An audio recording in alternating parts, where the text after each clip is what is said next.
ಗಜಮುಖ ನಾನಿನ್ನ ಪಾಲನೆನವೇ, ಗಜಮುಖ ನಾನಿನ್ನ ಪಾದವನೆನವೇ.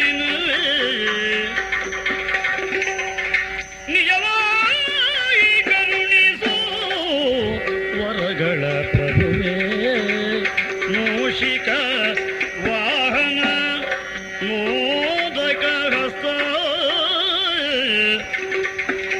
ಪರಾಕುಳಧರ ಪರಮ ಪವಿತ್ರ. ಗಜಮುಖ ನಾನಿನ್ನ ಪಾದವನೆನವೇ,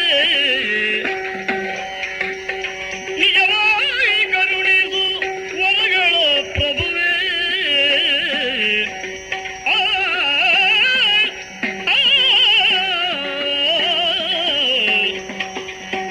ಗಜಮುಖ ಗಜಮುಖ.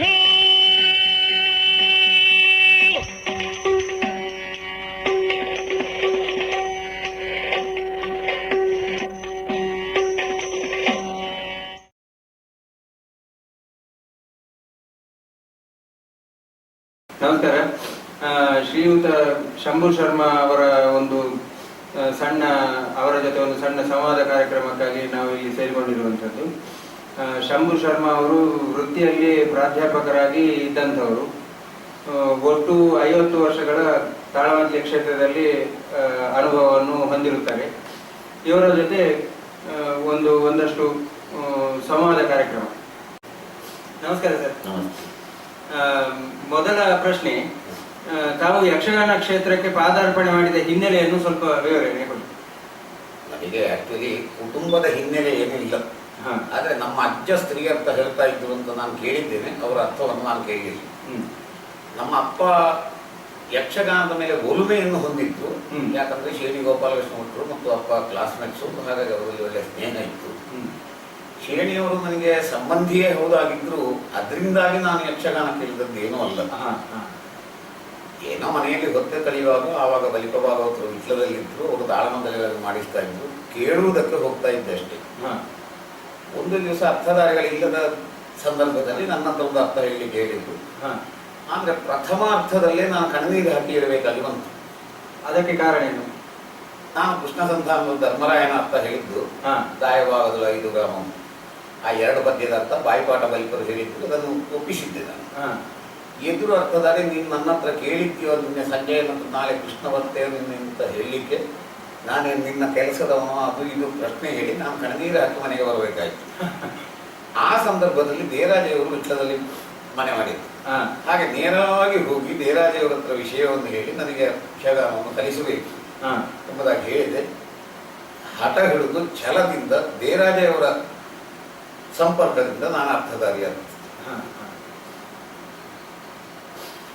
ಯಕ್ಷಗಾನ ತಾಳಮದ್ದಲೆಯ ಮೂಲ ಉದ್ದೇಶ ಏನಿರಬೇಕು ಅಂತ ನಿಮ್ಮ ಅಭಿಪ್ರಾಯ?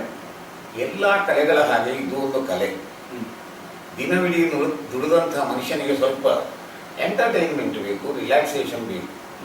ಅದಕ್ಕಾಗಿ ಮನರಂಜನೆ ಖಂಡಿತ ಇದರ ಮೂಲ ಉದ್ದೇಶ. ಆದ್ರೆ ಮನರಂಜನೆಗೆ ಅಂತ ಏನೇನೋ ಸರಕುಗಳನ್ನು ತುಂಬಿಸುವುದಲ್ಲ, ವಿಚಾರಪೂರ್ಣವಾದ ನಮ್ಮ ಸಂಸ್ಕೃತಿಗೆ ಹೊಂದಿದ ಪುರಾಣದ ಹಿನ್ನೆಲೆ ಇರುವಂತಹ ವಿಚಾರಗಳನ್ನು ಅದಕ್ಕೆ ಈ ಮನರಂಜನೆಯ ಸಿಹಿ ಕೋಟಿಂಗ್ ಹಾಕಿದ ಮಾತ್ರೆಯ ಹಾಗೆ ಜನರಿಗೆ ತಲುಪಿಸುವುದು ಯಕ್ಷಗಾನದ ಉದ್ದೇಶ. ಯಕ್ಷಗಾನ ತಾಳಮದ್ದಳೆಗಳಲ್ಲಿ ಪಾತ್ರ ಚಿತ್ರಣ ಅದು ಯಾವ ರೀತಿಯಲ್ಲಿ ಇರಬೇಕು? ಅದು ಪಾತ್ರದ ಮೇಲೆ ಹೊಂದಿಕೊಂಡಿದೆ. ಒಬ್ಬ ಭಕ್ತ ಆದರೆ ಅಲ್ಲಿ ಭಕ್ತಿ ರಸವೇ ಇರಬೇಕು, ಹಾಸ್ಯಗಾರ ಆದರೆ ಹಾಸ್ಯವನ್ನೇ ಮಾಡುತ್ತಾರೆ, ಸ್ತ್ರೀ ಅರ್ಥ ಆದರೆ ಅದು ಸ್ತ್ರೀ ಸ್ವಭಾವವನ್ನು ಚಿತ್ರಿಸಬೇಕು. ಹಾಗಾಗಿ ಪಾತ್ರದ ಸ್ವಭಾವ ಏನು ಅದನ್ನು ಪಾತ್ರಧಾರಿ ನಿರ್ವಹಿಸಬೇಕು. ಆ ಪಾತ್ರದ ಸ್ವಭಾವ ಏನು ಅಂತ ಗೊತ್ತಾಗಬೇಕಿದ್ರೆ ಸ್ವಲ್ಪ ಪುರಾಣವನ್ನೆಲ್ಲ ಓದಿ ಅದರ ಹಿನ್ನೆಲೆಯನ್ನು ಅರ್ಥ ಮಾಡಿಕೊಂಡಿಲ್ಲ. ಆ ರೀತಿ ಪಾತ್ರ ಚಿತ್ರಣವನ್ನು ಮಾಡಬೇಕು. ನೀವು ಯಾವುದೇ ಪಾತ್ರದ ಬಗ್ಗೆ ಕೇಳಿದರೆ ಆ ಪಾತ್ರದ ಚಿತ್ರಣ ಹೇಗೆ ಅಂತ ನಾನು ಹೇಳ್ಬೋದು. ಹಾಗೆ ಸಾಮಾನ್ಯವಾಗಿ ಪಾತ್ರಧಾರಿಗಳು ಪಾತ್ರವನ್ನು ನಿರ್ವಹಿಸುವಾಗ ಅವರು ಪ್ರಸಂಗಕ್ಕೆ ನಿಷ್ಠರಾಗಿರ್ಬೇಕು ಅಥವಾ ಮೂಲ ಕಾವ್ಯಕ್ಕೆ ಅಂತ ನಿಷ್ಠರಾಗಿರ್ಬೇಕಾ? ಮೂಲ ಕಾವ್ಯಕ್ಕೆ ನಿಷ್ಠರಾಗಿರಬಾರದು ಅಂತ ನಾನೇನು ಹೇಳೋದಿಲ್ಲ. ಆದರೆ ಪ್ರಸಂಗಕ್ಕೆ ನಿಷ್ಠರಾಗಿ ಇರತಕ್ಕದ್ದು. ಪ್ರಸಂಗಕ್ಕೂ ಮೂಲ ಕಾವ್ಯಕ್ಕೂ ವಿರೋಧ ಇದ್ದರೆ ಆವತ್ತಿನ ಟೆಕ್ಸ್ಟ್ ಪ್ರಸಂಗ, ಹಾಗಾಗಿ ಪ್ರಸಂಗಕ್ಕೆ ಒಡಂಬಡಲೇಬೇಕು. ಆ ಪ್ರಸಂಗಕ್ಕೆ ಪೂರಕವಾಗಿ ಮೂಲ ಕಾವ್ಯದ ವಿಚಾರಗಳನ್ನು ತುಂಬಿಸಿದರೆ ತಪ್ಪಲ್ಲ, ಆದರೆ ಪ್ರಸಂಗದ ಆಶಯಕ್ಕೆ ವಿರುದ್ಧವಾಗಿ ಅದು ಹೋಗಲೇಬಾರದು. ತಾಳಮತ್ಲೆ ಅರ್ಥಗಾರಿಕೆಯಲ್ಲಿ ವೈಚಾರಿಕತೆ ಇರಬೇಕು ಅಂತ ನಿಮ್ಗೆ ಅನಿಸುತ್ತದೆ? ಇದ್ರೆ ಅದು ಎಷ್ಟು ಇರಬೇಕು? ಸ್ವಲ್ಪ ವಿವರಣೆ ಮೂಲಕ. ವೈಚಾರಿಕತೆ ಏನು ಅನ್ನುವಂಥದ್ದೇ ಪುನಃ ಪ್ರಶ್ನೆ. ಹೌದು ಹೌದು, ಅದಕ್ಕೆ ಇತ್ತೀಚೆಗಿನ ರಾಜಕೀಯವನ್ನು ಹೊಂದಿಸಿ ಹೇಳುವುದು ಅದು ಒಂದು ರೀತಿಯ ವೈಚಾರಿಕತೆ. ಸರಿ. ಗ್ರಂಥಸ್ಥವಾದಂತಹ ಸಾಮಾನ್ಯ ಜನರ ಓದಿಗೆ ಸಿಕ್ಕದಂತಹ ಎಷ್ಟೋ ವಿಚಾರಗಳನ್ನು ಹೇಳುವುದು ಅದು ವೈಚಾರಿಕತೆ. ಆದರೆ ನನಗನಿಸುವುದು ನಿಜವಾಗಿ ವೈಚಾರಿಕತೆ ಅಂತೇಳಿದರೆ ಆ ಪಾತ್ರ ಪ್ರಸಂಗದಲ್ಲಿ ಇರುವುದಕ್ಕೆ ಆ ಪಾತ್ರದ ಮನೋಭಾವ ಏನಿರುವುದು ಅದನ್ನು ಚಿತ್ರಿಸುವುದು ನಿಜವಾದ ವೈಚಾರಿಕತೆ. ಸರಿ, ಹೌದು. ಅದು ಯಕ್ಷಗಾನಕ್ಕೆ ಅಗತ್ಯ. ಈಗ ರಾವಣವಧೆಯ ರಾವಣನ ಅರ್ಥ ಹೇಳುವಾಗ ತ್ರಿಜನ್ಮ ಮೋಕ್ಷವನ್ನು ಒಪ್ಪಿಕೊಂಡು ಅರ್ಥ ಹೇಳುವಂಥದ್ದು. ಆವಾಗ ಅವ ಮಾಡಿದ್ದೆಲ್ಲ ನಿಜವಾಗಿ ರಾಮನಿಂದ ಹತನಾಗುವುದಕ್ಕೆ ಎಂಬಂತಹ ಈ ಸ್ವಗತವನ್ನು ಮಾಡ್ತಾ ಬಂದರೆ ಅದು ವೈಚಾರಿಕತೆ. ಸುಮ್ಮನೆ ಏನು ಮಾತಾಡುವುದಾದ್ರೆ ಅದು ವೈಚಾರಿಕತೆ ಆಗುತ್ತದೆ. ರಾಜಕೀಯವನ್ನು ಬಲಾತ್ಕಾರದಿಂದ ತುಂಬಿಸುವುದರಿಂದ ವೈಚಾರಿಕತೆ ಆಗುವುದಿಲ್ಲ. ಯಾವುದೋ ಶ್ಲೋಕ ಇತ್ಯಾದಿಗಳನ್ನು ಹಾಕಿ ಪ್ರತಿಪಾದನೆ ಮಾಡುವುದು ಅದು ಕೂಡ ವೈಚಾರಿಕತೆ ಆಗುವುದಿಲ್ಲ. ಆದರೆ ನಿಜವಾದ ವೈಚಾರಿಕತೆ ಅಂದರೆ ಯಾವುದೋ ಪಾತ್ರವನ್ನು ಜನ ಆಶೆಯಿಂದ ನೋಡ್ತಾ ಇರ್ತದೆ. ಆವಾಗ ಅವರಿಗೂ ಇಲ್ಲಿ ತಾಳಮದ್ದಲೆ ಅಥವಾ ಯಕ್ಷಗಾನ ಪ್ರದರ್ಶನ ಕಳೆದ ಮೇಲೆ ಮನೆಗೆ ಹೋಗುವಾಗಲೂ ಸ್ವಲ್ಪ ವಿಚಾರ ಮಾಡಲಿಕ್ಕೆ ವಿಷಯ ಉಳಿದಿರಬೇಕು. ಹೌದು ಹೌದು. ಬರೇ ಕೇಳಿ ಚಪ್ಪಾಳೆ ಹೊಡೆದು ಸೀಟಿ ಹೊಡೆದು ಹೋಗುವುದಾದರೆ ಅದರಲ್ಲಿ ವೈಚಾರಿಕತೆ ಬೆಳೀಲಿಕ್ಕೆ ಸಾಧ್ಯ. ನಿನ್ನೆ ಹೀಗೆ ಆ ಪಾತ್ರದವರು ಹೇಳಿದ್ರಲ್ಲ, ಅದೇನು ಅವರು ಮತ್ತು ಇನ್ನೊಬ್ಬನಲ್ಲಿ ಕೇಳಿ ವಿಮರ್ಶಿಸುವಂತೆ ಉಳಿಸಿಕೊಡುವುದೇ ವಿಚಾರಿಕತೆ. ಅಂದ್ರೆ ನಾವು ಕತೆ ಕಾದಂಬರಿಗಳಲ್ಲೆಲ್ಲ ಹೇಳ್ತೇವಲ್ಲ, ಕಾಡುವ ಕಥೆಯಾಗಿರ್ಬೇಕು, ಕಾಡುವ ಕಥೆ ಆ ರೀತಿ ಇರಬೇಕು. ಅದೇ ಮನೆಗೆ ಹೋಗಿ ನೇರ ನಿದ್ರೆ ಮಾಡುವಂತಹ ಪ್ರದರ್ಶನ ಆಗಬಾರದು. ಮತ್ತು ಮನೆಗೆ ಹೋಗುವಾಗ ವಿಚಾರಿಸಲಿಕ್ಕೆ ಅದಕ್ಕೆ ಉಳ್ಕೊಂಡಂಥದ್ದು ಅದು ವೈಚಾರಿಕತೆ ಆಗುತ್ತೆ. ಸರಿ. ಈಗ ತಾಳಮದ್ಲೆಯಲ್ಲಿ ಹೆಚ್ಚಾಗಿ ಸಂಸ್ಕೃತ ಶ್ಲೋಕಗಳನ್ನು ಉಪಯೋಗಿಸುತ್ತಾರೆ. ಕೆಲವೊಮ್ಮೆ ತಾಳಮದ್ಲೆಯ ಅರ್ಥಗಳು ಸಂಸ್ಕೃತ ಶ್ಲೋಕಗಳಿಂದಲೇ ತುಂಬಿ ಹೋಗ್ತದೆ. ಇದರ ಬಗ್ಗೆ ನಿಮ್ಮ ಅಭಿಪ್ರಾಯ ಏನು? ಅಂದ್ರೆ ಶ್ಲೋಕಗಳಲ್ಲದೆ ಈ ದಾಸರ ಪದಗಳ ಸೊಲ್ಲುಗಳು ಅಥವಾ ವಚನಕಾರರ ವಚನಗಳು ಇವುಗಳನ್ನು ತಾಳಮದ್ಲೆಯಲ್ಲಿ ಸಮರ್ಥವಾಗಿ ಬಳಸಿಕೊಳ್ಳಲಿಕ್ಕೆ ಸಾಧ್ಯ ಆಗುತ್ತಿಲ್ವ? ಅದನ್ನು ಎಷ್ಟೋ ಬಾರಿ ಮೆಟ್ಟಿ ನಿಂತವ ನಾನು. ಈ ಶ್ಲೋಕಗಳು ಯಾವುದು ಸಿದ್ಧಾಂತ ಎಂಬಂತ ಗ್ರೂಪಿನಲ್ಲಿ ಒಪ್ಪಲ್ಪಟ್ಟಿದೆ, ವೇದ ಉಪನಿಷತ್ತು ಇತ್ಯಾದಿ, ಅದರದ್ದಲ್ಲವೇ ಅಲ್ಲ. ಯಾವುದರದ್ದಲ್ಲವೇ ಅಲ್ಲ. ಈ ವೇದ ಉಪನಿಷತ್ತುಗಳನ್ನು ಸಾಮಾನ್ಯವಾಗಿ ಅರ್ಥಗಾರಿಕೆಯಲ್ಲಿ ಉಪಯೋಗಿಸುವಂತಹ ಶ್ಲೋಕಗಳೆಲ್ಲ ಯಾವುದೋ ಫ್ರಮ್ ಅಡ್ರೆಸ್ ಇಲ್ಲದಂತಹ, ಅದಕ್ಕೆ ಈ ಪ್ರಶ್ನೆ ಕೇಳಿರುವಂತದ್ದು. ಅಥವಾ ಇತ್ತೀಚೆಗಿನ ಯಾವುದೋ ಗ್ರಂಥಗಳನ್ನು ಕಾಳಿದಾಸನ ಕಾವ್ಯದ್ದೋ ಇನ್ನೊಂದು ಅದನ್ನು ನೇರವಾಗಿ ಧಿಕ್ಕರಿಸಬೇಕು. ಅರ್ಥಧಾರಿ ನಾನು ಆದ್ರೆ ಧಿಕ್ಕರಿಸುವುದು, ಇದು ಸಿದ್ಧಾಂತ ಅಲ್ಲ, ನೀನು ಸಂಸ್ಕೃತದಲ್ಲಿ ಹೇಳಿದ ಕೂಡಲೇ ಅದನ್ನು ಒಪ್ಪಲೇಬೇಕೆಂಬಂತ ಯಾವ ಷರತ್ತು ಇಲ್ಲ. ಹೌದು. ವೇದ ಉಪನಿಷತ್ತು ಅರಣ್ಯಕ ಬ್ರಾಹ್ಮಣ ಇಂಥದ್ರಲ್ಲಿ ಏನಾದರೂ ಹೇಳಿದ್ರೆ ಅದನ್ನು ಒಪ್ಪಬೇಕು, ಅದನ್ನು ಸಿದ್ಧಾಂತ ಅಂತ. ಯಾವುದೋ ಪುರಾಣದಲ್ಲಿದ್ದು ಅದನ್ನು ತರ್ಕಿಸಬಾರದು, ಅದು ಸಮನ್ವಯ ಸಿದ್ಧಾಂತ ಅಂತ ಒಪ್ಪಿಕೊಂಡ. ಹೌದು ಹೌದು. ಯಾವುದೋ ಕಾವ್ಯಗಳ ಶ್ಲೋಕಗಳು, ಯಾರು ಬರೆದದ್ದು ಎಂಬ ಆಧಾರ ಇಲ್ಲದ ಶ್ಲೋಕಗಳು, ಅದನ್ನು ಕಸದ ಗಡ್ಡೆಯಾಗಿ ಮುಸುರು ಬಿಸಾಡಬೇಕು. ಹೌದು. ನಾನು ಅದಕ್ಕೆ ಬೆಲೆ ಕೊಡುವುದೂ ಇಲ್ಲ. ಹಾಗಾಗಿ ಶ್ಲೋಕಗಳು ಎಂದೂ ಒಂದು ಪಾತ್ರವನ್ನು ಗಟ್ಟಿ ಮಾಡಲಿಕ್ಕಲ್ಲ. ಆದರೆ ಅಂಥವರನ್ನು ವಿದ್ವಾಂಸರು ಅಂತ ಜನ ಒಪ್ಪಿಕೊಂಡಿದ್ದಾರೆ. ಅದಕ್ಕೆ ಮುಖ್ಯ ಕಾರಣ ಅಂದರೆ ಜನರು ವಿದ್ವಾಂಸರಲ್ಲ ಅನ್ನೋದಷ್ಟೇ. ಸಭಿಕರಲ್ಲಿ ಅದನ್ನು ವಿಮರ್ಶಿಸುವಷ್ಟು ತಲೆ ಇದೆ. ಹೌದು. 3ನೇ ಕ್ಲಾಸ್ ಬೈಲಾದ ಒಬ್ಬ ಅರ್ಥಧಾರಿಗೆ ಸರ್ಟಿಫಿಕೇಟ್ ಕೊಡ್ತಾನೆ, ಅವ ಭಾರಿ ಓದಿದ್ದಾನೆ, ಸಂಸ್ಕೃತ ಹೇಳಿದ್ರೆ ಅವ ಓದಿದ್ದಾನೆ ಅಂತ ಸರ್ಟಿಫಿಕೇಟ್ ಕೊಡಬೇಕಿದ್ರೆ ನೀವು ಅವನಿಂದ ಹೆಚ್ಚು ಓದಿರಬೇಕು. ಹಾಗಾಗಿ ಸಂಸ್ಕೃತ ಶ್ಲೋಕಗಳಿಂದ ಅರ್ಥಗಾರಿಕೆಯನ್ನು ತಾನು ಗಟ್ಟಿ ಮಾಡಿದ್ದೇನೆ, ಅದನ್ನು ಸಿರಿವಂತ ಮಾಡಿದ್ದೇನೆ ಅಂತೇಳಿ ಯಾರಾದರೂ ಅರ್ಥಧಾರೆ ತಿಳ್ಕೊಳ್ಳೋದಿದ್ರೆ ಅದು ಕೇವಲ ಹುಂಬತನ. ಅಂದ್ರೆ ಕೇವಲ ಸಂಸ್ಕೃತ ಶ್ಲೋಕಗಳನ್ನು ಹೇಳ್ತಾರೆ ಎನ್ನುವ ಕಾರಣಕ್ಕೆ ಅದೊಂದು ಅಭೂತಪೂರ್ವ ಅರ್ಥವಾದ ಅಂತ ಖಂಡಿತ ಆಗುದಿಲ್ಲ. ಖಂಡಿತ ಆಗುದು. ಸಂಸ್ಕೃತ ಶ್ಲೋಕಗಳು ಬೇಕಾಗಿ ಅದಕ್ಕಿಂತ ಯಾವುದೋ ಒಂದು ಪ್ರಸಂಗದಲ್ಲಿ ಅರ್ಥ ಹೇಳುವಾಗ ಬೇರೆ ಪ್ರಸಂಗದ ಉಕ್ತಿಗಳನ್ನು ಸೇರಿಸುವುದು ಹೆಚ್ಚು ಯುಕ್ತ. ಇದಾದ್ರೆ ಹೌದು. ಇದು ಯಕ್ಷಗಾನದ ನಡೆಯಲ್ಲೇ ಇರ್ತದೆ. ಮತ್ತೆ ವೇದಾದಿಗಳಲ್ಲಿ ಇರುವಂಥದ್ದು ಅಥವಾ ಇಂಥ ಶಾಸ್ತ್ರದಲ್ಲಿ ಯಾವುದೋ ಶ್ಲೋಕ ಹೇಳಿದ ಕೂಡ ಯಾವ ಮೂಲದಿಂದ ಹೇಳಿದ್ದೆ ಅಂತೇಳಿ ಎದುರಿನ ಅರ್ಥಧಾರಿ ಮೊದಲೇ ಪ್ರಶ್ನಿಸಬೇಕು. ಹಾಗೆ ಅಷ್ಟು ಗಟ್ಟಿ ಇಲ್ಲದವ ಸಂಸ್ಕೃತ ಶ್ಲೋಕಗಳನ್ನು ಹೇಳಬಾರದು. ಅಂತೂ ಕಾಳಿದಾಸನ ಕಾವ್ಯಗಳ ಶ್ಲೋಕಗಳು ಎಲ್ಲರೂ ಹೇಳ್ತಾ ಇತ್ತು. ಯಾವುದ್ಯಾವುದೋ ನಾಟಕದ ಮಾತುಗಳನ್ನು ಹೇಳುವುದೇ. ಹೌದು ಹೌದು. ಹಾಗಾಗಿ ಸಂಸ್ಕೃತದಿಂದ ಬೆಳೆಯುತ್ತದೆ ಅಂತ ಹೇಳುವುದು, ಸಂಸ್ಕೃತ ಬಾರದವರ ಮಟ್ಟಿನಲ್ಲಿ ಅದು ದೊಡ್ಡದು ಅಂತೇಳಿ ತೋರಿಸುವಷ್ಟೇ ಸಫಲವಾಗ್ತದೆ. ನಿಜವಾಗಿ ಯಕ್ಷಗಾನಕ್ಕೆ ಸಂಸ್ಕೃತ ಶ್ಲೋಕಗಳ ಕೊಡುಗೆ ಏನೂ ಇಲ್ಲ, ಮತ್ತು ಜನಕ್ಕೆ ಅರ್ಥ ಆಗದಾಗ ಹೇಳಿದ ಸಾಧನೆ ಮಾತ್ರ. ಹೌದು ಹೌದು. ಈಗ ಅದೇ ಅದರ ಬದಲು ದಾಸರ ಪದಗಳು ಅಥವಾ ವಚನಕಾರರ ಅದನ್ನು ಉಪಯೋಗಿಸುವ ಬಗ್ಗೆ ನಿಮ್ಮ ಅಭಿಪ್ರಾಯ ಏನು? ದಾಸರ ಪದಗಳನ್ನು ನಾವು ಉಪಯೋಗಿಸಬಹುದು, ವಚನಗಳನ್ನು ಉಪಯೋಗಿಸಬಹುದು. ಆ ಪದಗಳಲ್ಲಿ ಕೊನೆಯಲ್ಲಿರುವಂತಹ ಕಾವ್ಯನಾಮವನ್ನು ಹೇಳದಷ್ಟು ಜಾಗ್ರತೆ ಬೇಕು. ಇದೆಲ್ಲಕ್ಕಿಂತ ಹೆಚ್ಚು ನನಗನಿಸುವುದು ಮಂಕುತಿಮ್ಮನ ಕಗ್ಗದಲ್ಲಿ ಅಂಥದ್ದು ಎಷ್ಟು. ಹೌದು, ಮಂಕುತಿಮ್ಮನ ಕಗ್ಗ ಖಂಡಿತ ಉಪಯೋಗ ಮಾಡಬಹುದು. ವೇದ ಸಾರಗಳಷ್ಟೇ ಅದರಲ್ಲಿ ಇರುವಂಥದ್ದು. ಅದೇ ಕೊನೆಗೆ ಮಂಕುತಿಮ್ಮ ಅಂತಲೂ ಹೇಳಿಬಿಡುವಂಥ ಯಾರೋ ಒಬ್ಬ ಹೇಳಿದ್ದಾಗಲಿ, ಬೇಕಾದ್ರೆ ಅಷ್ಟೇ ಹೇಳಿ, ಯಾವ ಮಂಕುತಿಮ್ಮನೇ ಹೇಳಿದ್ದಾಗಲಿ ಇದರಲ್ಲಿ ಎಷ್ಟು ವಿಷಯ ಇದೆ ಈ ರೀತಿ ಉಕ್ತಿ ಮಾಡಬೇಕೇ ಹೊರತು ಯಾವುದನ್ನು ನೇರವಾಗಿ ಕೋಟ್ ಮಾಡಿದ್ದು ಅಂತ ತೋರಿಸುವುದು ಬೇಡ. ನನಗನಿಸುವುದು ಇಂಥದ್ದೆಲ್ಲ, ಇಂಥಲ್ಲಿ ಹೇಳಿದೆ ಅದನ್ನು ಕೋಟ್ ಮಾಡ್ತೇನೆ ಅಂದರೆ ನಿನ್ನ ಸ್ವಂತ ಬಂಡವಾಳ ಸೊನ್ನೆ ಅಲ್ವೋ, ಅಲ್ಲದೆ ಎದುರು ಅರ್ಥದಲ್ಲಿ ಕೇಳುವವರು ಇಲ್ಲದ ಕಾರಣ ಅವರು ದೊಡ್ಡವರಾಗಿದ್ದಾರೆ. ಹೌದು ಹೌದು.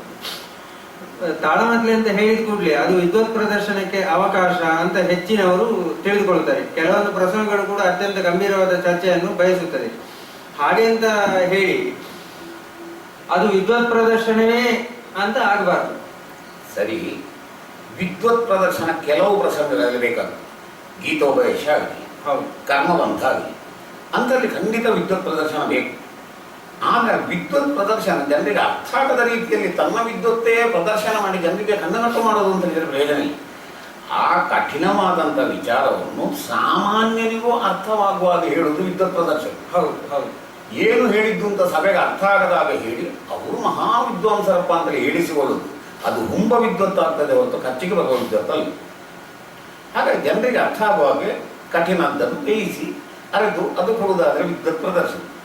ಮತ್ತೆ ಪ್ರತಿಯೊಂದು ಪಾತ್ರಕ್ಕೂ ವಿದ್ವತ್ ಪ್ರದರ್ಶನ ಅನಿಸಲಿಕ್ಕೆ ಹೊರಟ್ರೆ ಖಂಡಿತ ಆ ಪಾತ್ರವನ್ನು ಕೊಂದ ಹಾಗಾಗ. ಉತ್ತರ ಕುಮಾರ 1000 ಶ್ಲೋಕ ಹೇಳಿದ ಅಂತ ಹೇಳಿದ್ರೆ ಅದು ಹೋಯ್ತು. ಅದೇ ರೀತಿ ಶಲ್ಯನಂತವ ಇನ್ಯಾವುದೋ ದೊಡ್ಡ ದೊಡ್ಡ ಶಾಸ್ತ್ರಗಳ ಬಗ್ಗೆ ಹೇಳ್ತಾ ಹೋದ ಅಂತ ಹೇಳಿದ್ರೆ ಆಗಲಿಲ್ಲ. ಅವನ ಗೊತ್ತಿರುವಂತಹ ವಿದ್ಯೆಯ ಬಗ್ಗೆ ಬೇಕಾದ್ರೆ ಸ್ವಲ್ಪ ಹೇಳ್ಬೋದು. ಹಾಗೆ ವಿದ್ವತ್ ಪ್ರದರ್ಶನ ಮಾಡಬಹುದಾದಂತಹ ಪಾತ್ರಗಳೇ ಬೇರೆ.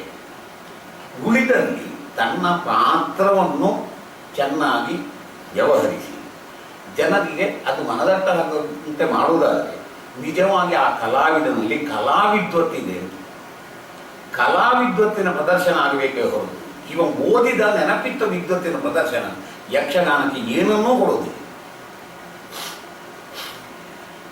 ತಾಳಮದ್ದಳೆ ಭಾಷಾ ಶುದ್ಧತೆಯನ್ನು ನೀಡುತ್ತದೆ, ಸಭಾಕಂಪನವನ್ನು ಹೋಗಲಾಡಿಸುತ್ತದೆ, ಹಾಗೂ ನಮ್ಮನ್ನು ಸಮರ್ಪಕವಾಗಿ ಬಳಸಿಕೊಳ್ಳಲಿಕ್ಕೆ ಸಹಾಯಕವಾಗುತ್ತದೆ ಎಂಬ ಒಂದು ತೀರ್ಮಾನದಿಂದ ಈ ಹೊಸಬರು ಯಾರಾದರೂ ಬರ್ತಾರೆ ಅಂತಾದ್ರೆ ಇವುಗಳನ್ನು ಸಮರ್ಪಕವಾಗಿ ಬಳಸಿಕೊಳ್ಳುವ ಒಂದು ಬಗೆ ಏನು? ಸರಿ, ಭಾಷಾ ಶುದ್ಧತೆ ಬಗ್ಗೆ ನಾನು ಖಂಡಿತ ಒಪ್ತೇನೆ. ನಮ್ಮ ಕರ್ನಾಟಕದಲ್ಲೇ ಹಲವಾರು ರೀತಿಯ ಕನ್ನಡಗಳಿವೆ. ಹೌದು ಹೌದು. ಬರೆದಂತೆ ನುಡಿಯುವ ಕನ್ನಡ ಇರುವುದು ಯಕ್ಷಗಾನದಲ್ಲಿ ಮಾತ್ರ. ಭಾಷಾ ಶುದ್ಧಿಯನ್ನು ಖಂಡಿತ ಯಕ್ಷಗಾನ ಬೆಳೆಸ್ತದೆ.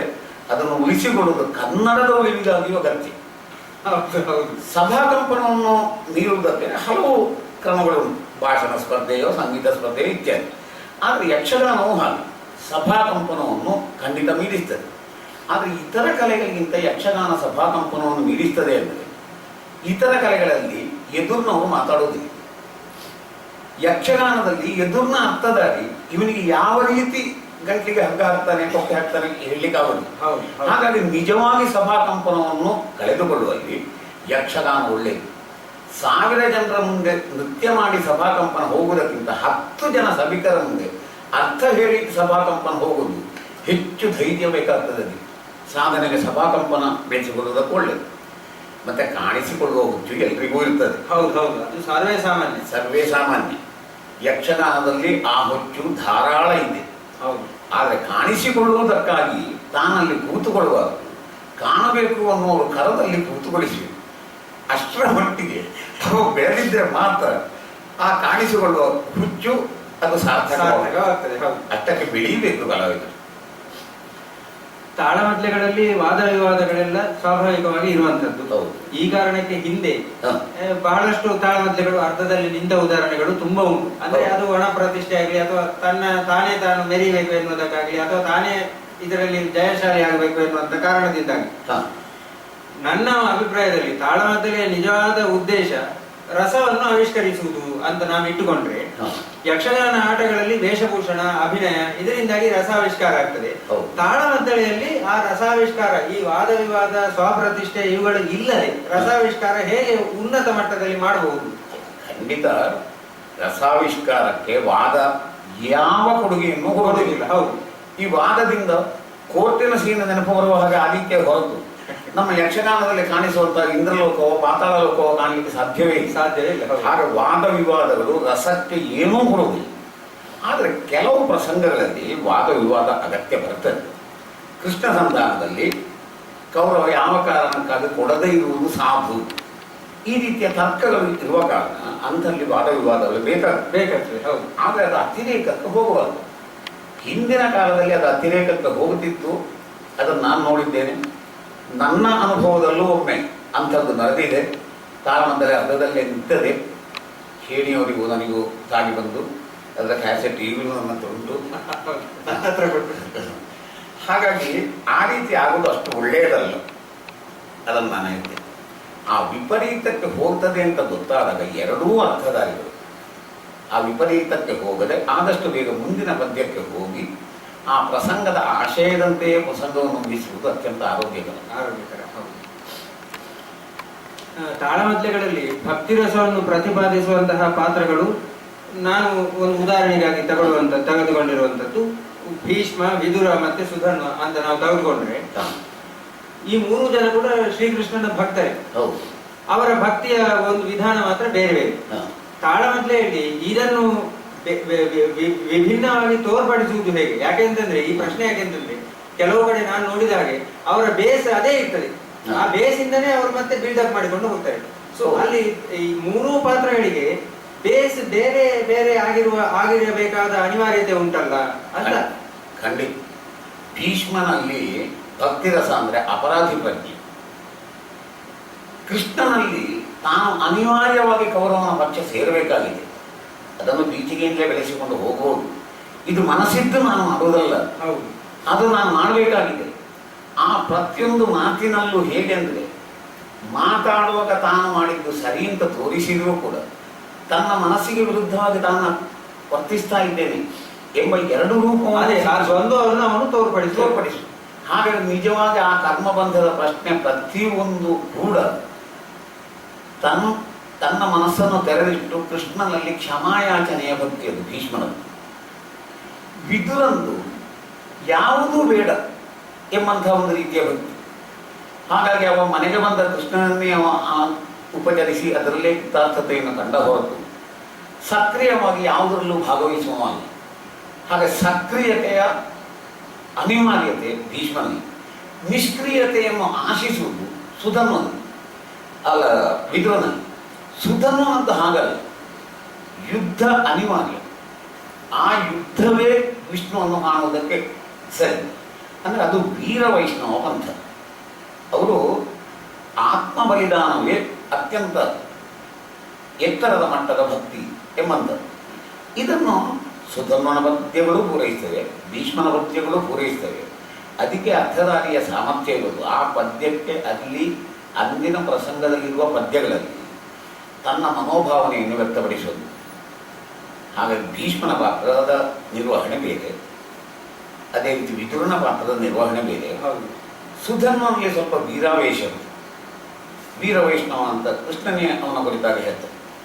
ಅದೇ ಮಯೂರಧ್ವಜನ ಅಂಥ ಪಾತ್ರಗಳು ಬಂತು ಅಂದರೆ ಏನಿಲ್ಲ, ಅವನಿಗೆ ಯಾಗ ಕೂಡ ಅರ್ಥದಲ್ಲಿ ನಿಂತು ತಲೆಬಿಸಿಲ್ಲ. ಕೃಷ್ಣನೊಮ್ಮೆ ಕಾಣಲಿಲ್ಲ, ಒಂದೇ ಉದ್ದೇಶದತ್ತ ಹೋಗುವಂಥ ಭಕ್ತಿ. ಹಾಗಾಗಿ ಅದು 3-4ರಲ್ಲೂ ಅಥವಾ ಹಲವು ಪಾತ್ರಗಳಲ್ಲೂ ಭಕ್ತಿ ಇದ್ದರೂ ಕೂಡ ಅದು ಬೇರೆ ಬೇರೆ ಆಗಿರ್ತದೆ.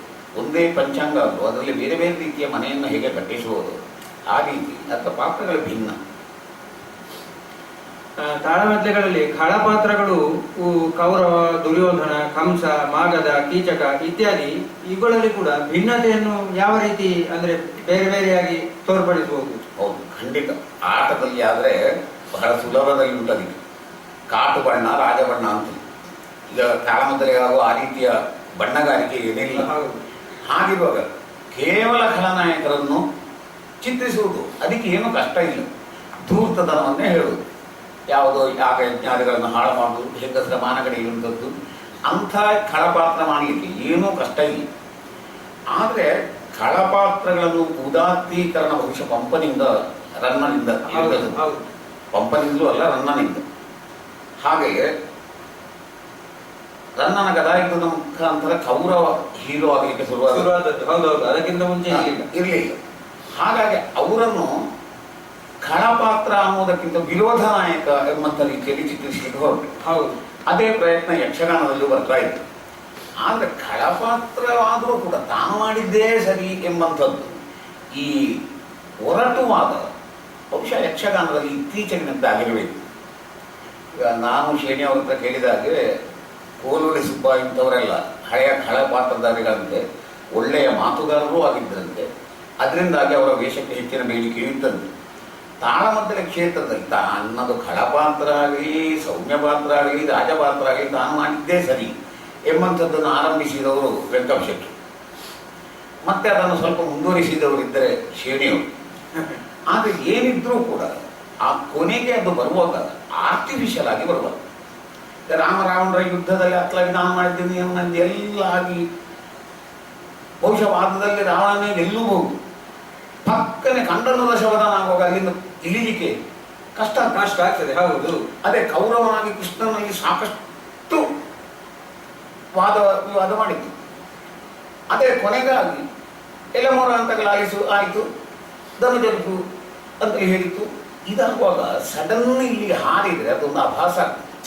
ಅಲ್ಲಿಂದ ಸ್ವಲ್ಪ ಸ್ವಲ್ಪವೇ ಇಳಿದು ಈ ಕಡೆಗೆ ಬರಬೇಕು. ಹೌದು. ಹಾಗಾಗಿ ಹೆಚ್ಚಿನ ಕಡೆಯಲ್ಲಿ ನಾವು ಆ ನಾಯಕ ಪಾತ್ರವನ್ನು ಅಲ್ಲಿ ಸಭೆಯಲ್ಲಿ ಮಾನ ಖಂಡನೆ ಮಾಡಿ ಅವನನ್ನು ಕಣನೀರೆಲ್ಲ ಹಾಕಿಸಿ ಮತ್ತೆ ಪಕ್ಕನೆ ಉದಾತ್ತನಾಗು, ಅದು ಬಹಳ ಆರ್ಟಿಫಿಷಿಯಲ್ ಆಗ್ತದೆ.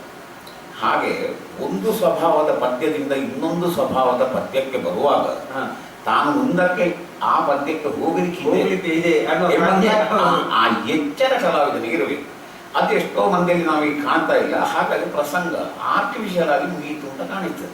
ಆ ಎಚ್ಚರ ಇದ್ರೆ ಅಂದ್ರೆ ಏನಾಗ್ತದೆ ಅಂತಂದ್ರೆ ಅಲ್ಲಿಯವರೆಗೆ ಬಹಳ ರಂಗಾಗಿ ಹೋಗಿ ಆಮೇಲೆ ಬೀಳ್ತದೆ. ಅಂಥದ್ದು ಬಹುಶಃ ಕೌರವನ ಪಾತ್ರಕ್ಕೆ ಈ ಕೃಷ್ಣ ಸಂಧಾನದಿಂದ ಆದ ಅನ್ಯಾಯ ಹೊರತು, ಯಾಕಂದ್ರೆ ಅದು ಮೂಲಕ್ಕೆ ವಿರೋಧ. ಆದರೆ ನಾವು ಪ್ರಸಂಗಕ್ಕೆ ನಿಷ್ಠರಾಗಿರಬೇಕು. ಅದನ್ನು ಮುಂದಿನ ಯಾವುದೇ ಪ್ರಸಂಗದಲ್ಲಿ ಆವತ್ತು ಸಂಧಾನಕ್ಕೆ ಬಂದ ಕೃಷ್ಣನಲ್ಲಿ ನೀನು ಹೀಗೆ ಹೇಳಿದ್ದೀಯಲ್ಲ ಎಂಬುದಾಗಿ ಭೀಷ್ಮನ ಪಾತ್ರಧಾರಿಯೋ ಮುಂದೆ ಬರುವ ಅಶ್ವತ್ಥಾಮಾದಿ ಪಾತ್ರಧಾರಿಗಳು ಅದು ಕೇಳಿದರೆ ಇದನ್ನ ಕಲಾವಿದನಿಗೆ ಉಪದ್ರ ಕೊಟ್ಟ ಹಾಗೆ ಆದೀತೆ ಹೊರತು ನಿಜವಾಗಿಯೂ ಕಥೆಗಾಗಲಿ ಪ್ರಸಂಗಕ್ಕಾಗಲಿ ನ್ಯಾಯ ಒದಗಿಸಿದ ಹಾಗಾಗಿ. ಹಾಗೆ ಪಾತ್ರವನ್ನು ಚಿತ್ರಣ ಮಾಡುವ ಆದಷ್ಟು ಹಿನ್ನೆಲೆಯನ್ನು ಹೇಳಬೇಕಾಗ್ತದೆ. ಆದರೆ ಆವತ್ತಿನ ಪ್ರಸಂಗದಲ್ಲಿ ಖಳನಾಯಕ ಹೇಗೆ ಕಾಣಿಸ್ತಾನೆ ಆ ರೀತಿಯಲ್ಲೇ ಹೋಗುವುದು ಒಳ್ಳೆಯದು. ಈ ನ್ಯಾಕ್ ಶೇಣಿಯವರು ದುರುಪಯೋಗ ಪಡಿಸಿದ್ದಿಲ್ಲ ಅಂತ ಹೇಳೋದಿಲ್ಲ, ಆದರೆ ಅವರಷ್ಟು ಸಮರ್ಥವಾಗಿ ಉಪಯೋಗಿಸಿದವರು ಯಾರೂ ಇಲ್ಲ. ಅವರಿಗೆ ಒಳ್ಳೆ ಮೂಡಿದ್ದ ಸಮಯದಲ್ಲಿ ಆ ರಾವಣ ಇಂತೆಂದಾಚರರ ಬೀಳ್ಕೊಟ್ಟು ಅಲ್ಲಿಂದ ಆರಂಭಿಸಿ ಆಯ್ತು ರಾಮರಾವಣ ಯುದ್ಧದ ಪ್ರಸಂಗದಲ್ಲಿ, ಆಮೇಲೆ ಖಂಡನದ ಶೋಧನ, ಎಲ್ಲದರಲ್ಲೂ ತಾನು ಮೋಕ್ಷಾಕಾಂಕ್ಷಿ ಅಂತ ಅವರು ಅರ್ಥ ಹೇಳಿದಂಥ ಆ ಚಿತ್ರಣ ನನಗೆ ಇವತ್ತು ನನ್ನ ಕಣ್ಣ ಮುಂದೆ ಇದೆ. ಆ ರೀತಿ ಪಾತ್ರ ಘೋಷಿಸಬೇಕಾದ ಹೊರತು ಖಳನಾಯಕರನ್ನೇ ಪೂರ್ತ ನಾಯಕರನ್ನಾಗಿ ಮಾಡುವುದು ಅಷ್ಟು ಒಳ್ಳೆಯದಲ್ಲ. ಹಾಗೆಂತ ಕೆಲವು ಗ್ರಂಥಗಳೇ ಹಾಗೆ ಮಾಡಿದ್ದಕ್ಕೆ ನಾವು ಏನು ಮಾಡಿದ್ದಾಗುತ್ತೆ. ಹೌದು. ಅದೇ ನೀವು ಹೇಳಿದಾಗೆ ಅದು ರನ್ನನಿಂದ ಶುರುವಾಗಿತ್ತು. ಈ ಕರ್ಣನ ವಿಚಾರದಲ್ಲೂ ಹಾಗೆ ಅವನ ವಿಶೇಷವಾದಂತಹ ಒಂದು ನಿಜವಾಗಿ ದುಷ್ಟ ಚತುಷ್ಟಯದಲ್ಲಿ ಸೇರಿದಂತಹ ಕರ್ಣನನ್ನು ಹೇಗೆ ಸಮರ್ಥ ಹಿಂದಿನ ಕವಿಗಳು ಘೋಷಿಸಿದ್ದಾರೋ ಅದೇ ರೀತಿ ಇವತ್ತು ಕೆಲವು ಸಮರ್ಥ ಅರ್ಥಧಾರಿಗಳು ಘೋಷಿಸ್ತಾ ಇದ್ದಾರೆ. ಇವರದ್ದು ತಪ್ಪು ಅಂತ ಹೇಳಿದ್ರೆ ನಾವು ರನ್ನಂದು ತಪ್ಪು ಅಂತ ಹೇಳಬೇಕಾಗ್ತದೆ. ಹಾಗೆ ಬೇರೆಯವರ ತಪ್ಪನ್ನು ಗುರುತಿಸುವುದಕ್ಕಿಂತ ತಾನದನ್ನು ಸರಿ ಮಾಡಿಕೊಳ್ಳುವುದು ಒಳ್ಳೆಯದು. ಇತ್ತೀಚೆಗೆ ಒಂದು ಪತ್ರಿಕೆಯಲ್ಲಿ ನೀವು ನೋಡಿದ್ದೀರ, ನಾನೊಂದು ಆ ಪ್ರಯತ್ನವನ್ನು ಮಾಡಿದ್ದೆ. ಕರ್ಣಾರ್ಜುನದಲ್ಲಿ ನಾನು ಕರ್ಣ ಹೇಳ್ತಾ ಅರ್ಜುನನಲ್ಲಿ ಎಷ್ಟು ಚರ್ಚೆ ದ್ವಂದ್ವ ಏನು ಮಾಡುವವರು ಆ ಅರ್ಜುನ ತನ್ನ ತಮ್ಮ ಎಂಬ ಅರಿವನ್ನು ಇಟ್ಟುಕೊಂಡು ನಾನು ಮಾತಾಡಿದೆ. ಇದೊಂದು ಹೊಸ ಒಂದು ಹೌದು. ಪ್ರತಿಯೊಂದು ವಿಷಯವನ್ನು ಟೀಕೆ ಪ್ರತಿಟೀಕೆ ಇದರಲ್ಲೇ ಮುಂದೆ ಹೋಗಿತ್ತು. ಆದರೆ ಪ್ರತಿಯೊಂದು ಉತ್ತರವನ್ನು ಕೊಡುವಾಗಲೂ ಅಥವಾ ವಾದವನ್ನು ಮಾಡುವಾಗಲೂ ಅಣ್ಣ ತಮ್ಮನನ್ನು ಕಣಕುವುದು ಎಂಬ ಪ್ರಜ್ಞೆಯನ್ನು ಇಟ್ಟುಕೊಂಡು ಆ ಕರ್ಣನ ಅರ್ಥ ಹೇಳಿದ್ದು. ಇದು ನೀವು ಬಲ್ಯದನೆಯ ಪತ್ರಿಕೆಯಲ್ಲಿ ನೋಡಿರ್ಬೋದು. ಹಾಗಾಗಿ ಆ ರೀತಿಯ ಪ್ರಯತ್ನಗಳನ್ನು ಮಾಡಿದರೆ ಒಳ್ಳೆಯದು. ತಾಳಮದ್ದಲೆಗಳಲ್ಲಿ ಸ್ತ್ರೀ ಪಾತ್ರಗಳನ್ನು ನಿರ್ವಹಿಸುವಾಗ ಇರುವ ಸವಾಲುಗಳೇನು, ಮತ್ತು ಸ್ತ್ರೀ ಪಾತ್ರ ಪ್ರಧಾನವಾಗಿರುವ ಪ್ರಸಂಗಗಳಲ್ಲಿ ಅರ್ಥಗಾರಿಕೆ ಯಾವ ರೀತಿಯಲ್ಲಿ ಇರಬೇಕು, ಮತ್ತು ಅದು ಅತ್ಯಂತ ಸೊಗಸಾಗಿ ಬರಬೇಕು ಅಂತ ಅಂದ್ರೆ ಅದಕ್ಕೆ ಏನೆಲ್ಲ ನಾವು ವಿಶೇಷವಾದಂತಹ ಒಂದು ಮುತುವರ್ಜಿಯನ್ನು ವಹಿಸ್ಕೊಳ್ಬಹುದು ಅಂತ? ನನಗೆ ಅದರಲ್ಲಿ ಸ್ತ್ರೀ ಪಾತ್ರಕ್ಕೊಂದು ಪ್ರತ್ಯೇಕತೆ ಅಂತ ಕಾಣುವುದಿಲ್ಲ. 10 ತಲೆ ಇಲ್ಲದ ರಾವಣನ ಅರ್ಥವನ್ನು ಒಂದು ತಲೆಯಲ್ಲಿ ಹೇಳಲಿಕ್ಕೆ ಆಗ್ತದೆ. 1000 ಕೈಯ ಕಾರ್ತಿವಿಗೆ 2 ಕೈ ಇದೆ, ಅಥವಾ ಒಂದು ಮೃದ ಕೈಯಲ್ಲಿಯೂ ಹೇಳಲಿಕ್ಕೆ ಆಗ್ತದೆ. ಹಾಗಿರುವಾಗ ಸ್ತ್ರೀ ಪಾತ್ರ ಹೇಳಲಿಕ್ಕೆ ಅಂತಿನ ಕಷ್ಟ ಅಂತ ನನಗನ್ನಿಸುವುದು. ಮೊದಲು ಆ ಪಾತ್ರ ನಾನು ಎಂಬುದನ್ನು ರೂಪಿಸಿಕೊಳ್ಳುವುದು. ಇನ್ನೊಂದು, ಸ್ತ್ರೀ ಪಾತ್ರಕ್ಕೆ ಪೋಷಕವಾಗಿ ಸ್ವರ ಇರಬೇಕಾಗ್ತದೆ. ಹಿಂದಿನ ದೊಡ್ಡ ಸಾಮಗಳು ಸ್ತ್ರೀ ಅರ್ಥ ಹೇಳ್ತಿದ್ರೆ ಅದನ್ನು ಮನುಷ್ಯ ಹೇಳಲಿಕ್ಕೆ ಸಾಧ್ಯ ಇಲ್ಲ. ಅಥವಾ ಈಗಲೂ ಎಷ್ಟೋ ಮಂದಿ ಅರ್ಥಧಾರಿಗಳಿಗೆ ಸ್ತ್ರೀ ಪಾತ್ರಕ್ಕೆ ಅರ್ಥವನ್ನು ಒದಗಿಸಲಿಕ್ಕೆ ಆಗುದಿಲ್ಲ. ಆ ಒಂದು ಕಷ್ಟ ಬಿಟ್ಟರೆ ನನಗೆ ಸ್ತ್ರೀ ಪಾತ್ರದಲ್ಲಿ ಏನೋ ಕಷ್ಟ ಉಂಟು ಅಂತ ಅನಿಸುವುದು. ಇತರ ಪಾತ್ರಗಳಾಗಿ ಒಂದು ಪರಕಾಯ ಪ್ರವೇಶ ಇಲ್ಲ, ಒಂದು ಪರಪಾತ್ರ ಪ್ರವೇಶ, ಅಷ್ಟನ್ನು ಮಾಡಲಿಕ್ಕೆ ಸಾಧ್ಯ ಇಲ್ಲದವರಿಗೆ ಯಾವ ಪಾತ್ರವೂ ಕಷ್ಟವೇ. ಸ್ತ್ರೀ ಪಾತ್ರ ಅಂತ ಏನಿಲ್ಲ. ಮತ್ತೆ ಸ್ತ್ರೀ ಪಾತ್ರವನ್ನು ಹೇಳುವುದು ತನ್ನ ಗಂಡುತನಕ್ಕೆ ಕಡಿಮೆ ಅಂತಲೇ ಹೇಳಿಕೊಳ್ಳುವವರಿದ್ದಾರೆ ನಮ್ಮಲ್ಲಿ ಅರ್ಥಧಾರಿಗಳಿಗೆ. ಈಗ ಪ್ರಖ್ಯಾತ ಅರ್ಥಧಾರಿಗಳಿಗೆ ನಾನು ಸ್ತ್ರೀ ಅರ್ಥ ಹೇಳುವುದಿಲ್ಲ ಅಂತ ಹೇಳುವವರಿದ್ದಾರೆ. ಆದರೆ ಸ್ತ್ರೀ ಅರ್ಥ ಹೇಳಬೇಕಿದ್ರೆ ಮೀಸಲಿಗಿಲೇಬೇಕು ಅಂತ ಇನ್ನೂ ಕಂಡೀಷನ್ ಇಲ್ಲ. ಯಾಕೆ ಹಾಗೆ ಹಿಂದುವರಿತಾರೆ ನನಗೆ ಗೊತ್ತಾಗುತ್ತೆ. ಬಹುಶಃ ಒಂದು ಕೀಳರಿಮೆಯೋ ಅಂಜಿಕೆಯೋ ಇರಬಹುದು. ಸ್ತ್ರೀ ಪಾತ್ರ ಪ್ರಧಾನವಾದಂತಹ ಪ್ರಸಂಗಗಳಲ್ಲಿ ಜಾಗ್ರತೆ ಅಂದರೆ ಆ ಪ್ರಸಂಗದಲ್ಲಿ ಆ ಪಾತ್ರದಿಂದ ಏನು ಆಶಯವನ್ನು ಇಟ್ಟಿದ್ದಾರೆ ಅದನ್ನು ಮೀರದಾಗಿ ಹೋಗುವಂಥದ್ದು. ಈಗ ಉದಾಹರಣೆಗೆ ಹೆಸರು ಕೀಚಕವಧೆ ಅಂತೇಳಿದ್ರು, ಅಲ್ಲಿ ದ್ರೌಪದಿಯದ್ದೇ ಹೌದು, ಅಲ್ಲಿ ಅತ್ಯಂತ ಜಾಗರೂಕತೆ ಇರಬೇಕು. ತನ್ನ ಗಂಡಂದಿರು ಮಹಾಶ್ರೇಷ್ಠರು ಎಂಬುದು ಮನಸ್ಸಿನಲ್ಲಿದ್ದರೂ ಕೂಡ ತೋರ್ಪಡಿಸುವಾಗ ತಾನು ಅಬಲೆ ಎಂಬುದಾಗಿ ತೋರಿಸಬೇಕಾದಂತಹ ಆ ಒಂದು ಅನಿವಾರ್ಯತೆ ಉಂಟು. ಇಂಥದ್ದನ್ನು ಇಡೀ ಪ್ರಸಂಗದುದ್ದಕ್ಕೂ ಇಟ್ಟುಕೊಳ್ಳಬೇಕು. ಮತ್ತೆ ದ್ರೌಪದಿ ಪ್ರತಾಪದಂತಹ ಪ್ರಸಂಗಗಳು ಅಂತಲ್ಲಿ ನಿಜವಾಗಿ ಹೇಗಂದ್ರೆ ಗಂಡಂದರೂ ಕೂಡ ಲೆಕ್ಕಕ್ಕೆ ಇಲ್ಲ, ಕೃಷ್ಣ ಒಂದೇ ಲೆಕ್ಕ. ಯಾಕಂದ್ರೆ ಆ ಪ್ರಸಂಗದ ಆಶಯ ಹಾಗೆ, ಅವಳೇನೋ ಗಂಡಂದರನ್ನು ಮೀರಿದ ಗಂಡು ಬೀರಿ ಅಂತಲ್ಲ, ಅದರ ಬದಲಿಗೆ ತಾನು ಸಂಪೂರ್ಣ ಕೃಷ್ಣನ ಇಚ್ಛೆಯಂತೆ ವರ್ತಿಸುವವಳು ಎಂಬಂತಹ ಆ ಕಲ್ಪನೆ ಇರುವ ಅಲ್ಲಿ ಕೃಷ್ಣನನ್ನು ಮೇಲಿಟ್ಟು ತನ್ನನ್ನು ಗುರುತಿಸುವುದೇ ಆ ಪಾತ್ರದ. ರಾವಣವಧೆಯ ಮಂಡೋದರಿ ಅತ್ಯಂತ ಒಂದು ಉತ್ತಮ ಪಾತ್ರ. ಈಗ ನೋಡಿ, ವಾಣಿವಧೆಯ ತಾರೆ ಆದ ತಾರೆಯನ್ನು ಧಿಕ್ಕರಿಸಿ ಬಿಸಾಡಿ ವಾಲಿ ಹೋದ. ಹೌದು. ಪ್ರಭಾವತಿಯನ್ನು ತೃಪ್ತಿಪಡಿಸಿ ಸುಧರ್ಮ ಹೋದ. ಈಗ ರಾವಣ ಅವಳಿಗೆಲ್ಲ ವಿಚಾರವನ್ನು ಹೇಳಿದ, ಮತ್ತೆ ಪದ್ಯ ಸಿಕ್ಕುವುದೇ ಸತ್ಯ ಸಂತೈಸಿದಾನವನು. ಹಾಗಾದ್ರೆ ರಾವಣ ಹೋಗುವಾಗ ಮಂಡೋದರಿಯ ಪ್ರತಿಕ್ರಿಯೆ ಹೇಗಿತ್ತು ಪ್ರಸಂಗದಲ್ಲಿ ಇಲ್ಲ. ಆವಾಗ ಅದನ್ನು ತುಂಬಿಸಬೇಕಾದ ಅರ್ಥಗಾರಿಕೆಯ ಜಾಣ್ಮೆ. ಅವಳು ನಿಜವಾಗಿ ಹೇಗೆ ಅದನ್ನು ಮುಕ್ತಾಯಗೊಳಿಸುವುದು? ನಾನು ಪ್ರತಿವ್ರತ, ಗಂಡನ ಶ್ರೇಯಸ್ಸಿಗೆ ನಾನು ಅಡ್ಡಿ ಬರುವುದಿಲ್ಲ, ನೀವು ಹೋಗುವ ದಾರಿ ಒಳ್ಳೆಯದು, ಶುಭಾಶಯ ಹೋಗಿ ಅಂದ್ರೆ ಈ ರೀತಿ ಹೇಳಿ ನಿಲ್ಲಿಸುವುದು ಅದರ ಬುದ್ಧಿವಂತಿಕೆ. ಅಂದ್ರೆ ನೀನು ಸಾಯಿಗೆ ಹೋಗ್ತಾ ಇದ್ದಿ ಹೋಗು ಅಂತಲ್ಲ, ನಿನ್ನ ಉದ್ದೇಶ ಬೇರೆ ಇದೆ, ಅದಕ್ಕೆ ನೀನು ಒಂದು ರೀತಿ ಪತಿವ್ರತೆಯಾಗಿ ನಾನು ಅದಕ್ಕೆ ಅಡ್ಡಿ ಬರುವುದಿಲ್ಲ. ಅವಳೇನು ಮಂಗಳಾರತಿ ಹಚ್ಚಿದ್ಲು ಅಂತ ಹೇಳೋದು ಬೇಡ, ಏನು ಬೇಡ. ಈ ರೀತಿ ಆ ಪಾತ್ರದ ಸೂಕ್ಷ್ಮವನ್ನು ಅರಿತು ಅರ್ಥ ಹೇಳೋದು ನಿಜವಾಗಿ ಸ್ವಲ್ಪ ಕಷ್ಟ ಆಗುವುದು. ಮುಖ್ಯವಾಗಿ ಸ್ತ್ರೀಯರ ಮನಸ್ಸನ್ನು ನಾವು ಸಾಮಾನ್ಯ ಜೀವನದಲ್ಲಿ ಸ್ವಲ್ಪ ಅಭ್ಯಸಿಸಿದವರಿಗೆ ಹೆಚ್ಚು ಕಷ್ಟ ಆಗುವುದಿಲ್ಲ. ಆದರೆ ಸ್ತ್ರೀಯರ ಮನಸ್ಸನ್ನು ಸಾಮಾಜಿಕ ಜೀವನದಲ್ಲೂ ಅರ್ಥ ಮಾಡದವರಿಗೆ ಅದು ಕಷ್ಟ ಕಷ್ಟ. ಹೌದು ಹೌದು. ತಾಳಮದ್ದಲೆಯಲ್ಲಿ ಭಾಗವತರು ಹಾಡುವಾಗ ಅರ್ಥಧಾರಿ ಕೂಡ ಹಾಡುವುದು, ಮತ್ತೆ ಅದರ ಒಂದಿಗೆ ಭಾಗವತರು ಹಾಡುವಾಗ ಅರ್ಥಧಾರಿ ಅಭಿನಯಿಸುವುದು, ಇದೆಲ್ಲ ಅವಶ್ಯಕತೆ ಉಂಟಾ? ಖಂಡಿತ ಅವಶ್ಯಕತೆ ಇದೆ. ತಾಳಮದ್ದಲೆ ಅಂದಾಗ ಹಿಮ್ಮೆಣತೆ ತೆಂಕುದಿಟ್ಟು ಇರ್ತದೆ, ಬಡಗದಿಟ್ಟು ಇರ್ತದೆ. ಹೌದು. ಬಡಗದಿಟ್ಟಿನವರು ಪದ್ಯದ ಎತ್ತುಗಡೆಯನ್ನು ಆಶಿಸ್ತಾರೆ. ಹಿಮ್ಮೆಣದವರು ಅಲ್ಲಿ ಒಂದು ಪದ್ಯದ ಎತ್ತುಗಡೆ ಕೊಟ್ರೆ ತಪ್ಪು ಅಂತ ನಾನು ಹೇಳುವುದಿಲ್ಲ.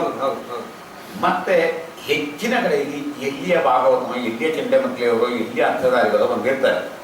ಹಾಗಾಗಿ ಆ ಭಾಗವತನ ಮನೋಭಾವ ಏನು ಅಂತ ಗೊತ್ತಿರುವುದಿಲ್ಲ. ಅವರು ಒಂದು ಚರಣ ಹಾಡಲಿಕ್ಕೆ ಆಶಿಸಿರ್ಬೋದು, 2 ಸಲ ಅದನ್ನು ಹಾಡಲಿಕ್ಕೆ ಆಶಿಸಿರ್ಬೋದು, 3 ಸಲ ಹೇಳಲಿಕ್ಕೆ ಆಶಿಸಿರ್ಬೋದು. ಈಗ ಒಂದು ಆದ ಕೂಡಲೇ ಎರಡನೇ ಅನುಪಲ್ಲವನ್ನು ಹೇಳಿದ ಅಂತಂದ್ರೆ ಆ ಭಾಗವತನಿಗೆ ಹೋಗಬಾರ್ದು, ನಾನು ಇನ್ನೂ 2 ಸಲ ಇದನ್ನು ಹೇಳಲಿಕ್ಕಿತ್ತು, ಅದರ ಮೊದಲೇ ಮುಂದಿನ ಚರಣಕ್ಕೆ ಬಂದ. ಅರ್ಥಧಾರಿಗೆ ಅಧಿಕ ಪ್ರಸಂಗ ಬೇಡ. ಹಾಗೆ ಅರ್ಥ ಹೇಳಿದರೆ ಸಾಕು. ಭಾಗವತರೊಟ್ಟಿಗೆ ಹಾಡುವುದು ಅಗತ್ಯ ಇಲ್ಲ. ಮತ್ತೆ ಅಭಿನಯ ತಿಂಕುತಿಟ್ಟಿನ ಅರ್ಥಧಾರಿಗಳು ಮಾಡುವುದಿಲ್ಲ, ಬಡಗು ತಿಟ್ಟಿನವರು ಮಾಡುವುದಿಲ್ಲ.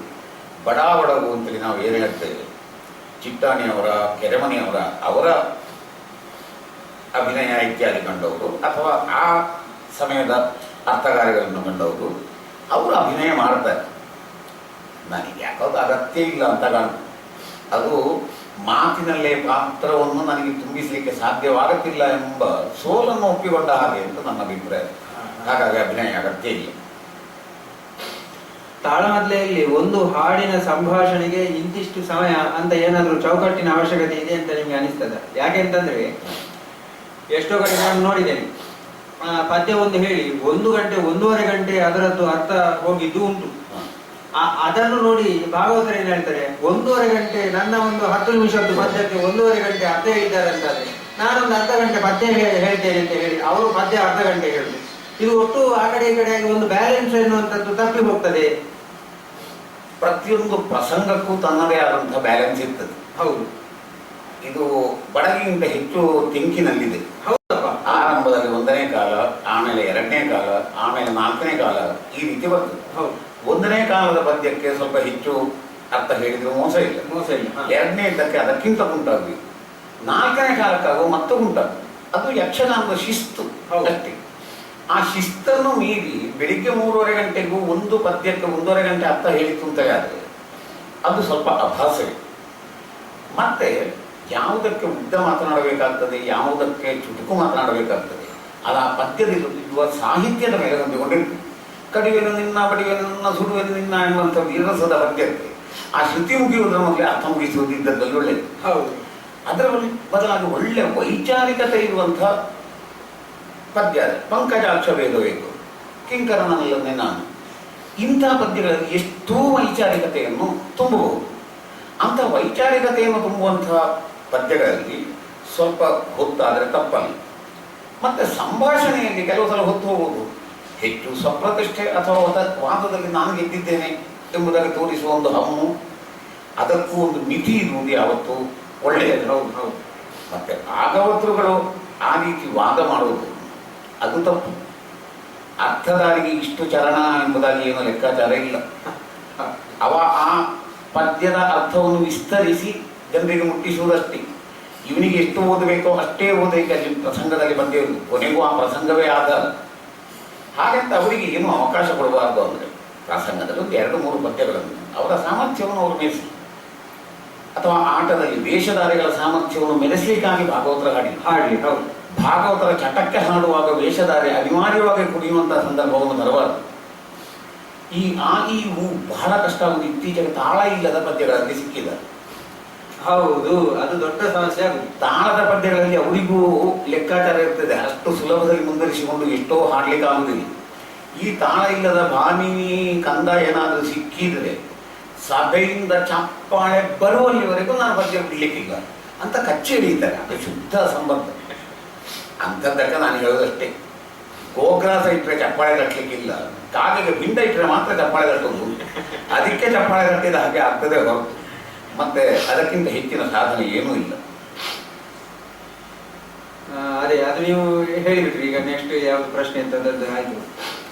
ಖಳಪಾತ್ರಗಳನ್ನು ನಾಯಕ ಪಾತ್ರಗಳಿಂದ ವಿಜೃಂಭಿಸುವಂತೆ ಮಾಡುವುದು, ಅದು ಪಾತ್ರಧಾರಿಗಳು ಮಾಡ್ತಾ ಇದ್ದಾರೆ ಈಗ. ಅದಕ್ಕೆ ಅದೇ ನಮ್ಗೆ ಪುರಾಣದ ಯಾವುದು ರನ್ನನಾಗ್ಲಿ ಪಂಪನಾಗ್ಲಿ ಅದಕ್ಕೆ ಅನುವು ಮಾಡಿಕೊಟ್ಟಿದ್ದಾರೆ. ನಾವು ಅದನ್ನು ಬಳಸಿಕೊಂಡು ಮಾಡ್ತೇವೆ, ಎಲ್ಲ ಸರಿ. ಅದು ಇನ್ನಾದ್ರೂ ಅದನ್ನು ಸರಿ ಮಾಡಿ ಅದನ್ನೊಂದು ಒಳ್ಳೆಯ ರೀತಿಯಲ್ಲಿ ಪ್ರಸ್ತುತಪಡಿಸುವ ಒಂದು ಕೆಲಸ ಆಗ್ಬೇಕು ಅಂತ ಅನಿಸುವುದಿಲ್ಲ ನಿಮಗೆ? ಅಂತ ಕೆಲಸ ಆಗಬೇಕಿದ್ರೆ ಪ್ರಸಂಗಗಳನ್ನೇ ಬೇರೆ ಬರೀಬೇಕಾಗಿ ಬಂದಿತ್ತು. ಅಷ್ಟು ಅನಿವಾರ್ಯತೆ ಉಂಟು. ಅದು ಕೃಷ್ಣ ಸಂಧಾನದಲ್ಲಿ ಕೌರವ ಕೃಷ್ಣನ ಮಹಾಭಕ್ತ, ತಾನು ಮೋಕ್ಷಾಕಾಂಕ್ಷಿ, ಕೃಷ್ಣನ ಗಣಕಿದಲ್ಲದೆ ವಹಿರದಲ್ಲಿ ಕೈವಲ್ಯವಿಲ್ಲ ಎಂಬುದಾಗಿ ಹೇಳಿದವ. ಆ ರೀತಿಯ ಪದ್ಯಗಳೇ ಅಲ್ಲಿದ್ದರೆ ಅವನನ್ನು ಉದಾತ್ತೀಕರಿಸದೆ ಏನು ಮಾಡೋದು? ಅರ್ಥಧಾರಿ ಅಥವಾ ಪಾತ್ರಧಾರಿ. ಅದೇ ರೀತಿ ಇನ್ಯಾವುದೇ ಪಾತ್ರ ಇರಲಿ, ಆದರೆ ಕೆಲವು ಪಾತ್ರಗಳಿಗೆ ಅದು ಬೇಕು. ಉದಾಹರಣೆಗೆ ಬಲಿ, ಒಬ್ಬ ಉದಾತ್ತ ನಾಯಕ. ಹೌದು, ಅಂತಲ್ಲಿ ಬಲಿಯನ್ನು ಸಮರ್ಥಿಸಿಯೇ ಅದನ್ನು ಕೊನೆಗಾಣಿಸಬೇಕು ಹೊರತು ಬಲಿಯನ್ನು ಒಬ್ಬ ಕೆಟ್ಟ ರಾಕ್ಷಸ ಆದ ಕಾರಣ ಇಷ್ಟು ಪಾದವೃತ್ತಿಯನ್ನು ಪಾತಾಳಕ್ಕೆ ಲಗ್ಗಿಸಿದ ಈ ರೀತಿ ನಿರೂಪಿಸಬಾರದು. ಆದರೆ ಕೌರವ, ರಾವಣ ಇವರನ್ನೆಲ್ಲ ಉದಾತ್ತೀಕರಿಸಬೇಕಾದ ಅಗತ್ಯ ಇಲ್ಲ. ಹೌದು. ಆದರೆ ಈ ಸ್ವಾತಂತ್ರ್ಯ ಅರ್ಥಧಾರಿಗೂ ಇಲ್ಲ, ವೇಷಧಾರಿಗೂ ಇಲ್ಲ. ಯಾಕಂದ್ರೆ ಆ ಪ್ರಸಂಗಗಳಲ್ಲೇ ಹಾಗಿದ್ದಾಗ ಅದಕ್ಕೆ ನಾವು ಬದ್ಧರಾಗಿ ನಡೀಲೇಬೇಕು. ಹೌದು. ಕೆಲವರ ಸಿಕ್ಕಿದ ಅವಕಾಶವನ್ನು ಸಿಕ್ಕಾಪಟ್ಟೆ ಬೆಳೆಸಿ ಬಿಡ್ತಾರೆ. ಆಮೇಲೆ ಪ್ರಸಂಗದಲ್ಲೇ ಇರುವ ಕೆಲವು ಅನಪೇಕ್ಷಿತ ವಿಚಾರಗಳ ಪದ್ಯಗಳನ್ನು ಕಥಾ ಲೋಪವಾಗದಂತೆ ಬಿಟ್ರೆ ಅದರಿಂದ ಏನಾದ್ರೂ ಕವಿಗೆ ಮಾಡಿದ ಅಪಚಾರ ಅಂತ ಆಗ್ತದೆ. ಅಂದ್ರೆ ಈಗ ಕೆಲವೊಂದೆಲ್ಲ ಪ್ರಸಂಗಗಳಲ್ಲಿ ಒಂದು ಗುರುಪತ್ನಿಯನ್ನು ಮೋಹಿಸುವ ಒಂದು ಶಿಷ್ಯ ಅಥವಾ ಈ ಸುಧನ್ವಾರ್ಜುನದ ಪ್ರಭಾವತಿ ಅದರೆಲ್ಲ ಅವಳು ಕೇಳುವಂತ ಕೆಲವು ಪದ್ಯಗಳು ಅದನ್ನು ಸ್ವಲ್ಪ ವಿಸ್ತಾರವಾಗಿ ಚಿತ್ರಿಸುವುದರ. ಸುಧನ್ವಾರ್ಜುನದ ಪ್ರಭಾವತಿ ಅದು ಕಥೆಯಲ್ಲೇ ಇರುವಂತದ್ದು, ಅದು ಪ್ರಸಂಗದಲ್ಲಿ ಇದೆ. ಅದನ್ನು ಹೆಚ್ಚು ವಿವರಣೆ ಕೊಡದಿ. ಹೌದು. ಅಂದ್ರೆ ಅದು ಒಂದು ನಮೂನೆ ನಮಗೆ ಸಭೆಯಲ್ಲಿದ್ದವರಿಗೆ ಒಂದು ಮುಜುಗರ ಆಗುವಷ್ಟು ವಿವರಣೆ ಕೆಲವೊಮ್ಮೆ ಮಾಡ್ತದೆ. ಮುಜುಗರ ಆಗುವಷ್ಟು ವಿವರಣೆ ಬೇಡ, ಆದ್ರೆ ಅದರಲ್ಲಿ ಏನು ವಿಚಾರ ಇದೆ ಎಂಬಂಥದ್ದು ಬೇಕು. ಗಂಡನನ್ನು ಕೂಡುವುದೇ ಯಾವ ದಿನಗಳು ಅದು ಇದು ಇತ್ಯರ್ಥಿಗೆ ಹೆಚ್ಚು ವಿವರ ಕೊಡುವುದು ಬೇಡ. ಮಕ್ಕಳಿಲ್ಲದೆ ಮೋಕ್ಷ ಸಿಕ್ಕುವುದಿಲ್ಲ, ತನಗೆ ಈ ಬಾರಿ ಮಗು ಆಗ್ತದೆ ಎಂಬ ಧೈರ್ಯ ಇದೆ ಎಂಬ ಅಷ್ಟಕ್ಕೆ ಅದನ್ನು ಸೀಮಿತಗೊಳಿಸುವುದು ಒಳ್ಳೆಯದು. ಹಾಗಂತ ಕೆಲವರಿಗೆ ಮಾಯಾಶೂರ್ಪನಕ್ಕೆ ನೀವು ಒಳ್ಳೆ ಸಭ್ಯಾರ್ಥ ಹೇಳಬೇಕು ಅಂತ ಹೇಗೆ ಸಾಧ್ಯ? ಅದು ಸಾಧ್ಯ ಇಲ್ಲ. ಹೌದು. ಹಾಗಾಗಿ ಪಾತ್ರದ ಮೇಲೆ ಪ್ರತಿಯೊಂದು ಹೊಂದಿಕೊಂಡಿದೆ ಹೊರತು ಎಲ್ಲವೂ ಪಾತ್ರಧಾರಿಯ ಮೇಲೆ ಹೊಂದಿಕೊಂಡಿದೆ. ಮತ್ತೆ ಕೆಲವು ಪುರಾಣದಲ್ಲಿ ಅಂಥದ್ದುಂಟು. ಗುರುಪತ್ನಿಯನ್ನು ಕೂಡಿದ ಶಿಷ್ಯ, ಈಗ ತಾರೆ ಮತ್ತು ಚಂದ್ರ, ಅದೇ ರೀತಿ ಅಹಲ್ಯ ಮತ್ತು ಇಂದ್ರ, ಅದನ್ನು ಸ್ವಲ್ಪ ಗಂಭೀರವಾಗಿ ತೆಕ್ಕೊಂಡು ಹೋಗ್ಲಿಕ್ಕೆ ಧಾರಾಳ ಅವಕಾಶಗಳು ಉಂಟು. ಈಗ ಅಹಲ್ಯ ಶಾಪದಲ್ಲಿ ಯಾರೂ ಅಪರಾಧಿಯಲ್ಲ ಎಂಬ ರೀತಿಯಲ್ಲಿ ಅದನ್ನು ಮುಕ್ತಾಯ ಮಾಡಿಸಬೇಕಾದ ಅನಿವಾರ್ಯತೆಗಳು ಅವರನ್ನು ತಪ್ಪುವಂತೆ ಮಾಡಿದ್ದು. ಹೌದು. ಹಾಗಾಗಿ ಅದೇ ಸಂದೇಶವನ್ನು ಮುಟ್ಟುವ ಹಾಗೆ ಆ ಪಾತ್ರಗಳನ್ನು ಗಂಭೀರವಾಗಿ ನಿರ್ವಹಿಸಬೇಕು. ಕೇವಲ ಮನಸೋಲುವುದು ಅಥವಾ ಮೈಮಾರುವುದು ಎಂಬ ಹಾಗೆ ಅದನ್ನು ಚಿತ್ರೀಕರಿಸಬಾರದು. ತಾಳಮದ್ದಳೆಯ ಪ್ರದರ್ಶನಗಳಿಗೆ ಯಾವುದೇ ಒಂದು ಕಲಾ ಪ್ರದರ್ಶನಗಳಿಗೆ ಕಲಾ ವಿಮರ್ಶೆ ಬೇಕು ಅಂತ ನಿಮ್ಗೆ ಅನಿಸ್ತದೆ? ಬೇಕು ಅಂತಂದ್ರೆ ಆ ವಿಮರ್ಶೆ ಎನ್ನುವಂಥದ್ದು ಯಾವ ರೀತಿಯಲ್ಲಿ ಇರಬೇಕು? ಖಂಡಿತ ವಿಮರ್ಶೆ ಬೇಕು. ಪ್ರತಿಯೊಬ್ಬರಿಗೂ ಅವನ ಮನಸ್ಸಿನಲ್ಲಿ ತಾನು ಮಾಡಿದ್ದು ಸರಿ ಅಂತ ಇರ್ತದೆ. ಮೇಲಾಗಿ ಕಲಾವಿದರಲ್ಲಿ ಕೇವಲ ಯಕ್ಷಗಾನ ಅಂತಲ್ಲ, ತಾನು ಸರಿ, ಉಳಿದವರದ್ದು ತಪ್ಪು ಅಥವಾ ಉಳಿದವರದ್ದು ನನ್ನ ಮಟ್ಟಕ್ಕಿಲ್ಲ, ಈ ರೀತಿಯ ಭಾವನೆ ನೆಲೆಯೂರಿರ್ತದೆ. ವಿಮರ್ಶೆಗಳು ಕಿವಿ ಹಿಂಡಿದಾಗ ಮಾತ್ರ ತಿದ್ದಿಕೊಂಡಾರಷ್ಟೆ. ಯಾವುದೇ ಶಿಕ್ಷೆ ಇಲ್ಲದೆ ಶಿಸ್ತು ಬರುವುದಿಲ್ಲ ಅಂತ ನಾನು ತಿಳ್ಬೋದು. ಪ್ಲಾಸ್ಟಿಕ್ ಬಿಸಾಡಬೇಡಿ ಅಂತ 1000 ಸಲ ಹೇಳಿ ಯಾರು ನಿಲ್ಲಿಸಿದ್ರು.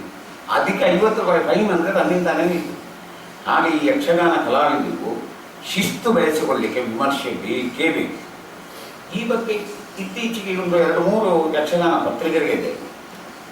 ಅವುಗಳಿಗೆ ಬಹಳ ಹಿಡಿದಾದ ಹೊಣೆಗಾರಿಕೆ ಇದೆ ಅಂತ ನನ್ನ ಅಭಿಪ್ರಾಯ. ಈಗ ಬೇರೆ ಪತ್ರಿಕೆಗಳು ವಾರದಲ್ಲಿ 1 ದಿವಸ ಕಲಾ ವಿಮರ್ಶೆ ಇತ್ಯಾದಿ ತರ್ತಾರೆ. ಅಂಥದ್ದು ಖಂಡಿತ ಬೇಕು, ತಪ್ಪುಗಳನ್ನು ಖಂಡಿಸಲೇಬೇಕು. ಆದರೆ ಈ ವಿಮರ್ಶೆಗಳಲ್ಲಿ ನಾವು ನೋಡುವುದು ಒಂದು ಅವರದ್ದು ಡಿಡಕ್ಟಿವ್, ಅಂದ್ರೆ ಮೊದಲು ತೀರ್ಮಾನ, ಪೂರ್ವಾಗ್ರಹ ಪೀಡಿತವಾದ ವಿಮರ್ಶೆ. ಇದು ನಮಗೆ ತಲೆನೋವು ಬರ್ತದೆ. ಅದು ಕಲೆಯನ್ನು ಉಳಿಸಿ ಬೆಳೆಸುವಲ್ಲಿ ಅದು ಯಾವುದೇ ಒಂದು ಇದನ್ನು ದೇಣಿಗೆಯನ್ನು ಕೊಡುವುದಿಲ್ಲ, ಅದು ಇನ್ನಷ್ಟು ನಿರುತ್ಸಾಹಗೊಳಿಸುತ್ತೆ. ಆವಾಗ ನಾನು ಹೇಳಿದ ಆ ಪತ್ರಿಕಾ ಸಂಪಾದಕರು ನಿಷ್ಪಕ್ಷಪಾತಿಗಳಾಗಿ ಅದನ್ನು ಹಾಕಿ ಅವರಿಗೆ ಖಂಡಿತ ಅರ್ಥ ಆಗ್ತದೆ. ಯಾವನೋ ಒಬ್ಬ ಬಂದಲ್ಲಿ ಸಂಪಾದಕ ಮಟ್ಟದಲ್ಲಿ ಕುಳಿತಿರುವುದಿಲ್ಲ. ಹಾಗಿರುವಾಗ ಅವರು ಪೂರ್ವಾಗ್ರಹ ಪೀಡಿತ ವಿಮರ್ಶೆ ಅಂದರೆ ಅದನ್ನು ಪಬ್ಲಿಷೇ ಮಾಡಬಾರ್ದು. ನಿಷ್ಪಕ್ಷಪಾತವಾದಂತಹ ವಿಮರ್ಶೆ ಖಂಡಿತವಾಗಿಯೂ ಪತ್ರಿಕೆಗಳಲ್ಲಿ ಬರಬೇಕು. ಮತ್ತು ಇದಕ್ಕೆ ಬಹುಶಃ ನಮ್ಮ ಯಕ್ಷಗಾನದ ಕಲಾ ವ್ಯಾಪ್ತಿ ಕಡಿಮೆ ಆಗಿ ಅದನ್ನು ಟಿವಿಯಲ್ಲಿ ಅವಕಾಶಗಳು ಸಿಕ್ಕುವುದು ಕಡಿಮೆ. ಮಂಗಳೂರು ಕ್ಷೇತ್ರದ ಆಕಾಶವಾಣಿಯಲ್ಲಿ ಆದರೂ ಸ್ವಲ್ಪ ಅವಕಾಶ ಕೊಡಬಹುದು. ಬೇರೆ ಬೇರೆ ಮಾಧ್ಯಮಗಳು ಕೂಡ ಇದಕ್ಕೆ ಪ್ರಯತ್ನ ಮಾಡಿದ್ರೆ ಒಳ್ಳೆಯದು. ಮತ್ತೆ ವಿಮರ್ಶಕರು ಸರಿಯಾಗಿ ತಿಳಿದವರಾಗಲಿ. ಈಗ ಎಂತಹ ಒಂದು ದುರವಸ್ಥೆ ಬಂದಿದೆ ಅಂತ ಹೇಳಿದ್ರೆ, ವಿಮರ್ಶಿಸಬಲ್ಲಂತ ಸಾಮರ್ಥ್ಯವುಳ್ಳಂತ ಸ್ವಲ್ಪ ಹಿರಿಯರು ನೇರ ಎದ್ದು ಹೋಗ್ತಾರೆ. ಹೌದು, ಅವರು ಏನು ಮಾತಾಡೋದೇ ಇಲ್ಲ, ಅವರ ಮನಸ್ಸಿನಲ್ಲೇ ಇಟ್ಟುಕೊಂಡು ಹೋಗ್ತಾರೆ. ಯಕ್ಷಗಾನದ ಕಡೆ ತುದಿ ರಸದ ಗಂಧ ಗೊತ್ತಿಲ್ಲದವರು ವಿಮರ್ಶೆ ಮಾಡೋದು. ಎಂತ ಮಾತಾಡಿದ್ರು, ಎಂತ ಬಿದ್ದದ್ದು, ಎಂತ ನನಗೆ ಅರ್ಥವೇ ಆಗಲಿಲ್ಲ ಅಂತ ಹೇಳುವಂಥ ವಿಮರ್ಶಕರೇ ಇರೋದು. ಹಾಗಾಗಿ ಫುಟ್ಪಾತ್ ವಿಮರ್ಶಕರಿಂದ ಯಕ್ಷಗಾನ ಕುಲಗೆಡ್ತಾ ಇದೆ. ಖಂಡಿತ ವಿಮರ್ಶೆ ಬೇಕು. ಅಂದ್ರೆ ವಿಮರ್ಶೆಯ ಸ್ವರೂಪ ಹೇಗಿರ್ಬೇಕು ಅಂತ ನಿಮ್ಮ ಒಂದು ಕಲಾವಿದರಾಗಿ ನೀವು ಯಾವ ರೀತಿಯ ವಿಮರ್ಶೆ ಬೇಕು ಅಂತ, ಅಂದ್ರೆ ವಿಮರ್ಶಕನಲ್ಲಿ ಯಾವೆಲ್ಲ ಗುಣಗಳು ಬೇಕು? ಹೌದು, ವಿಮರ್ಶಕ ಕೇವಲ ತಪ್ಪು ಗುರುತಿಸಿ ಹೇಗೆ ಮಾತ್ರ ಗೊತ್ತಿದ್ರೆ ಸಾಕು, ಇಂಥದ್ದು ಸರಿ ಅಂತಲೇ ಹೇಳಲಿಕ್ಕೆ ಗೊತ್ತಿರಬೇಕು. ಡಾಕ್ಟರ್ ರೋಗ ಗುರುತಿಸಿ ಹೇಗೆ ಔಷಧಿ ಕೊಡ್ತಾನೆ, ಎರಡೂ ಅವನ ಕರ್ತವ್ಯ. ಈಗ ನಾವು ಈ ವಿಮರ್ಶಕರ ಲೇಖನಗಳನ್ನೆಲ್ಲ ನೋಡಿದರೆ ಒಂದು ಹೊಗಳಿ ಬರೆಯುವುದು ಅಥವಾ ತಗಲಿ ಬರೆಯುವುದು. ಅಂದ್ರೆ ಈಗ ನಾನು ಏನು ಗ್ರಹಿಸುವುದು ಅಂತಂದ್ರೆ, ಒಂದು ಇಂಥದ್ದು ತಪ್ಪು ಆಗಿದೆ ಅಂತ ಹೇಳಿದ್ರೆ ಸರಿ ಹೀಗೆ ಮಾಡಬೇಕು ಅಂತ ಹೇಳಿ ನೀವು ವಿಮರ್ಶೆ ಮಾಡಬೇಕು ಅಂತ ಆಗ್ತದೆ. ಹಾಗಾಗಿ ಈ ರೀತಿ ಇದು ತಪ್ಪು, ಅದರ ಬದಲಿಗೆ ಹೀಗೆ ಮಾಡಬಹುದಿತ್ತು, ಇದೂ ಕೂಡ ಬೇಕು. ಅಥವಾ ಇಂಥವ್ರು ಇಂದ್ರ ಚಂದ್ರ ದೇವೇಂದ್ರ ಯಾವತ್ತೋ ಯಾರೋ ಮುಖಕ್ಕೆ ಬಣ್ಣ ಹಾಕಿ ಯಾರೋ ಕಿರೀಟ ಕಟ್ಟಿ ಬಿಟ್ಟ ವೇಷ ಭಾರಿ ಭರ್ಜರಿ ವೇಷ, ಈ ರೀತಿ ತುಂಬ ಹೊಗಳೋದು ತುಂಬ ತೆಗೊಳ್ಳೋದು ಅದು ಖಂಡಿತ ವಿಮರ್ಶೆ ಆಗುವುದಿಲ್ಲ. ಅದಕ್ಕಿಂತ ಈ ಪಾತ್ರದಲ್ಲಿ ಹೀಗೆ ಮಾಡಬಹುದಿತ್ತು ಎಂಬ ಸೂಚನೆ ಕೊಡುವಂಥದ್ದೇ ನಿಜವಾದಂತಹ ವಿಮರ್ಶೆ. ಯಕ್ಷಗಾನವನ್ನು ಉಳಿಸಿ ಬೆಳೆಸಬೇಕಾದ ಹೊಣೆ ಯಾರ್ದು? ಕಲಾವಿದರದ್ದ ಅಥವಾ ಪ್ರೇಕ್ಷಕರದ್ದ ಅಥವಾ ಸಂಘಟಕರದ್ದ? ಉಳಿಸಬೇಕಾದ್ದು ಕಲಾವಿದರು, ಬೆಳೆಸಬೇಕಾದ್ದು ಸಂಘಟಕರು. ಯಕ್ಷಗಾನದಲ್ಲಿ ಹೊಟ್ಟೆ ಹೊರೆಯಬೇಕಾದಂತಹ ಸ್ಥಿತಿ ಎಷ್ಟೋ ಜನರಿಗಿದೆ. ಯಾಕಂದ್ರೆ ಅವರು ಜೀವನಕ್ಕೆ ಅದನ್ನೇ ಆದಾಯವಾಗಿ ಮಾಡಿದ್ದಾರೆ. ಜನ ಯಾವುದಕ್ಕೆ ಹೆಚ್ಚು ಸೇರ್ತದೆ, ಜನ ಯಾವುದನ್ನು ಹೆಚ್ಚು ಆಶಿಸ್ತಾರೆ ಅದನ್ನು ಅವರು ಕೊಡ್ತಾರೆ. ಯಾಕಂದ್ರೆ ಅವರ ಜೀವನ ವೃತ್ತಿಯೇ. ಇಂಥಲ್ಲಿ ನನಗನ್ನಿಸ್ತದೆ ವೃತ್ತಿ ಕಲಾವಿದರಿಗಿಂತ ಹವ್ಯಾಸಿ ಕಲಾವಿದರ ಮೇಲೆ ಹೆಚ್ಚಿನ ಹೊಣೆಗಾರಿಕೆ. ಅದು ನಿಜವಾಗಿ. ಅವರು ಅಧ್ಯಾಪಕನೋ ಕೃಷಿಕನೋ ವ್ಯಾಪಾರೋದ್ಯಮಿಯೋ ಆಗಿರ್ತಾರೆ, ಅವರಿಗೆ ಯಕ್ಷಗಾನದಿಂದಲೇ ಬದುಕಬೇಕಾಗಿಲ್ಲ. ಅಂಥವ್ರು ಯಾವುದೇ ಸಂದರ್ಭದಲ್ಲಿ ಕೇವಲ ಕೀಳು ಮನೋರಂಜನೆ ಅಂತ ನಾನು ಹೋಗುವುದಿಲ್ಲ, ಶಿಸ್ತುಬದ್ಧನಾಗಿರ್ತೇನೆ ಎಂಬುದನ್ನು ಮುಂದುವರಿಯಿರಿ. ಆಗ ವಿಮರ್ಶಕರು ಅದು ಸರಿ ಎಂಬ ಹಾಗೆ ಅದನ್ನು ಮುಂದುವರಿಸಿ ಒಪ್ಪಿಕೊಳ್ಬೇಕು. ಆವಾಗ ಕಲಾವಿದರಿಗೂ ಜವಾಬ್ದಾರಿ ಬಂದಿತ್ತು. ಮತ್ತೆ ಪ್ರೇಕ್ಷಕ ತಿದ್ದರೆ ಇಂದು ಯಕ್ಷಗಾನ ತಿದ್ದಲ್ಪಡುವುದಿಲ್ಲ. ಇದು ದೇರಾಡಿ ಸೀತಾರಾಮಯ್ಯ ಹೇಳಿದಂತಹ ಮಾತು. ಇಂದು ಯಕ್ಷಗಾನ ಹಾಳಾಗುತ್ತದೆ ಅಂದರೆ ಯಕ್ಷಗಾನ ಪ್ರೇಕ್ಷಕರು ತುಂಬಾ ಹಾಳಾಗಿದ್ದಾರೆ.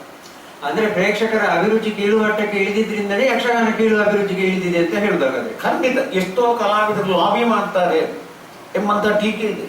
ಅವರೆಲ್ಲ ಲಾಬಿ ಮಾಡೋದು, ಅವರ ಹಿಂದೆ ಈ ಚೀಪ್ ಚೇಲಗಳು ಒಂದು ಗಂಟು ಬೀಳುದು. ಈ ಚೀಪ್ ಚೇಲಗಳಿಂದಾಗಿಯೇ ಯಕ್ಷಗಾನ ಹಾಳಾಗುವುದು ಹೊರತು ಮತ್ತೆ ಯಾರಿಂದಲಾಗಿಯೂ ಅಲ್ಲ. ಅಂದ್ರೆ ಈ ಲಾಬಿಗಳೆಲ್ಲ ಈ ಚೇಲಗಳಿಂದಲೇ ಆಗುದು ಅಂತ. ಚೇಲಗಳಿಂದಲೇ ಅವರಿಗೆ ಸುಟ್ಟು ತಿನ್ನಲಿಕ್ಕೆ ಯಕ್ಷಗಾನ ಗೊತ್ತಿಲ್ಲ. ಅವರು ಟೆಂಟಿಗೆ ಸುತ್ತ ಹಾಕಿಕೊಂಡೇ ಇರುವುದು ಹೊರತು ಆಟ ನೋಡುವುದಿಲ್ಲ. ಅವರು ಬಂದು ಚರಿತ್ರೆಯಲ್ಲಿ ಅವರ ಅಭಿಮಾನಿ ಕಲಾವಿದನ ಸುಳ್ಳು ಪಟ್ಟಂಗ ಹೊರತಾ ಇರುವುದು. ಹೌದು, ಸರಿಯಾದ ಮಾತು ಹೇಳಿದ್ರೆ. ಹೌದಪ್ಪ, ನಾನಿದನ್ನು ನೋಡಿದ್ದೇನೆ. ಹೌದು, ಅವರು ನಿಜವಾಗಿ ಅಭಿಮಾನಿಗಳಲ್ಲ, ತಮ್ಮನ್ನು ಗುರುತಿಸಿಕೊಳ್ಳಿಕ್ಕೆ ಒಬ್ಬ ಕಲಾವಿದ ಗಂಟು ಬೀಳು. ಹೌದು, ಗಂಟು ಬೀಳುದು. ಹೌದು, ಅಂತಹ ಗಂಟು ಬೀಳುವ ಈ ಚೇಲಗಳಿಂದಾಗಿ ಯಕ್ಷಗಾನ ಹಾಳಾಗುವುದು ಹೊರತು ಅದಕ್ಕೆ ಕಲಾವಿದನು ಹೊಣೆಗಾರಲ್ಲ. ಮತ್ತೆ ಇದನ್ನು ನಿರ್ವಹಿಸುವಂತಹ ಸಂಸ್ಥೆಗಳೋ ವ್ಯಕ್ತಿಗಳೋ ಸಂಘಗಳೋ ಇರ್ತದೆ. ಅವರು ಪೂರ್ವಾಗ್ರಹ ಬಿಡ್ಲೇಬೇಕು. ಅಂದ್ರೆ ಪೂರ್ವಾಗ್ರಹ ಅಂದ್ರೆ ಇದು ಮುಖ್ಯವಾಗಿ ಅವರಿಗೆ ಇಂಥ ಒಂದು 4 ಅರ್ಥಧಾರಿಗಳು ಬೇಕು ಎಂಬುದಾಗಿರ್ತದೆ. ಅದು ಅವರ ಸ್ವಾತಂತ್ರ್ಯ, ಸರಿ. ಆ 4 ಅರ್ಥಧಾರಿಗಳಿಗೆ ಹೊಂದದಂತ ಯಾವುದೋ ಪ್ರಸಂಗ ಇತ್ತು. ಆ 4 ಅರ್ಥಧಾರಿಗಳು ಬೇಕು ಅವರ ಸ್ವಭಾವಕ್ಕೆ, ಅವರ ಪಾತ್ರಚಿತ್ರಣ ಕ್ರಮಕ್ಕೆ ಹೊಂದುವಂತಹ ಪ್ರಸಂಗವನ್ನು ಆರಿಸಿ. ಅದಲ್ಲದಿದ್ರೆ ಅವರೊಂದು ಪ್ರಸಂಗವನ್ನು ಆವರಿಸಿದ್ರು ಅಥವಾ ಆರಿಸಿಕೊಂಡ್ರು ಅಂತ ಹೇಳಿದ್ರೆ ಅದಕ್ಕೆ ಸರಿಯಾಗಿ ಯಾರು ಪೋಷಣೆ ಮಾಡ್ಯಾರ ಅಂತ ಆರಿಸಬೇಕು. ಇದು ಯಾವುದೋ ಪ್ರಸಂಗ, ಅದಕ್ಕೆ ಹೊಂದದಂತಹ ಯಾವುದೋ ಅರ್ಥಧಾರಿಗಳು ಹೀಗೆಲ್ಲ ಮಾಡಿ ಕಾರ್ಯಕ್ರಮವನ್ನು ಕೊಲಗಡಿಸುವುದು. ಒಬ್ಬ ಕೃಷ್ಣನ ಅರ್ಥವೇ ಹೇಳಲಿಕ್ಕೆ ಅನ್ಫಿಟ್ ಆದ ಅರ್ಥಧಾರಿ ಅಂತ ಸುಮ್ಮನೆ ಗಂಟೆ ಗಟ್ಟಲೆ ಮಾತಾಡುವಂತ ಹೋಗಿ ಕೃಷ್ಣನ ಅರ್ಥ ಹೇಳು ಅಂದ್ರೆ ಹೇಳಿದ್ರೆ ಆಗ್ಲಿಕ್ಕಿಲ್ಲ. ಮತ್ತೆ ಅವನ ಸ್ವಭಾವವು ಸ್ವಲ್ಪ ಮಟ್ಟಿಗೆ ಹೊಂದಿಕೊಂಡಿರ್ತದೆ. ರಾಮನ ಅರ್ಥ ಬಹಳ ಸುಲಭ ಅಂತ ಗ್ರಹಿಸಿಕೊಳ್ತಾರೆ. ರಾಮನ ಅರ್ಥದಲ್ಲಿ ಒಂದು ಕೀಲ ಅಭಿರುಚಿಯ ಶಬ್ದಗಳು ಬರೋದು, ಅಷ್ಟು ಶಿಸ್ತುಬದ್ಧವಾಗಿರಬೇಕು. ಅದನ್ನು ಎಲ್ಲರಿಂದ ಸಾಧ್ಯ ಇಲ್ಲ. ಆಟೋ ರಿಕ್ಷಾ ಜಲ್ಲಿ ಗಾಡಿ ಮಾತಾಡುವವರ ಹತ್ರ ರಾಮನ ಅರ್ಥ ಹೇಳಿಸುವುದು ವ್ಯವಸ್ಥಾಪಕರ ತಪ್ಪು ಹೊರತು ಹೌದು ಹೌದು ಅದು ಆ ಕಲಾವಿದನ ತಪ್ಪಲ್ಲ. ಹಾಗಾಗಿ ವ್ಯವಸ್ಥಾಪಕರು ಬಹಳ ಜಾಗರೂಕರಾಗಿರಬೇಕು. ಹಾಗಾಗಿ ನಾನು ಇದು ಅರ್ಥಧಾರಿಗಳು ಉಳಿಸಬೇಕು, ವ್ಯವಸ್ಥಾಪಕರು ಪೋಷಕರು ಬೆಳೆಸಬೇಕು. ಇದರಲ್ಲಿ ನಾನು ಹೇಳಿದ್ರೆ ತುಂಬ ಶಕ್ತರಿದ್ದಾರೆ, ನಮ್ಮನ್ನು ಮನಸ್ಸು ಮಾಡಿದರೆ ಬೆಳೆಸಲಿಕ್ಕೆ. ಧರ್ಮಾಧಿಕಾರಿಗಳಿರ್ತಾರೆ, ಮಹಾ ಸರ್ಕಾರಿ ಅಧಿಕಾರಿಗಳಿರ್ತಾರೆ, ಕೋಟ್ಯಾಧಿಪತಿಗಳಿರ್ತಾರೆ, ವ್ಯಾಪಾರದಲ್ಲಿ ಕೋಟಿ ಕೋಟಿ ಲಾಭ ಮಾಡುವವರು. ಆದರೆ ಅವರಿಗೆ ಯಕ್ಷಗಾನದ ಬಗ್ಗೆ ನಿಜವಾದ ಕಳಕಳಿ ಉಂಟಾ ಇಲ್ವಾ ಎನ್ನುವಂಥದ್ದು ಈಗ ಪ್ರಶ್ನೆ ಅಲ್ಲ. ಹೌದು, ಅವರು ನಮ್ಮಲ್ಲಿಗೆ ನಾನು ಯಾಕೆ ಹೇಳುದಂದ್ರೆ, ನಿಜವಾಗಿ ಯಾರಿಗೆ ಸಾಮರ್ಥ್ಯ ಉಂಟು ಇದನ್ನು ಎತ್ತಿ ನಿಲ್ಲಿಸುವಂತದ್ದು, ಅದನ್ನು ಯಾರು ಮಾಡ್ತಾ ಇಲ್ಲ. ಅದಕ್ಕೆ ಈಗ ನಾವು ಯಾರಿಗೆ ಕೈಯಿಂದ ಆಗುದಿಲ್ಲ ಅವನು ಇದನ್ನೆಲ್ಲ ಮಾತಾಡಿಕೊಂಡು ಕೂತಾಗೆ ಆಗ್ತಾ ಉಂಟು ಈಗ. ಅಲ್ಲ, ಅದನ್ನು ಮಾಡಬಹುದು. ಅಂಥವ್ರನ್ನು ನಾವೇ ಪ್ರೋತ್ಸಾಹ. ಅವರು ನಮ್ಮ ಕಾಲಗುಡಕ್ಕೆ ಬರಬೇಕು ಅಂತ ನಾವು ಆಶಿಸುವುದೇ ಅದು. ನಾವು ಹೋಗಿ ಅಥವಾ ಅವರ ಆತ್ಮೀಯರನ್ನು ಗಂಟು ಕಟ್ಟಿಕೊಂಡಾದ್ರೂ ಹೋಗಿ ಅವರನ್ನು ನಾವು ಹೋಗಿ ಕೇಳಬೇಕು. ಮಗು ಅಳದೆ ಯಾವ ತಾಯಿಯೂ ಹಾಲು ಕೊಡೋದಿಲ್ಲ. ಹಾಗಾಗಿ ಆ ಹಣವಂತರೋ ಧರ್ಮಾಧಿಕಾರಿಗಳೋ ಅಥವಾ ಸರ್ಕಾರಿ ಅಧಿಕಾರಿಗಳೋ ದೊಡ್ಡ ವ್ಯಾಪಾರಿಗಳು ನಮಗೆ ಸಹಾಯ ಮಾಡೋದಿಲ್ಲ ಅಂತ ಹೇಳಿದ್ರು, ಅವರನ್ನು ಹೋಗಿ ಹೇಗಾದ್ರೂ ಹಿಡಿಬೇಕು. ಆದರೆ ಈಗಿನ ದುರಂತ ಅಂದ್ರೆ ಯಕ್ಷಗಾನದ ಕಳ್ಳ ವ್ಯಾಪಾರಿ ಕಲಾವಿದರು ತುಂಬಾ ಇದ್ದಾರೆ. ಅವರಿಗೆಲ್ಲ ಇವರ ಸಹಾಯ ಸಿಗ್ತದೆ, ಹಣ ಸಿಗ್ತದೆ. ಪ್ರಾಮಾಣಿಕ ಕಲಾವಿದರಿಗೆ ಮಾತ್ರ ಏನೂ ಸಿಗುದಿಲ್ಲ. ಹೌದು, ಇದು ದೊಡ್ಡ ದುರಂತವೇ. ಹೌದು. ಹಾಗೆ ಕಳ್ಳ ಕಲಾವಿದರಿಗೆ ಅವರು ಧಾರಾಳ ಕೊಡ್ತಾರೆ. ಈಗ ಮುಂಬೈಯಲ್ಲಿ ನಾನು ಎಷ್ಟೋ ಧನಿಕರನ್ನು ನೋಡ್ತೇನೆ. ಯಾವುದು ರಂಗಸ್ಥಳದಲ್ಲಿ ಕಾಣಿಸಿಕೊಳ್ಳಬಾರದು, ಯಾವನ ಒಟ್ಟಿಗೆ ಒಂದು ಮರ್ಯಾದಸ್ಥರ ಸಭೆಗೆ ಹೋಗಬಾರದು, ಅಂಥವರಿಗೆ ಧಾರಾಳ ಸಹಾಯ ಸಿಗ್ತದೆ. ಯೋಗ್ಯ ಕಲಾವಿದರಿಗೆ ಸಿಕ್ಕೋದು. ಹಾಗೆ ಅವರನ್ನು ಅಪ್ರೋಚ್ ಮಾಡುವುದು ಕೂಡ ಸ್ವಲ್ಪ ಅಂದ್ರೆ ಈ ನಿಜವಾಗಿ ಆಗಬೇಕಾಗಿರುವ ಕೆಲಸ ಸಂಘ ಸಂಸ್ಥೆಗಳಿಂದಾಗಲಿ ಯಾರಿಂದನೇ ಆಗಲಿ, ನಾನು ವೈಯಕ್ತಿಕವಾಗಿ ನಾನು ಅಂದುಕೊಂಡಿದ್ದೇನೆ ಅಂತಂದ್ರೆ, ನಿಜವಾದ ಒಂದು ಸಾಮರ್ಥ್ಯ, ನಿಜವಾದ ಒಂದು ಕಲೆ ಎಲ್ಲಿದೆ ಅದನ್ನು ನಾವು ತೋರಿಸುವ ಕೆಲಸ ಈಗ ಆಗ್ಬೇಕಾಗಿದೆ. ಆ ತೋರಿಸುವ ಕೆಲಸ ನಾವು ಮಾಡದೇ ಇದ್ರೆ ಜನರು ಏನ್ ತಿಳ್ಕೊಳ್ತಾರೆ, 100 ಜನ ಒಪ್ಪಿದ್ದಾನೆ 201ನೇ ಜನ ಒಪ್ಪುತ್ತಾನೆ ಅಷ್ಟೇ. ಹೌದಪ್ಪ, ನಮ್ಮ ಯೂನಿವರ್ಸಿಟಿಯಲ್ಲಿ ಯಕ್ಷಗಾನಕ್ಕಾಗಿ ಪ್ರತ್ಯೇಕವಾದಂತಹ ದೊಡ್ಡ ಅಂಗಣ ಆಗಿದೆ. ಎಷ್ಟೋ ಕೋಟಿ ರೂಪಾಯಿಯದ್ದು. ಅಲ್ಲಿ ಮಹಾವಿದ್ವಾಂಸರು ಅನಿಸಿಕೊಂಡವರಿದ್ದಾರೆ. ಅವರಿಗೂ ಬೇಕಂತವರ ಹಿಂದೆ ಕುಣಿದಾಡುವವರೇ ಹೊರತು ಇದರಲ್ಲಿ ನ್ಯಾಯವಾದ ಚಿಂತನೆ ಮಾಡುವಂಥವ್ರು ಯಾರಾದರೂ ಬೇಕೋ ಅವರಿಗೆ? ಎಲ್ಲರೂ ಕೂಡ ತನಗೆ ಉಘೆ ಅನ್ನುವರನ್ನೇ ಸುತ್ತುವರೆಸುವುದು ಹೊರತು ಪ್ರಾಮಾಣಿಕ ಚಿಂತಕರನ್ನು ಹತ್ತಿರ ತಕ್ಕೊಳ್ಳೋದಿಲ್ಲ. ಕಾಲ ಸರಿ ಮಾಡಿತ್ತು ಅಂತ ಅಷ್ಟೇ ನಾವು ಆಶಾವಾದವನ್ನು ಇಟ್ಟುಕೊಳ್ಬೇಕಷ್ಟೇ. ಇಲ್ಲಿ ನನಗೆ ಬಹಳ ಇಷ್ಟ ಆಗಿದ್ದು ಒಂದು ಯಾವುದು ಅಂತಂದ್ರೆ, ನೀವು ಹಾಗೆ ಹೇಳಿದ್ದು ಒಂದು ಪ್ರದರ್ಶನವನ್ನು ನೋಡದೆ ಅದೇ ಆ ಚೌಕಿಯಲ್ಲಿ ಬಿದ್ದು, ಅದು ಬಹಳ ದೊಡ್ಡ ಒಂದು ಸಮಸ್ಯೆ, ಅದೊಂದು ಪಿಡುಗೆ. ಈಗ ನಾನು ಅದನ್ನು ಕೆಲವು ಕಡೆ ನೋಡಿದ್ದೇನೆ. ಸಂತ ವಿಮರ್ಶಕರು ಅಂತೇಳಿ ನಾನು ಹೇಳ್ತೇನೆ. ಅದೇ ನಾನು ನನ್ನ ಇದರಲ್ಲೇ ಕಂಡದ್ದು. 3ನೇ ಕ್ಲಾಸು ಕಲಿಯದವ, ಅಕ್ಷರಾಭ್ಯಾಸ ಮಾಡ್ತವ, ಭಾರಿ ಓದಿದ್ದಾನೆ ಅರ್ಥಧಾರಿ ಅಂತ ಸರ್ಟಿಫಿಕೇಟ್ ಕೊಡುವ ಇಂಥದ್ದಾಗ್ತದೆ.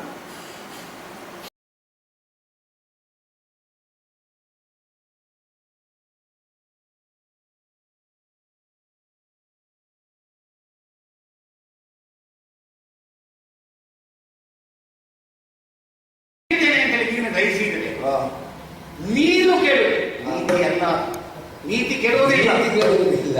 4 ದಿನದ ಹೊತ್ತಿಗೆ ನೀತಿಯನ್ನು ನೀನು ಮೆಟ್ಟಿ ಮೆರೆಯಬಹುದು. ನಾಳೆ ನೀತಿ ತನ್ನಷ್ಟಕ್ಕೆ ಎದುರಿರ್ತದೆ. ಆಗ ನೀನು ಕೆಡುವೆ.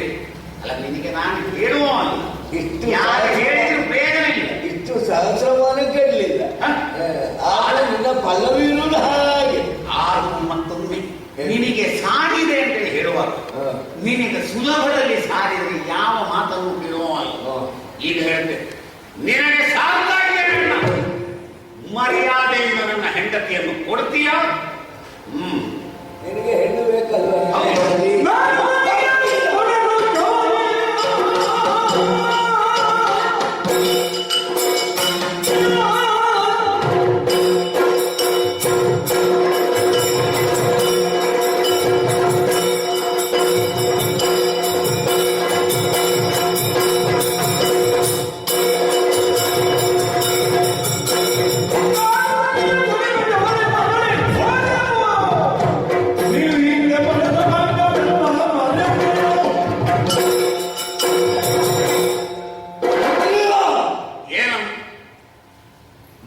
ನಿನ್ನ ಸಹೋದರಿಯರ ಬದುಕನ್ನು ಒಂದು ಬಾರಿ ನೆನಪಿಗೆ ತರಬೇಕು. ಅದು ಸುವರ್ಣ ಯುಗ ಇತ್ತು. ಒಂದು ಹಣ್ಣು ನನ್ನ ಕೈಗೆ ಸಿಕ್ಕಿದರೆ ಅದರ ಅರ್ಥವನ್ನು ನಿನಗೆ ಕೊಡದೆ ನಾನು ತಿಂದದ್ದುಂಟೆ. ಇರಲಿ, ಒಂದೇ ಬಟ್ಟಲಲ್ಲಿ ಉಂಡವರಂತೆ, ಒಂದೇ ಚಾಪೆಯಲ್ಲಿ ಮಲಗಿ ಎಟ್ಟವರಂತೆ ನಮ್ಮ ಸಹೋದರಿಯ ಸಾಗಿ ಬಂದ ದಿನ. ಹೌದು, ಅಂಥ ಬಲವಾದ ಬಿಗಿಯಾದ ಸಹೋದರಿಯ ಇನ್ನೊಂದೂ ಕೂಡಿಕೊಳ್ಳಲಾಗದೇ ಇರುವಂತ ಈ ಕಂದ ಕೈದು ಏರ್ಪಡುವುದಕ್ಕೆ ಕಾರಣಸ್ಥಾನದಲ್ಲಿ ನಡೆದ ಪ್ರಕರಣ ಯಾವುದು ಹೇಳಿದ ನಮ್ಮ ನೆನಪು. ನೀನು ಸರಿ ಯೋಚಿಸದಿದ್ದದ್ದು ಮಾತ್ರ. ಮಾಯಾವಿಯ ಪ್ರಕರಣ. ಹ? ಹೌದು. ಮಾಯಾವಿಯ ಪ್ರಕರಣ. ಅಲ್ಲಿ ನೀನು ಸರಿ ತಲೆ ಖರ್ಚು ಮಾಡಲಿಲ್ಲ. ತಮ್ಮ ನಾನು ಬರುವ ತನಕ ಹ. ಇಲ್ಲೇ ಕಾದಿರು ಹೌದು. ಅಂತ ಹೇಳಿ ನಿನ್ನನ್ನು ಹೊರಗೆ ಕೂಡಿಸಿ ನಾನು ಒಳಗೆ ಬಿಟ್ಟಿದ್ದವು. ಹೌದು. ಕರ್ಕತ್ತಲ್ಲಿ ತುಂಬಿದ ಆ ಗುಹಾಂತರಾಳದಲ್ಲಿ ಕರ್ರಗಿನ ಆ ರಾಕ್ಷಸನನ್ನು ಹುಡುಕಲಿಕ್ಕೆ ನನಗೆ ಎಷ್ಟು ದಿನಗಳು ಹೋಗಿದ್ದವು. ಹೌದಾ? ದಿನಗಳನ್ನು ಅಳಿಬೇಕಾದ್ರೆ ಹಗಲು ಮತ್ತೆ ರಾತ್ರಿಗಳು ಬೇಕು. ಹೌದು. ನನಗೆ ಗುಹಾಂತರಾಳದಲ್ಲಿ ಎಷ್ಟು ದಿನ ಹೋಯಿತು ನಾನು ಗೊತ್ತಿಲ್ಲ. ಸಾಧಾರಣ 1 ವರ್ಷ ಆಗಿದೆ. ನೀನು ಹೊರಗಿದ್ದವದಕ್ಕಾಗಿ. ಹೌದು. ನಾನೇನಾದರೂ ಒಂದು ನೂಲಿನ ಉಂಡೆಯನ್ನು ಹಿಡ್ಕೊಂಡು ಹೋದವ ಅಲ್ಲ. ಆಹಾ. ಅದರ ತಲೆಯನ್ನು ಆ ಗುಹೆಯ ಬಾಗಿಲಿಗೆ ಕಟ್ಟಿ ಆ ಉಂಡೆ ಬಿಡಿಸಿಕೊಂಡು ಹೋದವ ಅಲ್ಲ. ಹ. ಗುಹಾಂತರಗಳಲ್ಲಿ ಎಷ್ಟು ಕವಲುಗಳಿತ್ತು. ಹೌದಾ? ಆ ಕವಲುಗಳ ತನಕ ಹೋಗುವುದು ಮತ್ತೆ ಹಿಂದೆ ಪುನಃ ಪುನಃ ಹೋದ ಕವಲಿಗೆ ಮತ್ತೊಮ್ಮೆ ಹೋದದ್ದು ಉಂಟು. ಗೊತ್ತಿಲ್ಲ ಹ. ಇದು ಹೋದ ಜಾಗ. ಹ. ಅಂತೂ ರಾಕ್ಷಸರೊಂದಿಗೆ ಹೊಡೆದಾಟ. ಹ. ಅದೂ ದೀರ್ಘಕಾಲ. ಹ. ಯಾಕೆ ಕತ್ತಲೆಯೇ ಕಾಲ. ಹ. ಬೆಳಕಿದ್ರೆ ಅಲ್ಲ ಅವನು ಮುಸುಡಿ ಯಾವುದು ಮೈ ಯಾವುದು. ಹೌದು. ಈಗ ಅರಮನೆಯಲ್ಲಿ ನಾವು ಕೂತ್ಕೊಂಡಿರುವ ಹೊತ್ತಿಗೆ ಹೆಬ್ಬಾಗಿಲಿಗೆ ಬಂದುಕೊಂಡು ಬೊಬ್ಬೆ ಹೊಡ್ಕಲ್ಲ. ಹೌದು ಹೌದು. ಪಾಪ ಅವ ಬೊಬ್ಬೆ ಹೊಡಿವಾಗ ಆ ರಾಕ್ಷಸರು ಹ. ಓದ ಬಾಯಿ ತೆಗೆದು ಬೊಬ್ಬೆ ಹೊಡಿವಾಗ ಕಣ್ಣು ಮುಚ್ಚಿಕೊಂಡು ಹ. ಅದರ ಪರಿಣಾಮ ನಾನು ಎದುರಿಗೆ ಬಂದವನ ಮುಸುಡಿಗೆ ಗುಡ್ಡುವ ತನಕ ಹೋಗುತ್ತೀನಿ. ಹ. ಗುಡ್ಡಿನ ಮೇಲೆ ಗೊತ್ತಾಗ್ತದೆ ಕಣ್ಣು ತೆಗಿತಾನೆ ನಾನು. ಹ.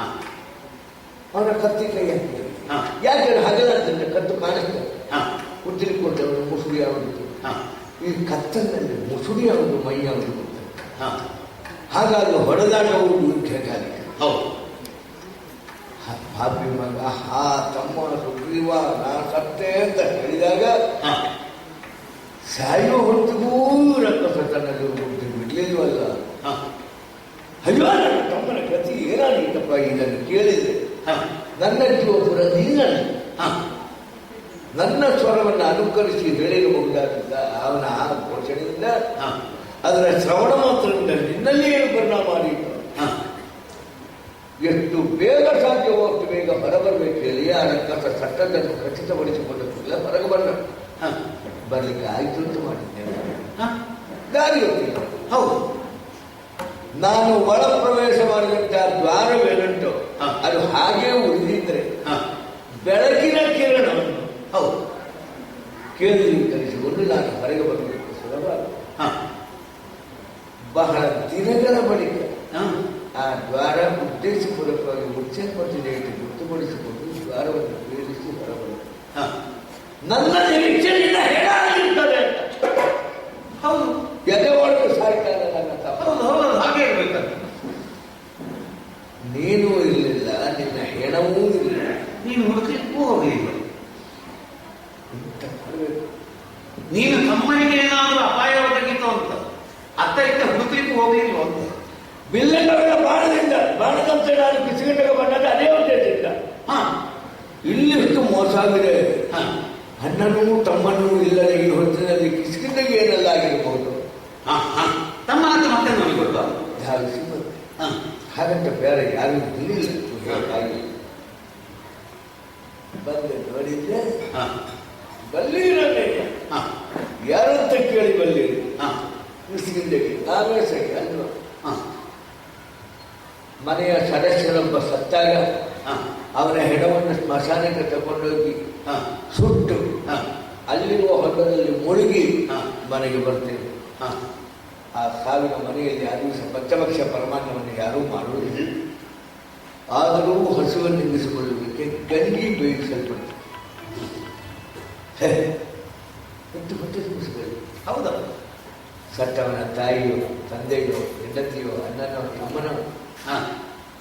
ಊಟ ಮಾಡ್ತಾರೆ. ಮಾಡ್ಲಿಕ್ಕಿಲ್ಲ. ಮಾಡಿದ ಊಟದ ಸಾಧ್ಯ ಉಳಿದವರ ಒತ್ತಾಯಕ್ಕೆ. ಹೌದಾ? ನಿನಗೆ ಅನ್ನ ಸತ್ತ ಸೂಟದ ಕಳೆಯುವ ಮೊದಲು ಅಣ್ಣನ ಹಾಸಿಗೆ ಉಂಟ ಎಷ್ಟು ಆಗಲಿಟ್ಟು ನೋಡು ಆಲೋಚನೆ ಬಂತಲ್ಲ. ಹಾ, ಎಂತ ನನ್ನ 7 ಹೆಂಡತಿ ದಿವಸ ಮೌನವ್ರತ ಮಾಡಿದ್ದೇನೆ. ರಕ್ಕಸನ ಬೊಬ್ಬೆಯನ್ನು ಕೇಳಿ ಹ.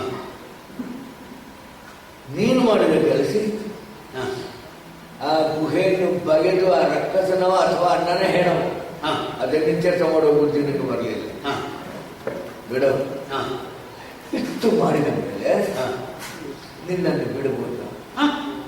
ನೀನು ಭಾವಿಸಿದ್ದೀ ತನ್ನ ಹೆಂಡತಿಯನ್ನು ಅಣ್ಣ ಎಳ್ಕೊಂಡಿದ್ದಾನೆ. ಕಾಮುಕತನ ಅಂತ ಹೇಳ್ಬೇಕು. ನಾನೊಂದು ಹೆಣ್ಣಿನ ಮೇಲೆ ಕಣ್ಣಿಟ್ರೆ ಆ ಹೆಣ್ಣಿನ ಮನೆ ಅಂಗಳಕ್ಕೆ ಯಮ ಕಾಣಿದ್ದಾನೆ. ಯಮನು ನನಗೆ ನಗಣ್ಯ.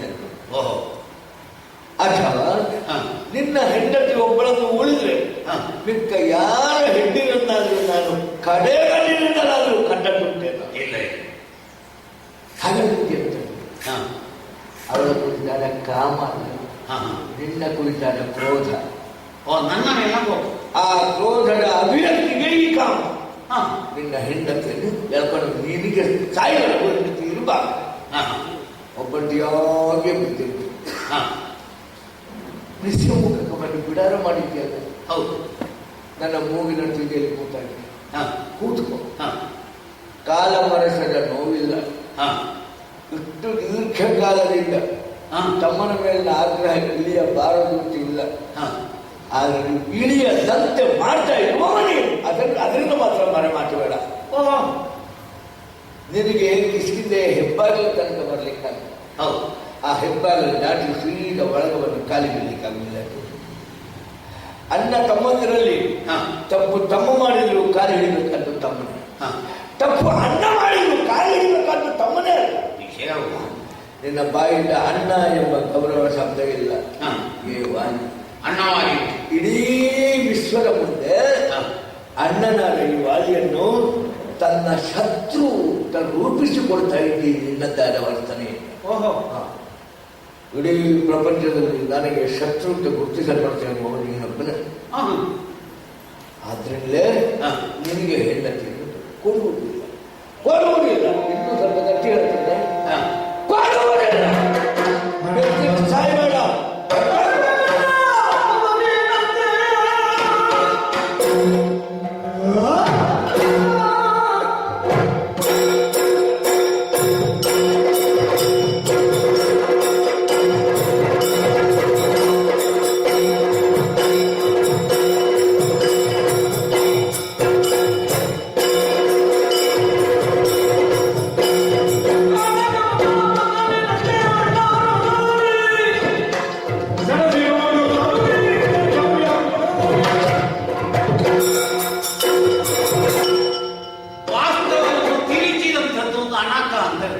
ಹೌದಾ? ಏನಪ್ಪ ವಾಸ್ತವ? ಈಗ ನೀನು ಹೇಳಿದ ಕಥೆಯು ಸತ್ಯದ ಅನಂತ. ಯಾಕಂದ್ರೆ ನಾನು ಇಲ್ಲಿ ಒಂದು ಕುಳಿತದ್ದು ಮಂಚರಾಸೆಯ ನಿನ್ನ ಭಾಷೆಯಲ್ಲಿ ಏನು ಹೇಳಿದೆ ಅಂತೂ ತಾರೆಯ ಮೇಲೆ ನನಗಿದ್ದಂತ ಅಭಿಲಾಷೆಯಿಂದ ಎಂಬಂತಹ ಧ್ವನಿಯನ್ನು ನೀನು ಹೇಳಿದ್ದೀಯಲ್ಲ, ಅದು ನಿನ್ನ ಕಲ್ಪನೆ, ಅದರ ಮೇಲೆ ಸವಾಲಿಲ್ಲ. ಅದು ಹೌದಾದ್ರೆ ನಾನು ಯಾಕೆ ಈ ರೀತಿ ಕಲ್ಪನೆ ಮಾಡುವುದು? ಹೇಗೆ? ಗುಹೆಯಿಂದ ಹೊರಬಂದ ಕೂಡಲೇ ತಮ್ಮನ ಮೇಲೆ ಅತ್ಯಂತ ಪ್ರೀತಿ ಅಭಿಮಾನ ಇದ್ದಂತಹ ವಾಲಿ, ಅದು ರಾಕ್ಷಸರ ಮಾಯೆ, ಇದೆಲ್ಲವನ್ನು ಗುರುತಿಸಿ ನಾವು ಬೇರೆ ರಾಕ್ಷಸರು ಬಂದು ನನ್ನ ತಮ್ಮನಿಗೆ ಏನಾದ ಅಪಾಯ ಮಾಡಿದ್ರು ತಮ್ಮನನ್ನು ಹುಡುಕಿಕೊಂಡು ಹೋಗಬೇಕು. ಅದರ ಬದಲಾಗಿ ನೀವು ನೇರ ಬಂದದ್ದು ಕಿಷ್ಕಿಂದ ರಾಜ್ಯ. ಹೌದು, ಅಲ್ಲಿ ಬಾಗಿಲಲ್ಲಿ ಕೂತಿಲ್ಲ ನೀನು. ನಾನು ಬರುವ ತನಕವು ಕೂತಿರ್ಬೇಕಾದ್ರೆ ನೀನು ಅಲ್ಲಿಲ್ಲ ಅಂದ್ರೆ. ಹೌದು, ರಾಕ್ಷಸರು ಯಾರಾದ್ರೂ ಹೊತ್ತುಕೊಂಡು ಹೋಗಿದ್ರೆ ಅಲ್ಲಿ ಕೂತಿರ್ತಾರೆ, ಅದನ್ನಾದ್ರೂ ನೀನು ಅನ್ವೇಷಣೆ ಮಾಡಿದ್ದೆ. ಆ ಕುರಿತಾದ ವರದಿಯನ್ನು ಸಂಗ್ರಹಿಸುವುದಕ್ಕಾಗಿ ಆದ್ರೂ ಊರಿಗೆ ಬರಬೇಡವೆ. ಅದಕ್ಕಿಂತ ಮೊದಲು ತಮ್ಮನ ಬಗೆಗೆ ಅಭಿಪ್ರಾಯ ಭೇದ ಕಲ್ಪಿತವಾಗುವುದಕ್ಕೆ ಪ್ರಧಾನ ಕಾರಣ ಗುಹೆಯ ಬಾಗಿಲಿಟ್ಟ ಬಂಡೆ. ಅದು ತಮ್ಮನೇ ಇಟ್ಟದ್ದಾಗಿರಬಹುದು ಅಂತ ನೀನು ಕಲ್ಪಿಸಿಕೊಂಡು. ಹಾಗಿದ್ರೆ ಇದರ ಮೂಲ ಏನು? ಮೊದಲೇ ತಮ್ಮನ ಮೇಲೆ ಒಂದು ಸಣ್ಣ ಸಂಶಯ ಇತ್ತು. ಮೊದಲಲ್ಲ, ಆ ಪ್ರಕರಣದ ನಂತರ ಗುಹೆಯ ಬಾಗಿಲಿಗೆ ಕಲ್ಲಿಡಲ್ಪಡ್ತಾನೆ ಅಂದ್ರೆ ಇದರ ಅರ್ಥ ಏನು? ಅಲ್ಲೇ ಶುರುವಾಗುವುದು. ಅಲ್ಲಿ ಸಂಶಯ ಬಂದ ಕೂಡಲೇ ನೇರವಾಗಿ ನೀನು ಅರಮನೆಗೆ ಬಂದಿದೆ. ನನ್ನ ತಮ್ಮನಿಗೂ ನನ್ನ ಹೆಂಡತಿಗೂ ಏನಾದ್ರು ಉಂಟು ಅಂತ ಒಳಗಿದ್ದೊಳಗೆ ನಿನಗೆ ಸಂಶಯ ಇತ್ತು ಅಂತ. ಹೆಂಡತಿಯ ಬಗ್ಗೆ ಅಂತ ಸಂಶಯ ಇರಲಿಲ್ಲ, ಆದ್ರೆ ಈಗಲೂ ನನ್ನ ಹೆಂಡತಿಯನ್ನು ನಾನು ಬಿಡದೇ ಇಟ್ಕೊಳ್ತೇನೆ. ಹೌದಾ? ನನ್ನ ನಂಟಿಗೆ ಹೌದು, ನನ್ನ ಹೆಂಡತಿಯನ್ನು ಇಟ್ಟುವುದಿಲ್ಲ ನೀವು. ನನಗೆ ಶಿಕ್ಷೆ ಅಂತೇಳಿ ಪರೋಕ್ಷವಾಗಿ ಕೆಲವು ಜನ ತಾನು ದೊಡ್ಡ ಗಂಡಸು ಅಂತ ತೋರಿಕೊಳ್ಳಿ ಹೆಂಡತಿ ಹೇಳಬೇಕು 1 2 ಅವನ ಅಂತಸ್ತಿಗೆ ಜಾಸ್ತಿ 50 100 ಬಿಟ್ಟುಕೊಡು. ನಿನ್ನ ಗಂಡುತನವನ್ನು ನೀನು ತೋರಿಸುವುದು ಹಿಡಿದೆ ಬಿಡು. ಅಂತೂ ಕೋಪದಲ್ಲಿ ಏನೋ ಮಾಡಿದ, ಕೋಪದಲ್ಲಿ ಏನೋ ಮಾಡಿರುವುದು ಕ್ಷಮ್ಯ ಎಂಬಂತ ಉದಾರತೆಯನ್ನು ನಾನು ಹೊಂದಿದ್ದೆ. ಅದಕ್ಕಾಗಿ ಒಂದು ನಟನೆಯನ್ನು ಶುರು ಮಾಡಿದೆ. ಹಿಂದೆಲ್ಲ ನೀನು ಬಂದಾಗ ಕೋಟೆಯ ಒಳಗೆ ಬರಲಿಕ್ಕೆ ಸಾಧ್ಯ ಇಲ್ಲದೆ, ಕೋಟೆಯ ಒಳಗೆ ಬಂತು ಅಂತ ಮತ್ತೆ ಕೋಟೆಗೆ ನೀನೋ ನಾನು ಇಬ್ಬರಿಗೆ ಮುಗಿಯೋದಿತ್ತು ಪ್ರಕಾರ. ಅದಕ್ಕೆ ನಾವಿಬ್ಬರೇ ಇದ್ದದನ್ನು ಮುಗಿಸಿಕೊಂಡು ಕೋಟೆಯ ಒಳಗೆ ಹೋಗಿ ನಮ್ಮ ಊರಲ್ಲಿ ಬರೀ ನೀವೇನು ತಲೆಬಿಸಿ ಮಾಡಬೇಡಿ, ನಾವು ಅಣ್ಣ ನಮ್ಮ ಅಂತ ನಾವಿಬ್ಬರೇ ಅದನ್ನು ಮುಗಿಸ್ಕೊಂಡು 10 ಜನರ ಎದುರಿನಲ್ಲಿ ಪ್ರಕರಣ ತಂದಿತ್ತು. ಮತ್ತೆ ವಾಲಿಯೋ ಸುಗ್ರೀವನು ಎಂಬ ಪ್ರಶ್ನೆ ಬರುತ್ತದೆ. ಇಲ್ಲೇ ಇತ್ಯರ್ಥವಾಗಿ ಒಟ್ಟಿಗೆ ಹೋದ್ರೆ ನೀವು ತಲೆಬಿಸಿ ಮಾಡಬೇಡಿ, ನಾವು ಅಣ್ಣ ನಮ್ಮದು ಅದನ್ನು ನಾವು ಮುಗಿಸಿಕೊಂಡಿದ್ದೆ ಅಂತ ಹೇಳಬಹುದು ಅಂತ ಹೊರಗಿದ್ದೇ ನನ್ನ ಗಂಡ ಬಂದದಕ್ಕೆ ಉಪಚಾರ ಕೊಟ್ಟೆ. ನೀನು ಗ್ರಹಿಸಿ, ನೀನು ಪೆಟ್ಟು ಕೊಟ್ಟದ್ದಲ್ಲ, ನಾನು ಪೆಟ್ಟು ತಿಂದದ್ದು. ನಾನು ಬೆನ್ನು ಒಟ್ಟಿಸಿ ಬಡಿದು ಅದರ ಕೋಪ ಮುಗಿಲಿ ನಿನ್ನದು. ಕೆಲವು ಸಲ ಮಕ್ಕಳು ತಾಯಿ ಕೊಡುವುದಿಲ್ಲ ಅಂತ ಕೊಡುವುದಿಲ್ಲ ಅಂತ ಅಮ್ಮನಿಗೆ ಬಡಿದು ಕೋಟೆ ಅಮ್ಮ ನೀನು ಬೆಲ್ಲ ಕೊಡುವುದಿಲ್ಲ ಅಂತ ಹೇಳ್ತಾರೆ. ಅಂದ್ರೆ ಆವಾಗ ಅಮ್ಮ ಹೇಳಿದ್ರೆ ಅದಕ್ಕೆ ಗೊತ್ತಾಗ್ತದೆ. ಆಗ ನೀನು ಹೊಡಿಕೊಟ್ಟು ನನಗೆ ಹುಡುಗಿ ಆಮೇಲೆ ನಿನಗೆ ಏನಾಗಬೇಕು ಅಂತ ನನ್ನ ಹೆಂಡತಿ ಹುಡುಗಿ ನಿನ್ನ ಕೋಪ ಇರಲಿ ಎಂಬಂತ ಅಣಕವನ್ನು ನಾನು ಆಡಿದ್ದೆ.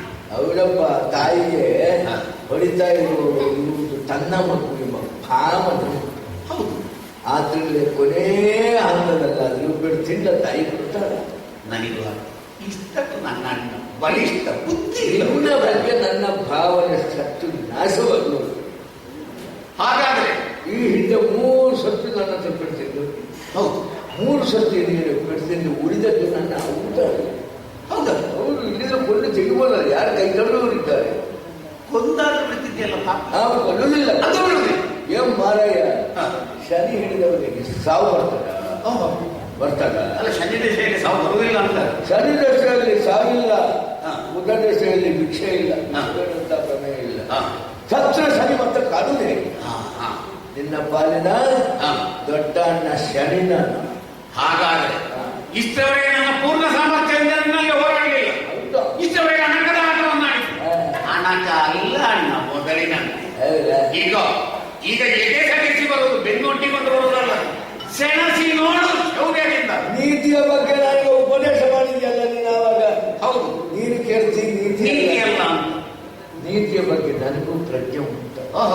ಇಲ್ಲಂತಂದ್ರೆ ನಮ್ಮ ರಾಜ್ಯದ ಮೇಲೆ ಯಾವಳೋ ಒಬ್ಬರನ್ನು ಅಪಹರಿಸಿಕೊಂಡು ಹೋಗ್ತಾ ಇದ್ದಂತ ಆ ಗೋಲಬನಿಗೆ ಆ ಹೆಣ್ಣಿನ ಆರ್ತನಾದವನ್ನು ಕೇಳಿದ ನಾನು ನೆಗೆದು 1,000 ಸಂವತ್ಸರಗಳ ಕಾಲ ಹೋರಾಟ ಯಾಕೆ ಮಾಡಬೇಕು? ತಪ್ಪುಂಟ ನಾನು ಎಲ್ಲರಿಗೂ ತೋರಿಸಿದೆ.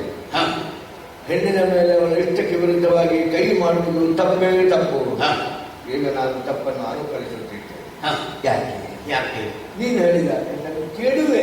ಹೌದು, ನನ್ನ ಪಾಲಿಗೆ ಕೆಡುಕು ಅಂತ ಇಲ್ಲವೇ ಇಲ್ಲ ಈ ವಿಶ್ವದಲ್ಲಿ. ನನ್ನ ಅರ್ಹತೆ, ನನ್ನ ಪಾತ್ರತೆ ಅಷ್ಟು ಎತ್ತರದ್ದು. ಆ ಧೈರ್ಯ ಇರುವುದರಿಂದಲೇ ಯಾವಳೋ ಅಲ್ಲ, ನನ್ನ ಕಾಸ ತಮ್ಮನ ಹೆಂಡತಿಯನ್ನು ಎಳೆದು ಬಂದಿದ್ದೇನೆ. ಸರಿ, ಕೆಡಿಸುವ ಗಂಡನೆಯ ಭಟ ಯಾವನಿದ್ದಾನೆ ನೋಡ್ಬೇಕು. ಅದಕ್ಕಾಗಿ ನಿನ್ನನ್ನು ಜೀವಂತ ಇಟ್ಟಿದ್ದೇನೆ. ನೀನು ಇಷ್ಟವರೆಗೆ ಯಾರನ್ನೂ ಕರ್ಕೊಂಡು ಬರಲಿಲ್ಲ. ಯಾಕೆ? ಸಹಕಾರಕ್ಕೆ ಯಾರು ಬರುವವರಿಲ್ಲ. ವಾಲಿಯನ್ನು ನಿಗ್ರಹಿಸಿ ನಿನ್ನ ಹೆಂಡತಿಯಲ್ಲಿ ಬಿಡಿಸಿ ಬರುವ ಖ್ಯಾತಿ ಈ ವಿಶ್ವದಲ್ಲಿ ಒಬ್ಬನಿಗಿಲ್ಲ. ನೋಡುವ, ಅಷ್ಟು ದಿನ ನಿನ್ನನ್ನು ಹಣ್ಣುಗಾಗಿ ನೀರುಗಾಯಿ ಮಾಡಿ ಬಿಟ್ಟದ್ದು ಅರ್ಥವಾದ್ರು ಬರಲಿ.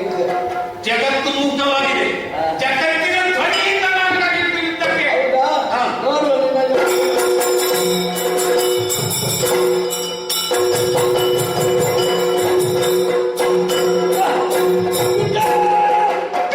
ಕೈಯಲ್ಲಿ ಹೊಡೆಯುವುದಲ್ಲ, ಕೆಳಗೆ ಬಿಟ್ಟವನಿಗೆ ಮತ್ತೆ ನಾನು ಪ್ರಹರಿಸಿದೆ. ನನ್ನ ಮಕ್ಕಳಿಗೆ ಕಾಲು ಇಷ್ಟವರೆಗೆ ಕೈಯಲ್ಲೇ ಸುಧಾರಿಸಿ ಬುದ್ಧಿ ಪರಿವರ್ತನೆ ಆಗಿದೆ. ಬರುವ ಅಣ್ಣ ತಮ್ಮಯ್ಯ ಹೇಳ್ಕೊಂಡು ಬಂದದ್ದೇ ಬಹುಶಃ ನನ್ನ ಕೈ ಗುಣವಲ್ಲದಿಲ್ಲ, ಕಾಲು ಗುಣವಲ್ಲದಿಲ್ಲ. ದೇವರು ನಮಗೊಂದು ಸವಲತ್ತು ಬಲ್ಲ ಕಾಲವ ಎಡ ಕಾಲವ ಪ್ರಶ್ನೆ ಬೇಡ, ಎರಡೂ ಕಾಲದಲ್ಲಿ ಆ ಸವಲತ್ತು ಉಂಟು. ಬೇರೆ ಯಾರಿಗೂ ಎರಡು ಕಾಲದಲ್ಲಿ ಹೋಗಲಿಕ್ಕೆ ನಮಗೆ ನಿಂತುಕೊಂಡು ಒಂದು ಲಾಗ ಹಾಕಿ ಪುನಃ ಹಾಗೆ ಎರಡೂ ಕಾಲನ್ನು ಬಳಸಿಕೊಂಡು ಕೌಟಿ ಬಿದ್ದಿರುವಿನ ಬೆನ್ನ ಮೇಲೆ ನನಗೆ ಗೊತ್ತಿರುವ ತೆಂಗು ತಿಂದು ಪಡಗು ತಿಂದು ಪ್ರದರ್ಶನವನ್ನು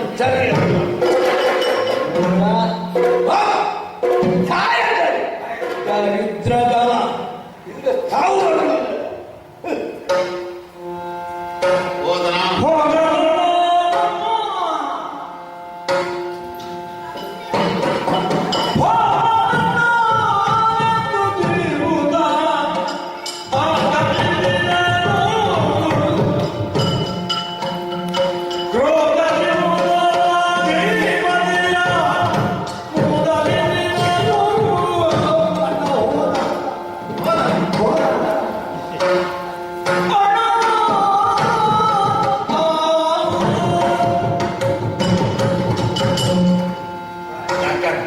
ಜಗ ನನ್ನ ಬೆನ್ನಿನಲ್ಲಿ ಆಗ್ತಾ ಇತ್ತು. ಎಷ್ಟು ಹೊತ್ತಾಗಲಿ ಅನ್ನೋದು ನಾನು ಕಾಯ್ತಾ ಇದ್ದೆ. ಒಮ್ಮೆಗೆ ಅವನ ಹಾರಾಟ ಲೆಕ್ಕ ಹಾಕಿದೆ. ರಾಮ ಬಾಣವಿದ್ದ, ಹೋದ. ನಮ್ಮಲ್ಲಿ ಯಾಕಮ್ಮ ಅವೆಂತದ್ದು ಸತ್ತು ಹೋದದ್ದು ಅಂದ್ರೆ ಸತ್ತೋದ ಅಂತ ಹಾಗೆ ಮಾಡಿ ಸತ್ತಿದ ಹೆಣವನ್ನು ನೋಡುವಂತ ಒಂದು ತಲೆ ಇಟ್ಟಿದ್ದೇನೆ. ತಟ್ಟಿರಾಯನಾಗಲಿ ಹೋಗುತ್ತೋ ಜೀವಂತ ಹೋಗ್ತಾ ಇದ್ದ. ಓ ದೇವ್ರೆ, ಧರ್ಮಕ್ಕೇನಾಗಬೇಕು ಹೆಚ್ಚಿನಿಂದ ನಾನು ಇವತ್ತು ದೊಡ್ಡ ಮನುಷ್ಯರನ್ನು ನಂಬಿ ನಮ್ಮಂತ ಪಾಪದವರೇನಾದ್ರು ಕೆಲಸಕ್ಕೆ ಇಳಿಯಿತು ಪೆಟ್ಟು ಹೊರತು ಮತ್ತೆ ಏನಾದ್ರೂ ಅದರಿಂದ ಸಾಧನೆ ಆಯ್ತು. ಹೆಸರು ದೊಡ್ಡ ಮನುಷ್ಯ ನಮ್ಮಂಥವ್ರು ಇಂಥವರನ್ನು ನಂಬಿ ಕೆಲಸಕ್ಕೆ ಇಳಿಬಾರ್ದು. ಇಕ್ಷಾಪುವಂಶದವರು ಎಲ್ಲಿವರೆಗೆ ಏರಿಸಿಬಿಟ್ಟೇವೆ ನಾನು ಆಗ್ಲಿಕ್ಕಿಲ್ಲ. ಆಗ ಬಹಳ ಚಂದದಿಂದ ಒಂದು ಸ್ವಾಗತ ಭಾಷಣ ಮಾಡಿದ್ದೇನೆ ನಾನು ರಾಮನಿಗೆ. ಈಗ ಒಂದು ಧನ್ಯವಾದ ಭಾಷಣ ಹೇಳಿ ನನ್ನ ಸಿಕ್ಕಬೇಕು ಅಂತಿದ್ದೇನೆ. ವಿಶ್ವನಾಯಕ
ದೇವರು ಏನನ್ನು ನೇರವಾಗಿ ಒಂದು ಜನರಿಗೆ ಬುದ್ಧಿ ಹೇಳಲಿಕ್ಕೆ ಬರುವುದಿಲ್ಲ.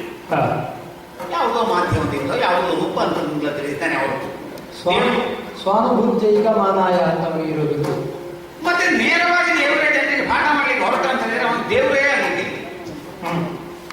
ಆದ ಅನುಭವಿಗಳ ಹಾಗೆ ಇಡೀ ಜಗತ್ತನ್ನು ದೇವರನ್ನಷ್ಟೇ ಕಂಡಿರ್ತಾರೆ. ಅವರ ಅನುಭವದ ವಾದವೇ ವೇದಕ್ಕೆ ನಾವು. ಸೂರ್ಯನ ಹಿಂದೆ ನಿಂತುಕೊಂಡು ಭೂಮಿಯಲ್ಲಿ ಏನೆಲ್ಲ ನಡೆಯುತ್ತದೆ ಅದನ್ನು ನನ್ನಷ್ಟು ಅನ್ವಯಿಸಿದ್ದವರು ಯಾರು ಈ ಎಷ್ಟೆಷ್ಟು ದೊಡ್ಡ ಮನುಷ್ಯರು ಈ ಭೂಮಿಯಲ್ಲಿ ಬಂದರು ಹೋದರು ಇದೆಲ್ಲ ನಾನು ನೋಡಿದ್ದೇನೆ. ಈಗ ನಾಯಕರಲ್ಲಿ ಒಂದು ವಿಶಿಷ್ಟ ಗುಣವನ್ನು ನಾನು ಕಾಣ್ತಾ ಇದ್ದೇನೆ ಭೂಮಿಯಲ್ಲಿ. 10 ಜನರಿಗೆ ಅದು ಮೋಸ ಮಾಡದಿದ್ದರೆ ಅವ ನಾಯಕನೇ ಅಲ್ಲ. ಒಂದು ಊರಾದರೂ ಕೊಳ್ಳೆ ಹೋಗುವ ಹಾಗೆ ಮಾಡದಿದ್ದರೆ ಅವ ಒಂದು ಪ್ರತಿನಿಧಿ ನಾಯಕನೂ ಆಗುತ್ತಿಲ್ಲ. ವಿಶ್ವನಾಯಕ ಆಗಬೇಕಿದ್ರೆ ಇಡೀ ಜಗತ್ತಿಗೆ ಮೋಸ ಮಾಡಬೇಕಂತ ಅವ ಮಾತ್ರ ವಿಶ್ವನಾಯಕ. ಇನ್ನು ನಿಮ್ಮನ್ನು ಅದಕ್ಕಿಂತ ದೊಡ್ಡದಾಗಿ ನನಗೆ ರೂಪಿಸಲಿಕ್ಕೆ ಸಾಧ್ಯ ಇಲ್ಲ. ಯಾಕಂದ್ರೆ ನಿಮ್ಮಂಥವರಿಗೆ ಏನಾದರೂ ಹೇಳಿದ್ರೆ ಕಣ್ಣು ಮುಚ್ಚಿ ನಾವು ಒಪ್ಪಿಕೊಳ್ಳುದು, ನಮ್ಮ ತಲೆಯನ್ನು ಅಡವಿಡುತ್ತೆ. ಅದೇ ನಮ್ಮಂಥ ಸ್ವಯಂ ಸೇವಕರ ದೊಡ್ಡ ಮೋಸ ಅಂದ್ರೆ ನಾಯಕರು ಹೇಳಿದ ತಲೆ ಆಡಿಸಿದ್ದು ಹೊರತು ನಮ್ಮ ನಾಯಕ ಹೇಳಿದ್ದು ಸರಿಯೋ ಅಂತ ವಿಮರ್ಶಿಸಲಿಕ್ಕೆ ಯಾರೂ ಹೋಗುವುದಿಲ್ಲ. ವಿಶ್ವಾಸವನ್ನು ನಂಬಿದೆ. ಎಂಥ ಕೆಲಸ ಮಾಡಿಬಿಟ್ಟಿನಿ. ಹೋಗು, ನಿನ್ನ ಅಣ್ಣ ವಾಲಿಯನ್ನು ಯುದ್ಧಕ್ಕೆ ಕರೆ. ಧೈರ್ಯದಲ್ಲಿ ಕರೆದ ಯಾವುದು ನನಗೆ ಧೈರ್ಯ. ನಿನ್ನ ಅಣ್ಣನ ಬಾಡೆಯಲ್ಲಿ ವಾಲಿಯನ್ನು ಹೋಲುತ್ತೇನೆ, ಮಣ್ಣು ಕೂಡಿಸ್ತೇನೆ. ಇಂಥ ಆಶ್ವಾಸನೆಯನ್ನು ನೀನು ಕೊಟ್ಟಾಗ ನಾನು ಅದರ ಬಲದಲ್ಲಿ, ನನ್ನ ಬಲದಲ್ಲಿ ಅವನನ್ನು ಯುದ್ಧಕ್ಕೆ ಕರೆದದ್ದು. ನಾನು ಅವನ ಹತ್ರ ಪೆಟ್ಟು ನಿಂತ ಬಿದ್ದದ್ದೆ ನೀನು ನೋಡ್ತಾ ಕುಳಿತುಕೊಂಡು. ನನಗೀಗ ಅನ್ನಿಸ್ತದೆ, ದೊಡ್ಡ ವಂಶದವರ ಈ ದೊಡ್ಡ ದೊಡ್ಡ ಶಬ್ದ ಹಾಕಿದಂತಹ ವಾಕ್ಯಗಳು ನನ್ನಂಥ ಪಾಪದವನಿಗೆ ಅರ್ಥವಾಗುವುದಿಲ್ಲ. ನೀನು ಹೇಳಿ, ನಿನ್ನ ಅಣ್ಣನ ಕೊಂದೊಂದು ನಿಮಿಷ ಮಣ್ಣು ಕೂಡಿಸಬೇಕು. ಯಾರು ಕೊಂದು ಅಂತ ಹೇಳಿ, ಒಂದು ವೇಳೆ ನಾನು ವಾಲಿಯನ್ನು ಅಂದರೆ ಮಣ್ಣು ಹಾಕಲಿಕ್ಕೆ ಇಷ್ಟು ಮಣ್ಣ ಕೂಡಿಸಬೇಕು. ಅದು ಹೆಚ್ಚಿನ ನಾನಾಗೋದು. ನೀನು ದೊಡ್ಡ ಮನುಷ್ಯ 2 ಹುಡಿ ಮಣ್ಣು ಮಾತ್ರ ಕೊಲ್ಲುವುದು. ನಾನು ಬಂದರೆ ಮಣ್ಣಾಗಲಿಕ್ಕಾಗುವ ಬರ್ತೇನೆ ಅಂತ ನೀನು ಹೇಳಿ ನನಗೆ ಅರ್ಥ ಆಗಿಲ್ಲ. ಮಣ್ಣ ಕೂಡಿಸುವೆ ಅಂತ ನೀನು ಹೇಳಿದ್ದನ್ನು ಸತ್ಯ ಅಂತ ಕೈಸಿ ನಾನು ನಂಬಿದ್ದೆ ನಿನ್ನ ಬಾಣವನ್ನು. ಬಹಳ ವಿಶೇಷವಾದ ಬಾಣವನ್ನು ಅದು ನೀನು ಸುಳ್ಳು ಹೇಳಿಲ್ಲ, ನನಗೆ ಅರ್ಥ ಆಗಿಲ್ಲ. ನೋಡು, ಕೈಯೊಳಗಿರುವ ಬಾಣದಾತರು ಕೈಯ ಒಳಗೆ ಇರ್ತದೆ, ಬಿಡ್ಲಿಕ್ಕಿರುತ್ತದೆ. ಈಗ ನನ್ನ ಹತ್ರ ಉಂಟು, ನನ್ನ ಹತ್ರ ಉಂಟು. ಪಾಪದವನ ಹುಟ್ಟಿಗೆ ದೊಡ್ಡವ ಸಂತೆಗೆ ಹೋದ ವ್ಯಾಪಾರ ಮಾಡಿ ಪಾಪದವ ದೊಡ್ಡ ಮಟ್ಟಿಗೆ ಹೋಗುದು. ಹೋಯ್ತು ಮನಸ್ಸು ಕಾಲ್ಬಾವ ನೆಲಗಡೆ ಇವ ಕೊಡುವುದು 1000. ಇದಕ್ಕೆ ನನ್ನ ಹತ್ರ 1000 ಚಿಲ್ಲರೆ ಪಾಪದವ ಅವನಿಗೆ ಸೇರಿದರು. ಅಲ್ಲಿ ಎಲೆಡಿಕೆ ಕೊಡು, ತೋರಿಸುವುದು 1000. ಇದಕ್ಕೆ ನನ್ನ ಚಿಲ್ಲರೆ ಎಲೆಡಿಕೆ ಎಲ್ಲ ಈ ಪಾಪದವನ ಹತ್ರ ತಿಂದು ಅವನ 1000 ಅವನಿಗೆ ಸೇರಿ ಎಂದು ಮನೆಗೆ ಹೋದ. ಈ ರೀತಿಯ ವ್ಯಾಪಾರ ನೀವು ಮಾಡಿಬಿಟ್ಟು ಕೈಯ ಒಳಗೆ ಇರುವುದು ಈ ಬಾಣ, ಇದು ಬಿಟ್ಟಿರುವುದಲ್ಲ. ನಿಮ್ಮಂಥ ಕೋಮಲಕಾಯ ಇದು ಬಹುಶಃ ಯಾವುದಕ್ಕೂ ತಲೆಯದಂಥ ಕೈ ಇನ್ನು ಬಾಣ ಬಿಟ್ಟಿದ್ದು ಕರೆದಿದ್ದು. ಇಂಥದ್ದನ್ನೆಲ್ಲ ನಂಬಿ ನಿಮ್ಮ ಮನುಷ್ಯರ ಭಾಷೆ ಮಂಗಾಗಿ ನನ್ನನ್ನು ಮಾಡಿದೆ. ನಾನು ಮಂಗ ಅಂತ ನನಗೆ ನಿಜವಾದ ಅಭಿಮಾನ. ಆದರೆ ನಿಮ್ಮ ಭಾಷೆಯಲ್ಲಿ ಮಂಗ ಮಾಡುವುದು ಅನ್ನೋದಕ್ಕೆ ಬೇರೆ ಅರ್ಥ ಏನಾದರೂ ನನ್ನನ್ನು ಮಂಗ ಮಾಡಿಬಿಟ್ಟು ರಾಮಚಂದ್ರ ನನಗೆ ಅನ್ನಿಸುವುದು ಹೀಗೆ. ನೀನು ನಾಗರಿಕ ಪ್ರಪಂಚದಲ್ಲಿ ಬೆಳೆದವ. ಇದು ಗುಡ್ಡಗಾಡ ಪ್ರದೇಶ. ಅಲ್ಲಿ ನಿನಗೆ ನೃತ್ಯವೋ, ಸಂಗೀತವೋ, ಕಾಳವೋ, ಮನೋರಂಜನೆಗೆ ಎಷ್ಟೋ ವ್ಯವಸ್ಥೆ ಇದೆ. ಏನಿಲ್ಲ, ಹಳ್ಳಿ ಪ್ರದೇಶಕ್ಕೆ ಒಂದು ಕೋಳಿ ಎಂತಾದ್ರೂ ಇರ್ತದೆ ನೀವು ನೋಡ್ಲಿಕ್ಕೆ. ಇಲ್ಲಿ ಕಾಡಿನಲ್ಲಿ ಏನು, ಅದಕ್ಕೆ ನೀನೇನು ಮಾಡಿದ್ದೆ? ವಾಣಿಸುತ್ತೀವರ ಕಾಲ ಏನು ಮಂಗಗಳ ಯುದ್ಧ ಮಾಡೋದನ್ನು ನೋಡುವುದು. ಅದು ಹೇಗೆ ಕಣ್ಣಲ್ಲಿ ಕಂಡೆ ಚಂದವಾದ ಒಂದು ಚಿಕ್ಕಾಸು ಪ್ರವೇಶದ ನಮಗೂ ಇಲ್ಲದೆ ಒಂದು ಮನರಂಜನೆಗೆ ನೀವು ವ್ಯವಸ್ಥೆ ಮಾಡಿಕೊಂಡಲ್ಲ ರಾಮ. ತೀರ್ಮಾನಕ್ಕೆ ಬಂದಿದ್ದೇನು, ಇನ್ನು ಸಾಕಯ್ಯ, ಇನ್ನು ಸಾಕು. ನನ್ನ ಕಣ್ಣಿಯೇ ಸಾಕು. ನನಗೆ ಎಷ್ಟು ನಷ್ಟ ಬೇಕಾದರೂ ಅದು. ನಿನಗೇನು ನಷ್ಟ ಇಲ್ಲ. ನನಗೆ ಹೆಂಡತಿ ಹೋದು ಕೆಲವು ಒಳ್ಳೆ, ನಿನಗೆ ಹೆಂಡತಿ ಹೋದ್ರು ನಷ್ಟ ಇಲ್ಲ. ಹೆಂಡತಿಯ ಮೈ ಮೇಲೆ ಹಾಕಿದ ಚಿನ್ನದ ಗಂಟು ಉಂಟಲು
ಎನಿಸುವಂಥದ್ದು. ಅರುಣನ ಸಹಾಯದಿಂದಲೋ ಅಥವಾ ಸ್ವೇಚ್ಛೆಯಿಂದಲೋ. ಹಾಗಿರುವಾಗ ಒಮ್ಮೆ ಸಂತೋಷ ಒಮ್ಮೆ ದುಃಖ ಎರಡೂ ನಿನಗೆ ಒಳ್ಳೆಯದಲ್ಲ. ಬೇರೆಯೇ ಒಡೆಯುವ ರೀತಿಯಲ್ಲಿ ಮನದಾಳವನ್ನು ಬಿಚ್ಚಿಟ್ಟವನು. ಆದರೆ ಇದು ಆ ಬೇರೆ ನೆನಪಲ್ಲಿಟ್ಟುಕೊಂಡು ತ್ಯಾಗಾಯ ಸಂಹೃತಾರ್ಥಾನ ಸತ್ಯಾಯ ಮಿತ ಭಾಷಣ. ಸೂರ್ಯವಂಶರಿಗಿರುವ ಜಾತರಿಗಿರತಕ್ಕಂತಹ ಬಿರುದು. ಮಾತು ಕಡಿಮೆ ಆಡ್ತಾರೆ ಯಾವ ಕಾರಣಕ್ಕಾಗಿ? ಆಡುವ ಮಾತು ಸತ್ಯವಾಗಿರಬೇಕೆನ್ನುವಂತಹ ಪ್ರಧಾನ ಉದ್ದೇಶವನ್ನು ಇಟ್ಟುಕೊಂಡು ಈ ಲಘು ಭಾಷಿತ ಅನ್ನೋದಕ್ಕೆ ಲಘುವಾಗಿ ಮಾತಾಡುವ ಆಗ ಅರ್ಥವೂ ಮಾಡಬಹುದು, ಆದರೆ ಅದು ಅರ್ಥ ಅಲ್ಲ. ಮಾತನ್ನು ಸರಳವಾಗಿ ಮಾಡುವ ಅಂತ ಅರ್ಥೈಸುವುದು ಒಳ್ಳೆಯದು. ರಾಮ ಲಘು ಭಾಷಿತ ಅಂತ ಹೇಳಿರಪ್ಪ. ರಾಮನಲ್ಲಿ ಶ್ಲೇಷವನ್ನು ಎಳ್ಳಿರಿತು ನೀನು ಹುಡುಕಬಾರದು. ಜೀವಂತಾಸ್ತ್ರವು ರಾಮನ ಕೈಯೊಳಗುಂಟು ಹೇಳಿದ್ರೆ ಬಿಡ್ಲಿಕ್ಕೆ ಇರುವುದು, ಸುಮ್ಮನೆ ಇರುವುದಲ್ಲ. ಅದಕ್ಕೆ ಅಸ್ತ್ರ ಅಂತ ಹೇಳುವುದಿಲ್ಲ, ಅದು ಭೂಷಣ ಅಂತ ಹೇಳಲ್ಪಡ್ತದೆ. ದೇವರಿಗೆ ಚಿತ್ರಣದಲ್ಲಿ ಬಿಡಿಸ್ತಾರೆ ಆಯುಧಗಳು, ಕೆಲವೊಮ್ಮೆ ಬಿಡಲಿಕ್ಕೆ, ಮತ್ತೆ ಕೆಲವೊಮ್ಮೆ ಅವರಿಗೆ ಭೂಷಣಕ್ಕಾಗಿ. ಆ ಅರ್ಥದಲ್ಲಿ ಹೇಳಿದ್ದೇ ಅಲ್ಲ, ನಾನು ಬಿಡ್ತೇನೆ ಅಂದರೆ ಅರ್ಥದಲ್ಲಿ ಹೇಳಿದ್ದೆ. ಕೊಂದು ಮಣ್ಣು ಗುಡಿಸುವ ಹೇಳಿದ್ರೆ ಕೊಲ್ಲುವುದು ನಾನು, ಮಣ್ಣು ಗುಡಿಸುವುದು ನಾನು ಅಂತಲೇ ಅರ್ಥದಲ್ಲಿ ಹೇಳಿದ್ದೆ. ಯಾಕೆ ನಮ್ಮನ್ನು ಯುದ್ಧಕ್ಕೆ ಕಲಿಸಿದೆಯಾ? ಅದು ಆ ಮಾತು ಬಂದದ್ದು ರೌದ್ರದಲ್ಲಿ, ನೆನಪಲ್ಲಿಟ್ಟು. ಯೋಚಿಸಾಡುವ ಮಾತಲ್ಲ ರೌದ್ರ ಹೇಳಿದ್ದು. ಆಗಿರುವಾಗ ನೀವು ಯೋಚಿಸಬೇಕು. ರಾಮ ಹೇಳಿದ್ದು ಅವರದ್ದಾದಂತಹ ರಘುವಂಶ ಜಾತ ಹೇಳಿದ್ದು, ಆದ್ದರಿಂದ ಅದು ಸರಿ ಇರಬೇಕು. ಯಾವತ್ತೂ ಅಷ್ಟೇ, ವಾಲಿಗೂ ಒಂದು ಲೆಕ್ಕದಲ್ಲಿ ಯೋಚಿಸಬೇಕು ನೀವು.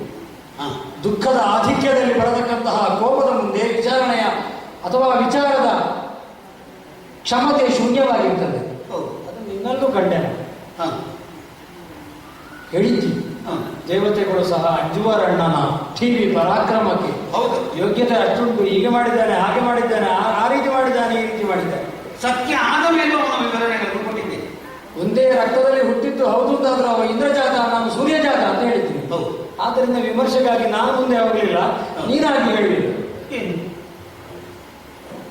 ನೋಡಿದ ಮೇಲೆ ಗೊತ್ತಾಯ್ತು ನನಗೆ ಇದರಲ್ಲಿ ವಾಲಿ ಯಾರು ಸುಗ್ರೀವ ಯಾರು ಅಂತ ಯೋಚಿಸುವಷ್ಟು, ಯೋಚಿಸಿದ್ರೆ ನಿರ್ಧರಿಸುವಷ್ಟು ಜಾಗವೇ ಇಲ್ಲ. ನಮ್ಮ ಯಾವ ಮಂಗನಿಗೂ ಅರ್ಥ ಆಗ್ತದೆ? ಮಂಗನಿಗೆ ಅರ್ಥ ಆಗ್ತದೆ ಏನೋ ಗೊತ್ತಿಲ್ಲ, ಯಾಕಂದ್ರೆ ಅದು ಮಂಗಲ. ಹೀಗೆ ಮಂಗಗಳಿಗೆ ಮಂಗಗಳ ವ್ಯತ್ಯಾಸ ಇರುತ್ತದೆ. ಬಹುಶಃ ಮನುಷ್ಯನಿಗೆ ಮಂಗಗಳ ವ್ಯತ್ಯಾಸ ಇರುತ್ತದೆ. ಹಾಗೂ ಅಲ್ಲ, ನಿಮ್ಮೀರುವರ ಆಳಭೇದವ ಅರಿಯದಾದರೆ ಅಷ್ಟು ವಿಚಾರಿಸುವ ಕ್ಷಮತೆ ನನ್ನುಂಟು. ಸಾಮಾನ್ಯವಾದ ಮಂಗನಿಗೆ ವಾಲಿ ಯಾರು ಸುಗ್ರೀವ ಯಾರು ಅಂತ ಗೊತ್ತಾಗುತ್ತದೆ ಅಂತ ಆದ್ರೆ ಅಷ್ಟು ತಿಳ್ಕೊಳ್ಳುವಷ್ಟು ಸಾಮರ್ಥ್ಯ ನನಗುಂಟು. ಸುಲಭ ತರ್ಕ ಹೊಡೆಯುವ ಅಷ್ಟು ಸುಲಭದಲ್ಲಿ ಸಾರ್ವಕಾಲಿಕವಾಗಿ ಒಂದು ನಿರ್ಣಯ ಮಾಡಲಿಕ್ಕೆ ಆಗುವುದಿಲ್ಲ. ಎಲ್ಲರನ್ನೂ ಸೋಲಿಸುವಂತಹ ಆನೆ ಒಂದು ಇರುವೆಗಾಗಿ ಸಾಯ್ತದೆ, ನೆನಪಲ್ಲಿಟ್ಟುಕೊಂಡು. ಆದ್ರಿಂದ ಸಂದರ್ಭವನ್ನು ಯೋಚಿಸಿಕೊಂಡು ನಿರ್ಣಯಕ್ಕೆ ಬರಬೇಕು. ನೀನೇ ಹೇಳಿದ್ದೀವಿ, ವಾಲಿ ಒಂದು ಕಾಲದಲ್ಲಿ ಒಂದು ಯೋಜನೆ ಬಿಸಾಡಿದಂತಹ ದುಂದುಬಿಯ ಅಟ್ಟೆ ಅದು ಈಗ ಸಾಹಸದಿಂದ ಒಂದು ಮುಳ ಎತ್ತುತ್ತಾನೆ. ಕ್ಷೀಣ ಆಗುತ್ತಾ ಬಂದಿದೆ ಅವನಲ್ಲಿರತಕ್ಕಂತಹ ಸಾಮರ್ಥ್ಯ ಅಂತ ಅರ್ಥೈಸಿಕೊಡ್ಬೇಕಾಗ್ತದೆ. ಹಾಗಿರುವಾಗ ಹೆಂಡತಿಯೇ ಬೇಕಿರುವಂತಹ ಅಚಲವಾದಂತಹ ಆಸೆಯಿಂದಾಗಿ ಸುಗ್ರೀವನಿಗೆ ಸಾಮರ್ಥ್ಯ ಬರುವುದಿಲ್ಲ ಅಂತ ಹೇಗೆ ನಾನು ತಪ್ಪಿಸ್ತೀನಿ? ಬಂದಿರಬಹುದು, ಸ್ವಲ್ಪ ಬಂದಿತ್ತು ಕೂಡ. ಹಾಗಿರುವಾಗ ಹೊಡೆದವ ವಾಲಿ, ತಿಂದವ ಸುಗ್ರೀವ ಅಂತ ಯೋಚಿಸ್ಲಿಕ್ಕಾಗೋದು. ಆಳ ಭೇದವನ್ನೇ ತಿರದೇ ಇರುವಾಗ ನಾನು ಬಾಣವನ್ನು ಒಂದು ಬಿಟ್ಟೆ ಅಂತಾದ್ರೆ ಬಿಟ್ಟಂತಹ ಬಾಣ ವಾಲಿಯ ಬದಲಾಗಿ ಸುಗ್ರೀವನಿಗೆ ತಾಗಲ್ಪಟ್ಟರೆ ಸೂರ್ಯವಂಶದಲ್ಲಿ ಇಷ್ಟವರೆಗೆ ಮಾಡಿದಂತಹ ಮಹಾನುಭಾವರ ಹೆಸರು ನಿರ್ನಾಮ ಆಗಿರುತ್ತಿತ್ತು. ಅವರಿಗೆಲ್ಲರಿಗೂ ಈ ರಾಮ ಅಪಚಾರ ಮಾಡಿದಂತಾಗಿತ್ತು. ಯಾವತ್ತೂ ಒಂದು ಜೈತ್ಯಯಾತ್ರೆಯನ್ನು ನಾವು ಮಾಡಬೇಕು ಅಂತ ಸಂಕಲ್ಪಿಸಿದ್ರು ಸಹ ಅದಕ್ಕೆ ವಿಶೇಷವಾಗಿ ಬೇಕಾಗುವಂಥದ್ದು ಕೀರ್ತಿ. ಹಣದ ಅಥವಾ ವಿತ್ತದ ಕೂಡುವಿಕೆಗಾಗಿ ನಾವು ಮಾಡತಕ್ಕಂತಹ ಯುದ್ಧ ಅಲ್ಲ, ರಾಜ್ಯವನ್ನು ವಿಸ್ತಾರ ಮಾಡಬೇಕು ಅಂತ ಮಾಡತಕ್ಕಂತಹ ಯುದ್ಧ ಅಲ್ಲ. ಅಧರ್ಮಿಗಳಾದವರನ್ನು ಜಯಿಸಿ ತನ್ನುಗೇನ ಧರ್ಮ ಸಂಸ್ಥಾಪನೆಯನ್ನು ಮಾಡುವ ಮೂಲಕ ಕೀರ್ತಿಯನ್ನು ಹೆಚ್ಚಿಸಬೇಕು ಅಂತ ನಾವು ಚಕ್ರವರ್ತಿ ಪೀಠದಲ್ಲಿರುವುದು. ಆ ಯೋಚನೆಯಲ್ಲಿ ನಾವು ಮುಂದುವರಿಯಬೇಕಾದ ಕಾರಣ ಯಾವುದನ್ನು ಏನನ್ನು ಮಾಡದ ಪರಿಸ್ಥಿತಿಯಲ್ಲಿ ನಾನು ಮುಂದ್ಕೊಳ್ಬೇಕು. ಕೊನೆಗೆ ಇಷ್ಟಿಂದ ನಡ್ಕೊಂಡು ಹೋದವ ಗೊತ್ತಾಗಲಿಲ್ಲ. ಆಗಬಹುದಿತ್ತು, ಆದರೆ ರುಮೆಯನ್ನು ತರಲಿಕ್ಕೆ ನೀನು ವೀರಾವೇಶದಿಂದ ರಾಮನಿಗಾಗಲಿ ನಾನೇ ಮಾಡಿದೆ ಅಂತ ಹೋಗಿದ್ದಿದ್ರೆ ಹೌದು, ಯುಗ ಯುಗದ ಅಲ್ವಾ? ಹೌದು ಅವರು ಹೇಳುವಾಗ ಹೇಳಿದ್ದಾನೆ 300-400 ವರ್ಷಕ್ಕೊಮ್ಮೆ ನೆನಪಾಗುವುದನ್ನು ಅವರಿಗೆ. ಹೌದೌದು. ಹಾಗಿರುವಾಗ ಎಷ್ಟು ಸಂಚಯನ ಮಾಡಿದ್ದಾನೆ. ಒಮ್ಮೆಲೆ ವಿನಿಯೋಗ ಮಾಡುವಾಗ ಸಾಮರ್ಥ್ಯ ಬಂದಿದ್ದಿರುವುದು. ಅವನಿಗೆ ಆಗಲ್ಲ, ಇದಕ್ಕೆ ಬೇರೆ ಜನ ಬರ್ಬೋದು. ನಿಮಗೆ ಒಬ್ಬನೇ, ಮತ್ತೆ ಯಾರು ಬರುವುದಿಲ್ಲ. ನಾನು ಪೆಟ್ಟಿದ್ದು ಆದ್ದರಿಂದ ಧೈರ್ಯ ತಾಳಯ್ಯ ಅಂತೇಳಿ. ಧೈರ್ಯ ಸರ್ವತ್ರ ಸಾಧನ. ಒಮ್ಮೆ ಈ ಧೈರ್ಯವನ್ನು ಇದ್ದುಕೊಂಡೇ ಯೋಚಿಸಿದ್ರೆ ಎಲ್ಲದಕ್ಕೆ ಉತ್ತರ ಸಿಗುತ್ತದೆ. ಹೌದು. ಹೇಗೂ ಸೋತಿದ್ದಿ, ಮತಂಗ ಪರ್ವತಕ್ಕೆ ಮೇಲೆ ಬರುವ ಗೊತ್ತಾಯ್ತು ಸುಗ್ರೀವನಿಗೆ. ಯಾಕಂದ್ರೆ ಇಲ್ಲಿಗೆ ಬೇರೆ ಬರಲಿಕ್ಕೆ ಆಗುವುದಿಲ್ಲ. ಅಂತಹ ವಾಲಿಯನ್ನು ಎದುರಿಸುವ ಸಾಮರ್ಥ್ಯ ನನಗಿಲ್ಲ. ಆಳಭೇದವನ್ನು ಅರಿಯದೇ ಇದ್ದ ಕಾರಣ ನನಗೆ ಮಾಡಲಿಕ್ಕೆ ಆಗಿಲ್ಲ. ಇದಕ್ಕೊಂದು ಉಪಾಯವನ್ನು ಈ ಮೊದಲೇ ಹುಡುಕಿಟ್ಟಿದ್ದಾರೆ ನನ್ನ ತಮ್ಮ ಲಕ್ಷ್ಮಣ. ಗಜಪುಷ್ಪದ ಮಾಲೆಯನ್ನು ತನ್ನಲ್ಲಿ ತಂದಿಳಿಸಿಕೊಂಡಿದ್ದಾರೆ. ಕಾಂಚನ ಮಾಲೆ ಅವನಲ್ಲಿದ್ರೆ ಗಜಪುಷ್ಪದ ಮಾಲೆ ನಿನ್ನಲ್ಲಿ. ಇದಕ್ಕೆ ಎದುರಾಳಿಯ ಶಕ್ತಿ ಬರಬಹುದು, ಬರ್ತದೆ ಅಂತ ಹೇಳುವುದಿಲ್ಲ, ಬರಬಹುದು. ಅಂತೂ ಬೇಗ ಎನ್ನುವುದು ಕಾಣಲ್ಪಡ್ತದಲ್ವಾ? ತನ್ಮುಖಿಯನ ವಾಲಿ ಯಾರು, ಸುಗ್ರೀವ ಯಾರು ಅಂತ ಯೋಚಿಸುವಂತಹ ಸಾಮರ್ಥ್ಯ ನನಗೆ ಇರುತ್ತದೆ. ನಿನಗಿರುವಂತಹ ಸಂಶಯ ನಾನು ಸತ್ಯವನ್ನೇ ಆಡ್ತೇನೋ ಇಲ್ವೋ ಮೊದಲಿಂದಲೂ ಬೆಳೆದು ಬಂದದ್ದು. ಇದರ ನಿವಾರಣೆಗೋಸ್ಕರ ಮಾತಂಗ ಋಷಿಗಳ ಆಶ್ರಮದ ಮುಂದೆ ನಾವು ಹಾದು ಬಂದಿದ್ದೇವೆ. ಜಾಗ್ರತೆ. ಇಲ್ಲೊಂದು ಪಂಚಜನ ಆಶ್ರಮ ಅಂತ ಉಂಟು. ಅಲ್ಲಿ ಹಲವು ಮಂದಿ ಋಷಿಗಳು ಅದು ತಪಸ್ಸು ಮಾಡ್ತಾ ಇದ್ರಂತೆ. ಈಗ ಅವರು ಇಲ್ಲದಿದ್ರು ಮಂತ್ರಘೋಷ ಎಲ್ಲ ಕೇಳಿದ್ರು. ನಮ್ಮಲ್ಲಿ ಒಂದು ಅಂಬೋಣ ಈ ಋಷ್ಯಾಶ್ರಮದ ಮುಖೇನವಾಗಿ ಸತ್ಯವಾಗ್ ಸತ್ಯ ಪ್ರಮಾಣವು ಮಾತ್ರ ಹಾದು ದಾಟಬಲ್ಲ. ಮತ್ತೆ ಒಳಗೆ ಹೋದವರು ಹೊರಗೆ ಬರುವುದಿಲ್ಲ. ಬಾಲ್ಯದಲ್ಲೂ ಕ್ರೀಡೆಯಲ್ಲಿ ಆಸಕ್ತಿ ಇಲ್ಲದೆ ವಿದ್ಯೆಯನ್ನು ಸಂಪಾದಿಸಲಿಕ್ಕಾಗಿ ಪ್ರಯತ್ನ ಪಡುವವರು ನಾವು. ಪ್ರಜಾವತ್ಸಲರಾಗಿ ಪ್ರಜೆಗಳನ್ನು ರಂಜಿಸಬೇಕೆನ್ನುವ ದೃಷ್ಟಿಯಿಂದಾಗಿ ಯೌವನದಲ್ಲಿ ತಮ್ಮದಾದಂತಹ ವಿಷಯಾಸಕ್ತಿಯಲ್ಲಿ ತೊಡಗಿದವರು ನಾವು. ಕೊನೆಗೆ ನಮ್ಮಲ್ಲಿರುವುದು ಮುನಿವೃತ್ತಿ, ವಾರ್ಧಕ್ಯ ಮುನಿವೃತ್ತಿ ನಾವು. ಆದ್ದರಿಂದ ಪಂಚಜನಾಶ್ರಮದಲ್ಲಿ ತಪಸ್ಸನ್ನು ಆಚರಿಸುವಂತಹ ಋಷಿಗಳ ಮುಂದೆ ಸತ್ಯವಾಗಿ ನಡೆಯುವುದಕ್ಕೆ ನನಗೆ ಯಾಕೆ ಹಿಂಜರಿಕೆ? ಬಾ ಸಾಗೋಣ, ಇಬ್ಬರು ಜೊತೆ ಹೋಗೋಣ. ಈಗೊಂದು ಕೆಲಸ ಆಯ್ತು. ಏನು? ನಾವು ಯಾವುದೇ ಕಷ್ಟ ಇಲ್ಲದೆ ಸಾಗಿ ಬಂದೆವು. ಇದನ್ನು ನೋಡಿಯೋ ಏನು ವಾಲಿಯ ಬಲತ್ಕಾರಕ್ಕೆ ಬಗ್ಗೆಯೋ ಹೆದರಿಯೋ ಏನು ಇದ್ದಂತ ಹಲವು ಮಂದಿ ಕಪ್ಪಿಗಳು ಸುಗ್ರೀವನಿಗೆ ಅಂತ ಹೇಳ್ತಾ ಇದ್ದಾರೆ ಅಲ್ವಾ? ಹೆಚ್ಚು ಸಣ್ಣ ಪ್ರಯತ್ನ ಬೇಗ ಬಹುಶಃ ಪ್ರಭುತ್ವ ತಪ್ಪಿದಾಗ ಪ್ರತಿಭಟಿಸುವುದು ಯುವಕರು. ಆ ಯುವಕರು ಈಗ ನನ್ನ ಪಕ್ಷಕ್ಕೆ ಬಂದಿದ್ದಾರೆ. ಮತಾಂತರವಾಗಿದೆ, ಏನು ಆಗಿದೆ, ಪಕ್ಷಾಂತರ ಆಗಿದೆ. ಆದ್ರೆ ಈಗ ನಾವು ಬಂದದ್ದು ಅಂತ ಜಾಗವದಲ್ಲಿ ನನಗೆ ಆಗಲೇ ಅರ್ಥ ಆಯ್ತು. ತಂದೆಯ ಹಿಂಭಾಗದಲ್ಲಿ ಇದ್ದುಕೊಂಡು ಇಡೀ ಜಗತ್ತನ್ನು ಕಂಡವನಿಗೆ. ಆದ್ರೆ ಹಗಲು ಮಾತ್ರ, ಹೌದು, ರಾತ್ರಿ ಅಲ್ಲ. ರಾತ್ರಿ ಕಾಣುವನಾಗಬೇಕಾದ್ರೆ ಈಗಲೇ ಹೋಗ್ಬೇಕಷ್ಟೇ. ಹೌದು ಹೌದು. ಆದ್ರೆ ಈಗ ಎದುರುವಾಗಿಯೇ ಇಲ್ಲ ನಾವು ಹುಟ್ಟಿದ್ದು. ಇಲ್ಲಿ ಮೇಲೆ ಮಲಗೋಗಿದ್ದು ಇರ್ಲಿ, ಈಗ ಕಲಿಕೆ ಎಲ್ಲಿ ಅದ ಅದಕ್ಕೆ ಅವನಿಗೆ ಕೇಳಿದ್ರೆ ಆಯ್ತಷ್ಟೇ. ಅವನಿಗೆ ಕೇಳಿದ್ರೆ ಇನ್ನು ಹಾಗಾದ್ರೆ ತಡ ಮಾಡೋದೇ ಇಲ್ಲ. ಸಾಯ್ಲಿಕ್ಕೆ ಬೇಕಾಗಿ ಅವನಿಗೆ ನಿದ್ದೆಯಿಂದ ಹೇಳಬೇಕಾದ್ರೆ ಸ್ವಲ್ಪ ಗಟ್ಟಿಯಾಗಿ ಹೋಗ್ಬೇಕು. ಗಟ್ಟಿಯಾಗಿ ಅಣ್ಣ ಬಾ ಸಾಯಿಬ.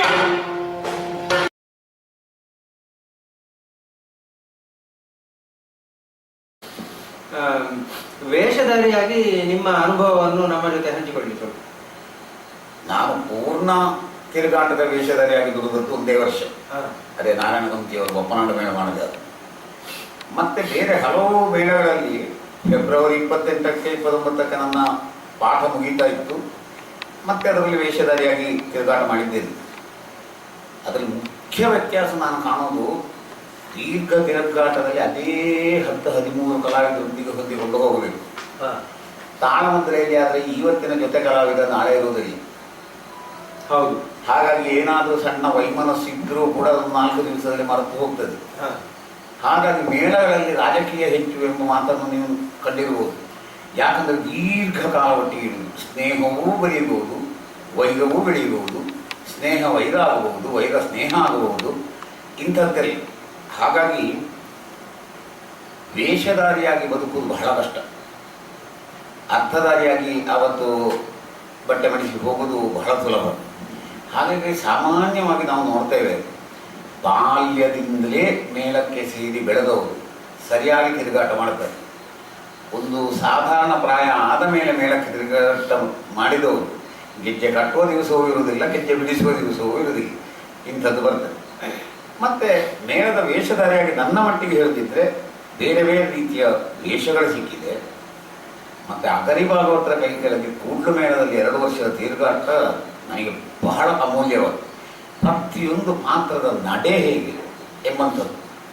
ಇದು ನನಗೆ ಸ್ವತಃ ಕುಣಿತ ಗೊತ್ತಿಲ್ಲ, ಏನೇ ಇದ್ರೂ ಕೂಡ ನನ್ನಿಂದಾಗಿ ಎದುರಿನವನಿಗೆ ಉಪದ್ರ ಆಗಲಿಕ್ಕಿಲ್ಲ. ಖಂಡಿತ ಎಲ್ಲಿ ನಿಲ್ಲಬೇಕು, ಯಾವ ರೀತಿ ದಿತ್ತ, ಯಾವಾಗ ದೈತದ ಗತ, ಇದೆಲ್ಲ ಅದು ಗೊತ್ತಿತ್ತು. ಆದರೆ ಈ ಗೊತ್ತಿಲ್ಲದೆ ವೇಷಧಾರಿ ಅಲ್ಲದೆ ಬಂದಂತಹ ಒಬ್ಬ ಅತಿಥಿ ವೇಷಧಾರಿ ಸತ್ಯಕ್ಕಾದ್ರೆ ಉಳಿದವರಿಗೆ ತಲೆನೋವು ಆಗ್ತಾನೆ. ಮತ್ತೆ ಇನ್ನೊಂದೊಂದು ವೇಷಧಾರಿಯಾಗಿ ಹೆಚ್ಚು ವಾದಕ್ಕೆ ಹೋಗಬೇಕಾದಂಥ ಅಗತ್ಯವಿರುವುದಿಲ್ಲ. ಆದರೆ ವೇಷಧಾರಿ ಸಮಯಕ್ಕೆ ಪ್ರಸಂಗವನ್ನು ಮುಗಿಸ್ತಾನೆ, ಮಂಗಳವರೆಗೆ ಹೋಗಲೇಬೇಕು. ತಾಳಮದ್ದಲೆ ಅರ್ಧದಲ್ಲಿ ನಿಂತರೂ ಸಾಕು, ಕರ್ಣ ಬರುವ ಶಲ್ಯ ಹಿಡಿದು ಹೋದಲ್ಲಿಗೆ ಮಂಗಳ ಮಾಡಲಿಕ್ಕೂ ಆಗ್ತದೆ. ಹಾಗಾಗಿ ಯಕ್ಷಗಾನದ ಶಿಸ್ತಿನ ಬಗ್ಗೆ ನಿಜವಾಗಿ ಆಟ ತಿರುಗಾಟ ಬೇಕು. ಶೇಣಿಯವರು ನನ್ನ ಹತ್ರ ಒಂದು ಮಾತು ಹೇಳಿದ್ರು ಮತ್ತು ನಾನು ಅದನ್ನು ಒಪ್ಪುವ. ಅಪರೂಪಕ್ಕಾದರೂ ಮುಖಕ್ಕೆ ಬಣ್ಣ ಹಾಕಿದವನೇ ಆಗಬೇಕು ತಾಳಮದ್ದಲೆ. ಇಲ್ಲಿಯೂ ಅರ್ಥ ಹೇಳಬೇಕಿದ್ರೆ ತಾಳಮದ್ದಲೆಗೆ ತನ್ನದೇ ಆದಂತಹ ನಡೆ ಅಂತ ಇಲ್ಲ, ಯಕ್ಷಗಾನದ ನಡೆ ಅನ್ನೋದೇ ಇರುವುದು. ಆಗ ವೇಷಧಾರಿಯಾಗಿ ನನಗೆ ಪಾತ್ರಗಳನ್ನು ನಿರ್ವಹಿಸುವಲ್ಲಿ ಅದರ ಡೈರೆಕ್ಷನ್ ಬಹಳಷ್ಟು ಸಿಕ್ಕಿದೆ. ಈಗ ನೋಡಿ, ಯಕ್ಷಗಾನ ಕ್ಷೇತ್ರದಲ್ಲಿ ಸಣ್ಣ ಕಲಾವಿದ, ದೊಡ್ಡ ಕಲಾವಿದ, ಅಥವಾ ಈ ತಾಳಮದ್ದಲೆ ಕೂಟಗಳಲ್ಲೆಲ್ಲ ಸಣ್ಣ ಸೆಟ್ಟು, ದೊಡ್ಡ ಸೆಟ್ಟು, ಇದರ ಬಗ್ಗೆ ನಿಮ್ಮ ಅಭಿಪ್ರಾಯ? ಅತ್ಯಂತ ಹುಚ್ಚು ಕ್ಲಾಸಿಫಿಕೇಶನ್. ಯಾವ ಪಾತ್ರವೂ ಸಣ್ಣವಲ್ಲ. ಹಾಗಾಗಿ ಸಣ್ಣ ಪಾತ್ರ ಎಂಬಂಥದ್ದಿಲ್ಲ. ದೇವದೇವರು ಯಾವಾಗಲೂ ಹೇಳಿದ್ದು ಸಣ್ಣ ಪಾತ್ರವೇ ಇಲ್ಲ ತಾಳಮದ್ದಲೆಯಲ್ಲಿ. ಪ್ರತಿಯೊಂದು ಪಾತ್ರವೂ ಅಗತ್ಯ. ಈಗ ಇಂದ್ರಜಿತ್ ಕಾಲದ ವಿಭೀಷಣ ಇರುವುದು ಸಣ್ಣ ಪಾತ್ರ. ಹಾಗಂತ ಅದು ಇಲ್ಲದೆ ಆ ಪ್ರಸಂಗವನ್ನು ತೆಕ್ಕೊಂಡು ಹೋಗಲಿಕ್ಕೆ ಸಾಧ್ಯ ಇಲ್ಲ. ಹೌದು. ಹಾಗಾಗಿ ಸಣ್ಣ ಪಾತ್ರ, ದೊಡ್ಡ ಪಾತ್ರ ಅನ್ನುವಂಥದ್ದು ಶುದ್ಧದ. ಅದನ್ನು ಹಾಳು ಮಾಡುವುದು ಬಹುಶಃ ದೊಡ್ಡ ಪಾತ್ರಧಾರಿಗಳು ಅಂತ ನನ್ನ. ಒಬ್ಬ ಮಹಾನ್ ಅರ್ಥಧಾರಿ, ಅವನಿಗೆ 2 ಪದ್ಯದ ವಿಭೀಷಣ ಅಥವಾ ಜಾಂಬವತಿ ಕಲ್ಯಾಣದ 3 ಪದ್ಯದ ನಾರದ ಸಿಕ್ಕಿತು ಅಂತಲೇ ಆ ಮಹಾ ವಿದ್ವಾಂಸ ತಾನು ತನ್ನಲ್ಲಿ ವಿದ್ವತ್ತು ತುಂಬ ಉಂಟು ಅಂತಲೇ ಗಂಟೆಗಟ್ಟಲೆ ಮಾತಾಡೋದುಂಟು. ಅದು ತುಂಬ. ಒಮ್ಮೆ ಒಂದು ಜಾಂಬವತಿ ಕಲ್ಯಾಣದಲ್ಲಿ ಒಬ್ಬರು ಪ್ರಸಿದ್ಧ ಕಲಾವಿದರು ನಾರದ ಹೇಳಿ, ಪೀಠಿಗೆ ಇವತ್ತು ನಾರದನಿಗೆ ತೆಕ್ಕೊಳ್ಳೋಣ ಅಂತ ಹೇಳಿದ್ರು. ಆದೀತು ಅಂತ ನಾನು ಹೇಳಿದೆ ನನ್ನ ಬಲರಾಮಿ. ನಾರದನ ಪೀಠಿಗೆ 1.5 ಗಂಟೆ ಮಾತಾಡಿದ್ರು. ಅಂಥವರು ಸಣ್ಣದನ್ನು ದೊಡ್ಡದು ಮಾಡಲಿಕ್ಕೆ ಹೋಗಿ ತನ್ನ ದೊಡ್ಡದನವನ್ನು ಹಾಳು ಮಾಡಿಕೊಳ್ತಾರೆ. ಮತ್ತೆ ಸಣ್ಣ ಪಾತ್ರಧಾರಿ, ದೊಡ್ಡ ಪಾತ್ರಧಾರಿ ಚೌಕಿಯಲ್ಲಿ ಆದರೆ ಸರಿ, 1ನೇ ಬೆಟ್ಟಿಗೆ, 2ನೇ ಬೆಟ್ಟಿಗೆ, 13ನೇ ಬೆಟ್ಟಿಗೆ ಹಾಸ್ಯಗಾರ ಅದು ಈಗ ಇಲ್ಲ. ಅಂತೂ ಒಂದು 8ರ ಕೆಳಗಿಂದು ಸಣ್ಣ ಪಾತ್ರಧಾರಿ ಅವನು ಹೆಚ್ಚು ಅನುಭವಿ ಅಲ್ಲ, ಮೇಲ್ನವ ಅನುಭವಿ ಅಂತೇಳಿ ಹೇಳ್ಬೋದು. ತಾಳಮದ್ದಲೆಯಲ್ಲಿ ಅಂತೂ ಸಣ್ಣ ಪಾತ್ರಧಾರಿ, ದೊಡ್ಡ ಪಾತ್ರಧಾರಿ ಅನ್ನೋದು ತಪ್ಪು.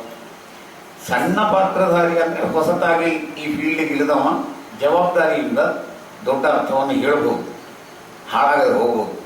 ಆದರೆ ಮಹಾನ್ ಅರ್ಥಧಾರಿಗಳಿಗೆ 2 ಪದ್ಯದ ಏನಾದರೂ ಪಾತ್ರ ಕೊಟ್ಟರೆ ಅದನ್ನು ಹಾಳು ಮಾಡುವಂತಹ ಸಂದರ್ಭಗಳೇ ಹೆಚ್ಚು ಹೊರತು ಅಷ್ಟಕ್ಕೆ ಚುಟುಕಾಗಿ ಹೇಳಿದರೆ ನಾನೆಲ್ಲಿ ಸಣ್ಣದಾಗಿ ಬಿಟ್ಟೇನೋ ಅಂತ ಹೇಳುವಂಥ ಅವರ ಅಹಮ್ಮಿಗೆ ಪೆಟ್ಟಿರ್ತದೆ. ಮತ್ತು ದೊಡ್ಡ ಕೂಟ, ಸಣ್ಣ ಕೂಟ ಅದು ನಿಜವಾಗಿ ಅಂಥ ಒಂದು ದೊಡ್ಡ ಕ್ಲಾಸಿಫಿಕೇಶನ್ ಅಲ್ಲ. ಹೆಚ್ಚು ವರ್ಷ ಸರ್ವಿಸ್ ಆದವರನ್ನು ಸೇರಿಸಿದರೆ ದೊಡ್ಡ ಕೂಟ ಅಂತ, ಹೊಸತಾಗಿ ಬಂದವರು ಸಣ್ಣ ಕೂಟ ಅಂತ, ಅಥವಾ ಹೊಸತಾಗಿ ಬಂದ ಕಲಾವಿದರಿಗೂ ಅವರ ಲಾಬಿ ಉಂಟು ಅಂತ ಹೇಳಿದರೆ ಅವರಿದ್ದರೆ ದೊಡ್ಡ ಕೂಟ. ಇದನ್ನು ಯಾವ ರೀತಿ ಕ್ಲಾಸಿಫಿಕೇಶನ್ ಮಾಡಿದರೂ ಅದು ತಪ್ಪು ಅಂತ ನನ್ನ ಅಂದಾಜು. ಅಥವಾ ದೊಡ್ಡ ಕಲಾವಿದರಿರುವಂಥ ಕೂಟದಲ್ಲಿ 4 ಜನ ಹೊಸತಾಗಿ ಬಂದ ಕಲಾವಿದರು ಬಂದರೆ ನಾಳೆ ಹೊಸ ಕಲಾವಿದರು ಅನುಭವಿ ಕಲಾವಿದರಾಗ್ತಾರೆ. ಹಾಗಾಗಿ ಈ ರೀತಿ ಒಂದು ಕಟ್ಟುನಿಟ್ಟಾದ ಸಣ್ಣ ದೊಡ್ಡ ಪ್ರಭೇದವೇ ಯಕ್ಷಗಾನದ ಬೆಳವಣಿಗೆ ಬಹಳ ತಪ್ಪದು. ಹಾಗಾಗಬಾರದು. ಆಮೇಲೆ ನಿಜವಾದ ಪ್ರತಿಭಾವಂತರನ್ನು ಅವಕಾಶ ವಂಚಿತರನ್ನಾಗಿ ಮಾಡುವುದು ಒಂದು. ಆಮೇಲೆ ಪ್ರತಿಭೆ ಯಾರಿಗೆ ಇಲ್ಲ ಅವರಿಗೆ ಎತ್ತರದ ಮನೆಯನ್ನು ಕೊಡುವುದು. ಇಂಥದ್ದು ಯಕ್ಷಗಾನದಲ್ಲಿ ಆಗಲಿ, ತಾಳಮದ್ದಲೆ ಆಗಲಿ ನಾವು ದಿನನಿತ್ಯ ನೋಡ್ತೇವೆ. ನಮಗೆ ಅನುಭವಕ್ಕೆ ಬರ್ತದೆ. ನಿಜವಾಗಿ ಒಬ್ಬನಿಗೆ ಯಾರು ಪ್ರತಿಭೆ ಉಂಟು ಅವನು ತಾಳಮದ್ದಲೆ ಕ್ಷೇತ್ರದಲ್ಲಿ ಈಗ ಕೆಲವು ದಿನಗಳಿಂದ ಕಾಣಲಿಕ್ಕೆ ಸಿಗುವುದಿಲ್ಲ ಅಂತ ಉಂಟು. ಅದಕ್ಕೆ ಅದರ ಹಿಂದಿರುವ ಇದು ಎಂತದ್ದು? ಅದಕ್ಕೆ ಬುಕ್ಕಿಂಗ್ ಏಜೆಂಟ್ಗಳ ಕಾರಣ. ಈ ಆಟಕ್ಕೂ ತಾಳಮದ್ದಲೆಗೂ ಎಲ್ಲದಕ್ಕೂ ಒಬ್ಬೊಬ್ಬ ಬುಕ್ಕಿಂಗ್ ಏಜೆಂಟ್ ಇರ್ತಾನೆ. ಅವನಿಗೆ ಎಲ್ಲರ ಸಂಪರ್ಕ ಇರುತ್ತೆ. ವ್ಯವಸ್ಥಾಪಕರಿಗೂ ಅವರದ್ದೇ ಆದಂಥ ಸ್ವಂತ ತಲೆಬಿಸಿಗಳು ವ್ಯವಹಾರಗಳು. ಅದೆಲ್ಲ ಏನಿಲ್ಲವೋ ಅವನ ಹತ್ರ ಹೇಳಿದರೆ ಅವೆಲ್ಲ ವ್ಯವಸ್ಥೆ ಮಾಡ್ತಾನೆ ಅಂತ. ಆಟಗಾರಗಳು ಅವರು ಅದು ಅಷ್ಟೇ, ಇಂಥವನ ಹತ್ರ ಹೇಳಿದರೆ ಎಲ್ಲ ವಿಷಯದಾರಿಗಳಿಗೆ ವ್ಯವಸ್ಥೆ ಮಾಡ್ತಾನೆ. ಹಾಗೆ ಅನಪೇಕ್ಷಿತವಾಗಿ ಅವರು ಬುಕ್ಕಿಂಗ್ ಏಜೆಂಟ್ಗಳಾಗ್ತಾರೆ. ಇದೇನು ಇವತ್ತು ನಿನ್ನೆ ಅಲ್ಲ, ಶೇಣಿ ಸಾಮಗ್ರ ಕಾಲದಲ್ಲಿಯೂ ತಾಳಮದ್ದಲೆಯನ್ನೆಲ್ಲ ಅರೇಂಜ್ ಮಾಡ್ತಾ ಇದ್ದಂಥ ಏಜೆಂಟ್ ಇತ್ತು. ಈಗಲೂ ತಾಳಮದ್ದಲೆಯನ್ನೆಲ್ಲ ನಡೆಸುವಂಥ ಏಜೆಂಟ್ಗಳಿದ್ದಾರೆ. ಎಲ್ಲಿಯವರೆಗೆ ಸುಳ್ಳು ಹೇಳ್ತಾರೆ ಅಂತ ಹೇಳಿದರೆ ಅವರಿಗೆ ಯಾವನೋ ಒಬ್ಬ ಕಲಾವಿದ ಬೇಕು ಅಂತ ಇರ್ತಾರೆ ವ್ಯವಸ್ಥಾಪಕರಿಗೆ, ಇಂಥವ್ರನ್ನು ಒಂದು ಕರೀರಿ. ಸಮಯಕ್ಕಾಗುವ ಈ ಏಜೆಂಟ್ ಹೇಳ್ತೀನಿ, ನಾನು ಫೋನ್ ಮಾಡಿದೆ ಮಾಡಿದೆ ಅವರಿಗೆ, ಅವತ್ತು ಬೇರೆದಲ್ಲ ಅಂತ ಹೇಳಿಬಿಡುತ್ತೆ, ಅವನಿಗೆ ಇವ ಬೇಡ. ಹಾಗಾಗಿ ಈ ಬುಕ್ಕಿಂಗ್ ಏಜೆಂಟ್ಗಳ ಪೀಡೆ ತಾಳಮದ್ದಲೆ ಕ್ಷೇತ್ರದಂತೂ ಸಿಕ್ಕಾಬಟ್ಟೆ. ಈಗ ದೂರ ದೂರದ ಊರುಗಳಿಗೆಲ್ಲ ಅವರು ಹೋಗುವ ಇಂಥವನ ಹತ್ರ ಹೇಳಿದರೆ ಅವನೆಲ್ಲ ವ್ಯವಸ್ಥೆ ಮಾಡ್ತಾನೆ ಅಂತೇಳಿ ಹೇಳಿಬಿಡ್ತಾರೆ. ಅವ ತನ್ನ ಚೇಲವನ್ನು ಮಾತ್ರ ಕರ್ಕೊಂಡು ಹೋಗುದು. ಆ ಚೇಲ ಅವನು ನಿಜವಾಗಿ ಸಾಮರ್ಥ್ಯ ಇಲ್ಲದವನು. ಆ ಸಾಮರ್ಥ್ಯ ಇಲ್ಲದವನಿಗೆ ಅಲ್ಲಿ ಅವಕಾಶ ಇರ್ತದೆ. ಸಾಮರ್ಥ್ಯ ಇದ್ದವನನ್ನು ಕರೆದರೆ ತಾನೆಲ್ಲಿ ಅವನ ಎದುರಿನಲ್ಲಿ ಸಣ್ಣಾಗಿ ಬಿಟ್ಟೇನೋ ಎಂಬ ಈ ಬುಕ್ಕಿಂಗ್ ಏಜೆಂಟನ್ನು ಹೆದರಿಕೆ. ಹಾಗಾಗಿ ಈ ಪ್ರತಿಭಾವಂತರು ಅವಕಾಶ ವಂಚಿತರಾಗುವುದು, ಪ್ರತಿಭೆ ಇಲ್ಲದವರಿಗೆ ಸ್ಥಾನ ಸಿಕ್ಕುವುದು, ಇದಕ್ಕೆ ಮುಖ್ಯವಾಗಿ ಆ ಬುಕ್ಕಿಂಗ್ ಏಜೆಂಟ್ಗಳೇ ಕಾರಣ. ಈ ಪೀಡೆ ತಪ್ಪಿಸಬೇಕಿದ್ರೆ ಯಾರು ಕಾರ್ಯಕ್ರಮವನ್ನು ಆಯೋಜಿಸ್ತಾರೆ ಅವರು 2-3 ತಿಂಗಳು ಮೊದಲೇ ಅದಕ್ಕೆ ವ್ಯವಸ್ಥೆ ಮಾಡಿ ಪ್ರತಿಯೊಬ್ಬ ಅವರಿಗೆ ಯಾವ ಕಲಾವಿದ ಬೇಕು ಅಂತ ಇರಬೇಕು ಅವರು ನೇರವಾಗಿ ಸಂಪರ್ಕಿಸಬೇಕು. ಈ ಬುಕ್ಕಿಂಗ್ ಏಜೆಂಟ್ಗಳ ಪೀಡೆಯನ್ನು ತಪ್ಪಿಸಬೇಕು. ಅದರಿಂದಾಗಿ ಹೀಗಾಗುವಂಥದ್ದು. ಅರ್ಥಧಾರಿಯಲ್ಲಿ ಇರಬೇಕಾದ ಗುಣಲಕ್ಷಣಗಳು ಏನು? ಅದು ಬಹಳ ಕ್ಲಿಷ್ಟವಾದಂತಹ ವಿಚಾರ. ಆದರೆ ಬಹುಶಃ ಇಂಥದ್ದ ಎಲ್ಲ ಲಕ್ಷಣಗಳನ್ನು ಕೂಡಿದಂತಹ ಅರ್ಥಧಾರಿ ಇದುವರೆಗೆ ಹುಟ್ಟಿದ್ದಿದ್ರೆ ಶೇಣಿಯವರು ಮಾತ್ರ. ಅರ್ಥಧಾರಿಗೆ ಒಂದು ಒಳ್ಳೆಯ ಅಂಗಸೌಷ್ಠವ ಇರಬೇಕು. ಎಲ್ರಿಗೂ ಹುಟ್ಟಿನಿಂದ ಬರಲಿಕ್ಕೆ ಸಾಧ್ಯ ಇಲ್ಲ, ಅದು ಅವರವರ ಆಯ್ಕೆಯಲ್ಲಿ. ಶೇಣಿಯವರ ರೂಪವೇ ಅಷ್ಟು ಚಂದ. ಒಂದು ಸಭೆಯಲ್ಲಿ ಕೂತರೆ ಆ ಮನುಷ್ಯನ ವರ್ಚಸ್ಸು ಎದ್ದು ಕಾಣುವ ಹಾಗಿರಬೇಕು. ಅದು ಶೇಣಿಯವರಲ್ಲಿ ಆ ವರ್ಚಸ್ಸು ಇಲ್ಲದಿದ್ದರೂ ಆಗುವುದು. ಭಾಷಾ ಗಂಭೀರ ಮತ್ತು ಆ ಮಾತನಾಡುವ ಶೈಲಿ, ಮತ್ತೆ ಯಾವ ಪಾತ್ರ ಎಂಬುದಾಗಿ ನೋಡಿಕೊಂಡು ಅದಕ್ಕೆ ಯಾವ ಹಂತದ ಭಾಷೆಯನ್ನು ಉಪಯೋಗಿಸಬೇಕು. ಉತ್ತರ ಕುಮಾರನ ಭಾಷೆ ರಾಮನಿಗಾಗುವುದಿಲ್ಲ, ರಾಮನ ಭಾಷೆಯು ಉತ್ತರ ಕುಮಾರನಿಗಾಗುವುದಿಲ್ಲ, ವಾಲಿಯ ಭಾಷೆಯಲ್ಲಿ ಕೃಷ್ಣ ಮಾತಾಡಿದರೆ ಆಗುವುದಿಲ್ಲ. ಕೆಲವು ಕಲಾವಿದರನ್ನು ನಾವು ನೋಡ್ತೇವೆ, ಅವನದ್ದು ಯಾವ ಪಾತ್ರ ಆದರೂ ಆ ಭಾಷೆಯೂ ಒಂದೇ, ಅದನ್ನು ಹೇಳುವ ಶೈಲಿಯೂ ಒಂದೇ, ಸುಮ್ಮನೆ ಹೇಳ್ತಾ ಹೋಗುದು. ಹಾಗಾಗಿ ಆ ಭಾಷೆಯ ಹಿಡಿತಾ ಇರಬೇಕು. ಮತ್ತೆ ಎದುರು ಅರ್ಥಧಾರಿಯ ಮನೋಧರ್ಮವನ್ನು ತಿಳಿದುಕೊಂಡಿರಬೇಕಂತ ಅತೀ ಮುಖ್ಯ. ವಾದದಲ್ಲೂ ಸಾಮರ್ಥ್ಯ ಇರಬೇಕು.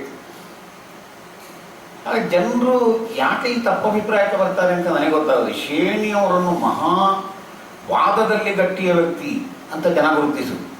ಬಹುಶಃ ಅವರ ಸರ್ವಾಂಗದಲ್ಲಿ ವೀಕ್ ವಾದದಲ್ಲಿ ಮಾತ್ರ. ಅವರು ದೊಡ್ಡ ಸಾಮಗ್ರಲ್ಲಿ ಆಗಲಿ ಬೇರೆಯವರಲ್ಲಿ ಆಗಲಿ ಎಷ್ಟು ಚಪ್ಪಾಗಿದ್ದಾರೆ ಅಂತ ನಮಗೆ ಗೊತ್ತು.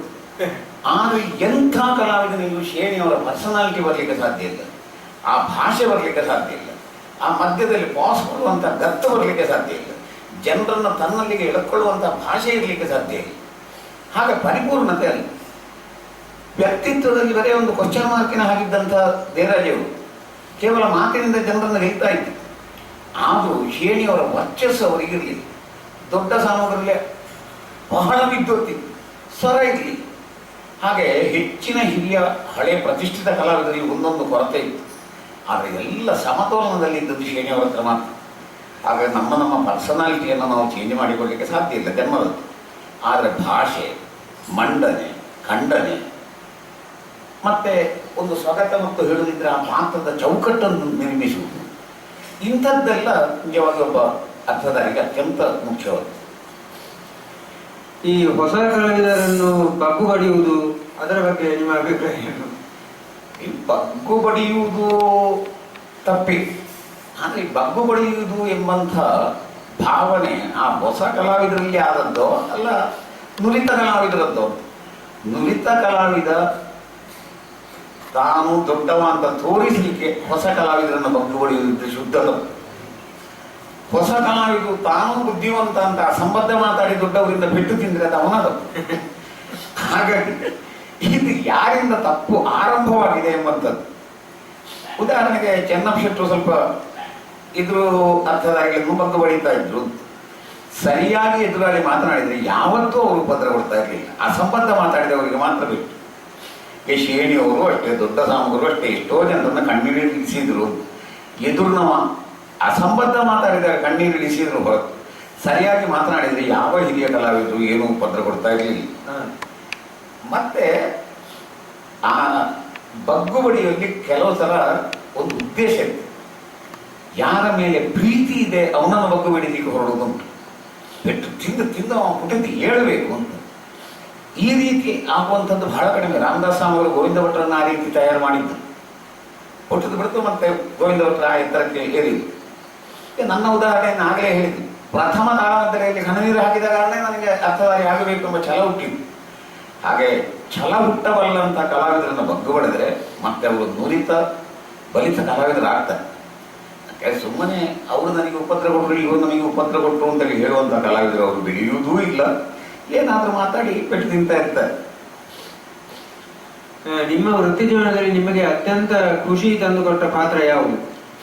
ಯಾವುದಕ್ಕೆ ನನ್ನದೇ ಆದಂತಹ ಸ್ವಂತ ಕೊಡುಗೆ ಪ್ರಥಮವಾಗಿ ಯಕ್ಷಗಾನಕ್ಕೆ ಬಂದಿದೆ, ಅದು ನನಗೆ ಖುಷಿ ಕೊಟ್ಟಂಥ ಪಾತ್ರಗಳು. ಉದಾಹರಣೆಗೆ ಕರ್ಣಪರ್ವದ ಶಲ್ಯನಿಗೆ ಒಂದು ಹೊಸ ಕಲ್ಪನೆಗಳನ್ನು ಕೊಟ್ಟದ್ದೇ ನಾನು. ಆ ರಥಕಲ್ಪ ಅಥವಾ ಅಶ್ವಹೃದಯ, ಕುದುರೆಗಳನ್ನು ಹೇಗೆ ಕುಣಿಸುವುದು, ರಥವನ್ನು ಹೇಗೆ ವ್ಯವಸ್ಥೆ ಮಾಡುವುದು, ಇದೆಲ್ಲ ಶೇಣಿಯವರನ್ನು ಎದುರು ಹಾಕಿಕೊಳ್ಳುವಾಗ ನಾನು ಮಾಡಿಕೊಂಡಂಥ ತಯಾರಿ ಅದು. ಈಗ ಅಂಥ ಕಲಾವಿದರು ಸಿಕ್ಕುವುದಿಲ್ಲ, ಹಾಗಾಗಿ ನಾವು ತಯಾರಿಲ್ಲದೆ ಎದ್ದು ಹೋಗ್ತೇವೆ, ಅದು ಬೇರೆ ವಿಷಯ. ಆದರೆ ನನ್ನ ಸ್ವಂತ ಕೊಡುಗೆ ಆ ಶಲ್ಯನ ಪಾತ್ರಕ್ಕೆ, ಅದು ನನಗೆ ಅತ್ಯಂತ ಪ್ರಿಯವಾದಂಥ ಪಾತ್ರ. ಬಲರಾಮನ ಪಾತ್ರ ನನ್ನದು ನನಗೆ ಅತ್ಯಂತ ಪ್ರಿಯವಾದದ್ದು. ಬಲರಾಮನ ಸಾಧನೆಗಳು ಕೃಷಿಯನ್ನು ಬೆಳೆಸಿದ್ದು, ಸೋಮಾರಿ ಎದುಗಳನ್ನು ಒಳ್ಳೆ ಕೆಲಸಗಾರರನ್ನಾಗಿ ಮಾಡಿದ್ದು, ಮತ್ತು ಭಾರತೀಯ ಕಿಸಾನ್ ಸಭಾದವರು ದೇವರು ಅಂತ ಕಲ್ಪಿಸಿಕೊಳ್ಳುವುದು ಬಲರಾಮನನ್ನು, ಇತ್ಯಾದಿ ಒಂದು ಹೊಸ ವಿಚಾರಗಳನ್ನು ಕೊಟ್ಟು ಬಲರಾಮನನ್ನು ತಯಾರು ಮಾಡಿದ್ದು ಇತ್ತೀಚಿನ ಮಟ್ಟಿಗೆ. ಅದರಲ್ಲಿ ನನ್ನ ಕೊಡುಗೆ ಉಂಟು. ಹಾಗೆ ಬಲರಾಮ ಶಲ್ಯ ಎರಡು ನನಗೆ ಅತ್ಯಂತ ಖುಷಿಯಾದಂಥ ಪಾತ್ರಗಳು. ಮತ್ತೆ ಜೊತೆಯಲ್ಲಿ ಅತಿಕಾಯ ಇತ್ಯಾದಿ ಪಾತ್ರಗಳು ನನಗೆ ಖುಷಿಯಾದದ್ದು, ನನಗೆ ಅವಕಾಶ ಸಿಕ್ಕುವುದು ಕಡಿಮೆ, ಹೆಚ್ಚಾಗಿ ರಾಮನಿಗೆ ಅಂತ ಹೇಳುವಂಥದ್ದು. ಮತ್ತೆ ವಾಲಿವಧೆಯ ರಾಮ ನನಗೆ ಸಿಕ್ಕುವುದೇ ಇಲ್ವೋ ಎಂಬಲ್ಲಿಯವರೆಗೆ ನಾನು ನಿರಾಶೆಗೆ ಹೋಗಿದ್ದೇನೆ. ಅವನನ್ನು ದೇವರು ಅಂತ ತೆಕ್ಕೊಂಡು ಕೆಲವರು, ದೇವರೆಲ್ಲ ಕೇವಲ ಹೆಂಡತಿಗಾಗಿ ಬಾಯಿ ಬಿಡುವ ಅಂತೇಳಿ ಖಂಡಿಸುವಂಥ ವಾಲಿಯಂಥವರು ಕೆಲವರು. ಆದರೆ ವಾಸ್ತವಿಕವಾಗಿ ಅಷ್ಟೆಲ್ಲ ಚರ್ಚೆ ಮಾಡಿದ್ರೆ ಸುಲಭದಲ್ಲಿ ರಾಮನನ್ನು ಸಮರ್ಥಿಸಲಿಕ್ಕಾಗ್ತದೆ. ಅಂಥ ಪಾತ್ರ ಸಿಕ್ಕಬೇಕು ಅಂತಲೇ ನಾನು ಕಾಯ್ತಾ ಇರೋದು. ನನ್ನನ್ನು ಯಾಕೆ ಹೆಚ್ಚು ಖಳಪಾತ್ರಕ್ಕೆ ಜನ ಕರೀತಾರೆ ಅನ್ನೋದು ನನಗೇ ಅರ್ಥ ಆಗ್ತಾ ಇಲ್ಲ. ಹಾಗಂತ ನನ್ನನ್ನು ಸ್ತ್ರೀ ಪಾತ್ರಕ್ಕೆ ಹಾಸ್ಯಕ್ಕೆ ಕರೆಯುವವರು ಇದ್ದಾರೆ, ಹೌದು. ಆದರೆ ಸಮರ್ಥನೆಗೆ ಹೆಚ್ಚು ಅವಕಾಶ ಇರುವಂಥದ್ದು, ಅಂದರೆ ಅಫೆನ್ಸಿಗಿಂತ ಹೆಚ್ಚು ಡಿಫೆನ್ಸ್ ಅರ್ಥಗಳು ನನಗೆ ಹೆಚ್ಚು ವಿಷಯ. ಇತ್ತೀಚೆಗಷ್ಟೇ ಮಯೂರಧ್ವಜ ಇಂಥ ಅರ್ಥಗಳು ಸಿಗ್ತಾ ಉಂಟು, ಬಹುಶಃ ನಿಮ್ಮ ಪ್ರಾಯದ ಕಾರಣವೇನು, ಅದು ನನಗೆ ಒಳ್ಳೆ ತೃಪ್ತಿ ಕೊಡುತ್ತದೆ. ಮತ್ತು ಸ್ತ್ರೀ ಅರ್ಥದಲ್ಲೂ ಅದು ಮಂಡೋದರಿ, ಅಂಬೆ, ಇದೆಲ್ಲ ನನಗೆ ಬಹಳ ಖುಷಿಯಾದಂಥ ಪಾತ್ರಗಳು.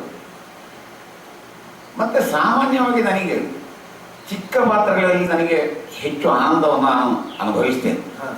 ಬೇರೆಯವರು ನನ್ನ ಗುರುಗಳಿದ್ದಾಗಲೂ ದೊಡ್ಡ ಅರ್ಥಧಾರಿಗಳಿಗೆ ದೊಡ್ಡ ದೊಡ್ಡ ಬೇರೆ ಬೇರೆ ಅರ್ಥಗಳನ್ನು ಕೊಟ್ಟು ಉಳಿದದ್ದನ್ನು ಅವರು ಮಾಡ್ತಾ ಇದ್ರು. ನಾನು ಹಾಗೆ ಬ್ರ್ಯಾಂಡೆಡ್ ಕಲಾವಿದರು, ಸರಿಯಪ್ಪ ನೀನು ಮತ್ತೆ ಉಳಿದದ್ದು ನಾನು ಹೇಳ್ತೇನೆ. ಎಷ್ಟೋ ತಾಳಮದ್ದಲೆಗೆ ನನಗೆ ಕರೆ ಬರೆಯುವುದು ಯಾಕೆಂದರೆ ಕೊನೆಗೆ ಯಾವುದೋ ಅರ್ಥಕ್ಕೆ ಯಾರೂ ಸಿಕ್ಕದಿದ್ದರೆ ಯಾವುದಕ್ಕೂ ಆಗ್ತದೆ ಎಂಬ ಶರ್ಮ ಅಂತ ಹಾಗೆ ಕರೆಯುವವರು ಇದ್ದಾರೆ. ಅದರಿಂದಾಗಿ ನನ್ನ ಅವಕಾಶಗಳು ಸ್ವಲ್ಪ ಕಡಿಮೆ ಆಗ್ತದೆ ಅಂತ ಉಂಟು. ಆದರೆ ಸಣ್ಣ ಪಾತ್ರಗಳಲ್ಲಿ ಅದನ್ನು ಹೇಗೆ ಚಿತ್ರಿಸಬಹುದು ಎಂಬ ಅವಕಾಶ ಸಿಕ್ಕುವ ಕಾರಣ ನಿಜವಾಗಿಯೂ ನನಗೆ ಸಣ್ಣ ಪಾತ್ರಗಳು ಖುಷಿ. ಆದರೆ ಹಿಂದಿನಿಂದ ಟೀಕೆ ಬರಲಿಕ್ಕೆ ಶುರುವಾಯಿತು.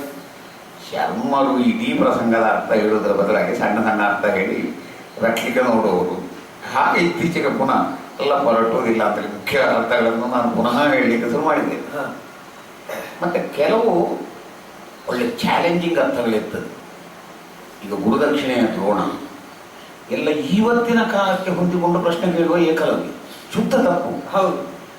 ಆ ಕಾಲದ ದ್ರೋಣನಾಗಿ ಉತ್ತರಿಸಬೇಕು. ಆ ದ್ರೋಣನ ಅರ್ಥ ಒಳ್ಳೆ ಚಾಲೆಂಜಿಂಗ್. ಅಂಥ ಚಾಲೆಂಜಿಂಗ್ ಯಾವ ಅರ್ಥ ಇದ್ದರೂ ನನಗೆ ಬಹಳ ಖುಷಿಯಾಗುವಂಥದ್ದು. ಮತ್ತು ಕೆಲವು ಪಾತ್ರಗಳಿಗೆ ಬಿಡಲಿಕ್ಕೆ ಬಂದರು, ಒಳ್ಳೊಳ್ಳೆ ಪಾತ್ರಗಳು. ಸುಧರ್ಮ ಕಾಲದಲ್ಲಿ ಹಂಸಧ್ವಜ ಉಂಟು ಅಂತಲೇ ಗೊತ್ತಿಲ್ಲದವರು ಎಷ್ಟೋ ಜನ ಇರ್ತಾರೆ. ಹಂಸಧ್ವಜನ ಪಾತ್ರ ನಾನು ಮೆಚ್ಚಿದಂಥ ಪಾತ್ರ. ಸಾಮಾನ್ಯವಾಗಿ ಬೇರೆಯವರು ಮುಟ್ಟಿ ಹೊಲಸು ಮಾಡದ ಪಾತ್ರಗಳು ನನಗೆಲ್ಲವೂ ಖುಷಿ ಅಂತ ಹೇಳ್ಬೋದು. ನಿಮ್ಗೆ ಅತ್ಯಂತ ಪರಿಶ್ರಮ ಪಡಬೇಕಾದಂತಹ ಸವಾಲೊಡ್ಡಿದ ಪಾತ್ರ ಯಾವುದು? ನನಗೆ ಅತ್ಯಂತ ಸವಾಲೊಡ್ಡಿದ ಪಾತ್ರ ಸ್ತ್ರೀ ಅರ್ಥದಲ್ಲಿ ಅಂಬೆ ನನಗೆ ಒಳ್ಳೆ ಸವಾಲೊಡ್ಡಿದಂತಹ ಪಾತ್ರ. ಜನ ಆಶಿಸುವುದು ತಪ್ಪು ಆಶೆ, ವಾದ ಮಾಡಬೇಕು ಭೀಷ್ಮನ ಹತ್ರ ಅಂತ. ಹಾಗೆ ಅಂತ ಪಾತ್ರವನ್ನು ಬಿಟ್ಟು ಹೋಗುವುದು. ನನಗೆ ಕೆಲವೇ ಕಡೆಯಲ್ಲಿ ಸಿಕ್ಕಿದ್ದು ಕರ್ಣನ ಅರ್ಥ, ಅದು ಒಳ್ಳೆ ಸವಾಲು ಉಂಟುವಂಥದ್ದು. ಅರ್ಜುನನನ್ನು ಎಷ್ಟು ಬೈಯುವಾಗಲೂ ಅಥವಾ ತಮ್ಮ ಎಂಬಂಥ ಇವನ ಮನಸ್ಸಿನ ಧ್ವನಿ ಒಳಗೆ ಇರಲೇಬೇಕಾಗಿ. ಹಾಗೆ ಎದುರೊಂದು ಒಳಗೊಂದು ಇರುವಂತಹ ಪಾತ್ರಗಳು ಯಾವುದು ಒಳ್ಳೆಯದು. ಈಗ ತರಣಿಸೇನ ನನಗೆ ಇತ್ತೀಚೆಗೆ ಬರ್ತಾ ಇರುವಂಥ ಪ್ರಸಂಗ, ಅದು ಒಳ್ಳೆಯ ಪಾತ್ರ. ತರಣಿಸೇನಗಳಾದ ರಾವಣನೂ ಒಳ್ಳೆಯ ಪಾತ್ರ. ಅದೇ ರೀತಿ ಶಲ್ಯ ಸಾರಥ್ಯದ ಶಲ್ಯ, ಎದುರಿನಲ್ಲಿ ಬೆಪ್ಪನ ಹಾಗೆ ಕಾಣುವಂಥ, ಒಳಗಿಂದ ಮಹಾಬುದ್ಧಿವಂತನಾದ ಶಲ್ಯ. ಹೀಗೆ ಯಾವುದು ದ್ವಂದ್ವ ವ್ಯಕ್ತಿತ್ವ ಉಂಟು ಅಂಥ ಪಾತ್ರಗಳು ನನಗೆ ಹೆಚ್ಚು ಖುಷಿ. ಅಂಥದ್ದಕ್ಕೆ ಅವಕಾಶ ಇರುವಂಥ ಎಷ್ಟೋ ಪಾತ್ರಗಳು ನಮ್ಮ ಪುರಾಣದಲ್ಲಿದೆ. ಹಾಗೆ ಅಂಥದ್ದೇ ನನಗೆ ಹೆಚ್ಚು ಖುಷಿಯಾಗುವಂಥದ್ದು. ನಿಮ್ಮ ಅನಿಸಿಕೆಯಲ್ಲಿ ಇಂದಿನಿಂದ ಸುಮಾರು ಒಂದು 10-20 ವರ್ಷಗಳಲ್ಲಿ ತಾಳಮದ್ದಲೆಯಲ್ಲಿ ಆಗಲಿ ಅಥವಾ ಯಕ್ಷಗಾನದಲ್ಲಿ ಆಗಲಿ ಆದಂತಹ ಬಹಳ ಗಹನವಾದಂತಹ ಮಾರ್ಪಾಟುಗಳು? ಹೌದು, ನಾನೇ ನನ್ನ ಕಣ್ಣಿನಲ್ಲಿ ಬಂದದ್ದು ಶುದ್ಧ 2 ಗುಂಪುಗಳಾಗಿ ಯಕ್ಷಗಾನ ಹೋಳಾದದ್ದನ್ನು ನಾನು ಕಂಡಿದ್ದೇನೆ. ಎಡ್ವೊಕೇಟ್ ಬಾಲಕೃಷ್ಣರ ಗುಂಪು, ಒಳಗೆ ಶಾಸ್ತ್ರಿಗಳ ಗುಂಪು. ಈಗ ಗುಂಪುಗಾರಿಕೆ ಇರುವಂತ ಇರುವುದು, ಅದು ಒಳಗೊಳಗೆ ಕಾಣುವ ಹಾಗೆ ಗುಂಪುಗಾರಿಕೆ ಇದೆ. ಹಾಗೆಂತ ನಾವು ಗುರುತಿಸ್ತೇವೆ ಅದೇ ಫೀಲ್ಡಿನಲ್ಲಿ ಇದ್ದ ಕಾರಣ. ಆದರೆ ಎದುರೆದುರು ಹೊಡೆದಾಡಿಕೊಳ್ಳುವುದಿಲ್ಲ. ಮತ್ತು ಒಳಗೆ ನಂಜು ಮತ್ಸರವನ್ನು ಇಟ್ಟುಕೊಳ್ಳುವಂಥದ್ದು ಉಂಟೇ ಉಂಟು. ಆದರೆ ಹಿಂದೆ ಹೇಗಿತ್ತು ಅಂದರೆ ಶೇಣಿ ಸಾಮಗ್ರೇ ಬೆಳಕು ಮಾಡ್ತಾ ಇದ್ರು ಎಂಬಂಥ ಒಂದು ಟೀಕೆ ಸಾಮಾನ್ಯವಾಗಿ. ಶೇಣಿ ಸಾಮಗ್ರಿ ಇರುವಾಗ ಅಷ್ಟೇ ಪಾತ್ರಗಳನ್ನು ಇರ್ತಾ ಇದ್ರು. ಇನ್ನೊಂದು ಯಾವುದೋ ಚಚ್ಚಕ್ಕೆ ಓಡಿಸುವಂಥ ಪ್ರಸಂಗ, ಯಾವುದೋ ಕಾಳಗ ಇನ್ನೊಂದು ಇತ್ತು, ಅದಕ್ಕೆ ಸಣ್ಣ ಕಲಾವಿದರು ಈ ರೀತಿಯಲ್ಲಿ ವ್ಯವಸ್ಥೆ ಮಾಡಿಕೊಂಡಿದ್ದು. ಸಣ್ಣ ಅಂದರೆ ಹೊಸ ಕಲಾವಿದರು. ಈಗ ಹಾಗಲ್ಲ.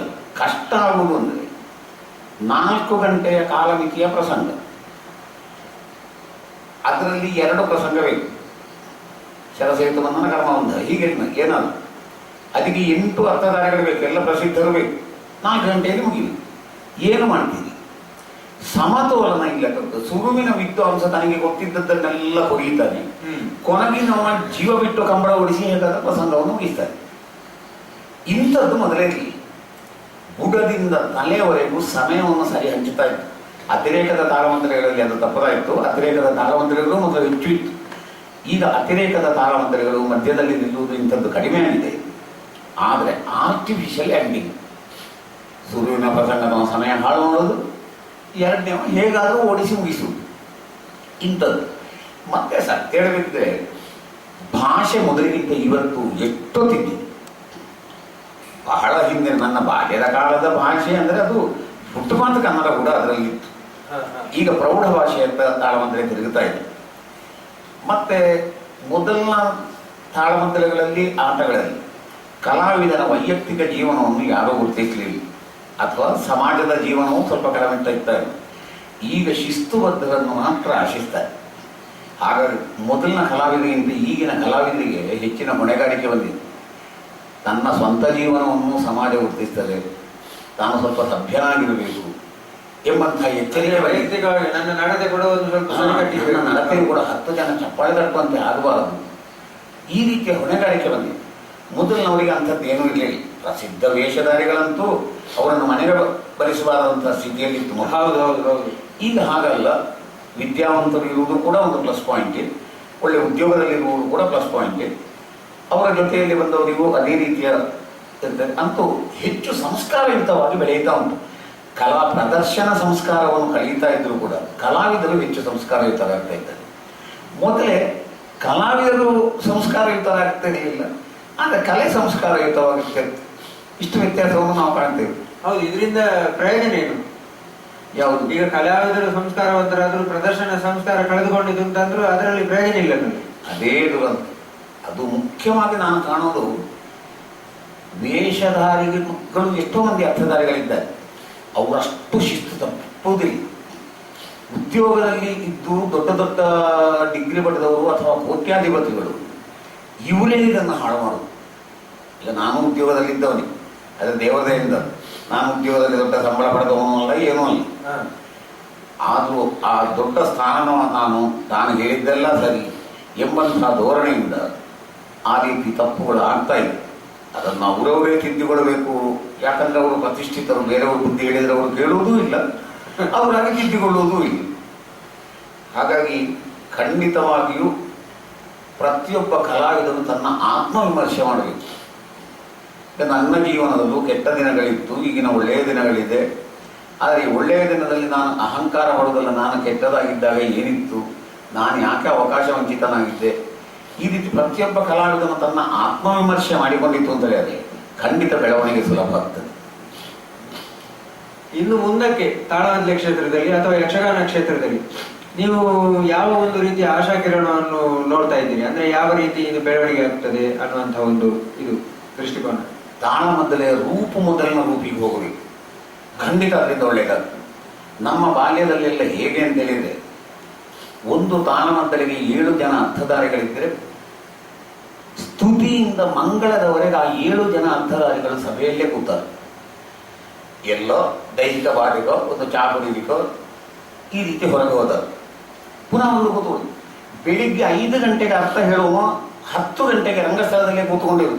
ಹಳೆ ತಾಳಮದ್ದಲೆಗಳ ಫೋಟೋಗಳನ್ನಾದರೂ ನೀವು ನೋಡಿ, ಎಲ್ಲ ಕಲಾವಿದರು ಅದೇನು ಪೋಸ್ ಕೊಟ್ಟು ತೆಗೆಸಿದ ಫೋಟೋ ಅಲ್ಲ, ಎಲ್ಲರೂ ಕೂತ್ಕೊಳ್ತಾರೆ. ಈಗ ಹೇಗೆ ಅಂದರೆ, ಆಯಿತು ನನ್ನ ಅರ್ಥಕ್ಕಾಗುವ ನಾನು ನೋಡ್ತೇನೆ ಅಂತ ಬರೋದು. ನನ್ನ ಅರ್ಥ ಆಯಿತು, ನನಗೆ ಅಲ್ಲಿಗೆ ಹೋಗ್ಲಿಕ್ಕೆ ಉಂಟು ಅಂತ ಎದ್ದು ಹೋದ. ಅವ ಲೇಟಾಗಿ ಬರುವಾಗ ಹಿಂದೆ ಆ ಪಾತ್ರಗಳು ಏನೆಲ್ಲ ಮಾತಾಡಿದ್ದೇವೆ ಅವನಿಗೆ ಗೊತ್ತಿಲ್ಲ. ಅವ ಹೋದ ಮೇಲೆ ಏನು ಮಾತಾಡ್ತಾರೆ ಅನ್ನೋದು ಅವನಿಗೂ ಗೊತ್ತಿಲ್ಲ. ಸಮಯಕ್ಕಾಗುವ ಬಂದ, ಹೇಳುವುದನ್ನು ಹೇಳಿದ, ಕಿಶೆಗೆ ಕವರಾಗಿ ಹೋದ.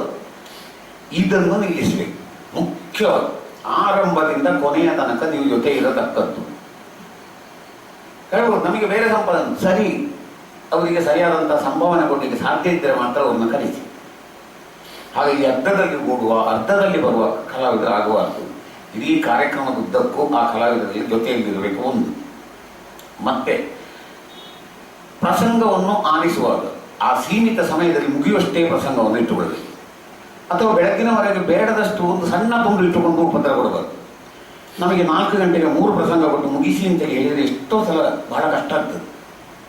ಅದೇ ರೀತಿ ಬರೇ ಭೀಷ್ಮಾರ್ಜುನ ಕೊಟ್ಟು ಬೆಳಗ್ಗಿನವರೆಗೆ ಮಾಡಿ ಅಂತೇಳಿ ಹೇಳಿ ನಮ್ಮ ಜೀವದಿಂದ ತಾಳಮದ್ದಲೆಗಳು ಉಂಟು.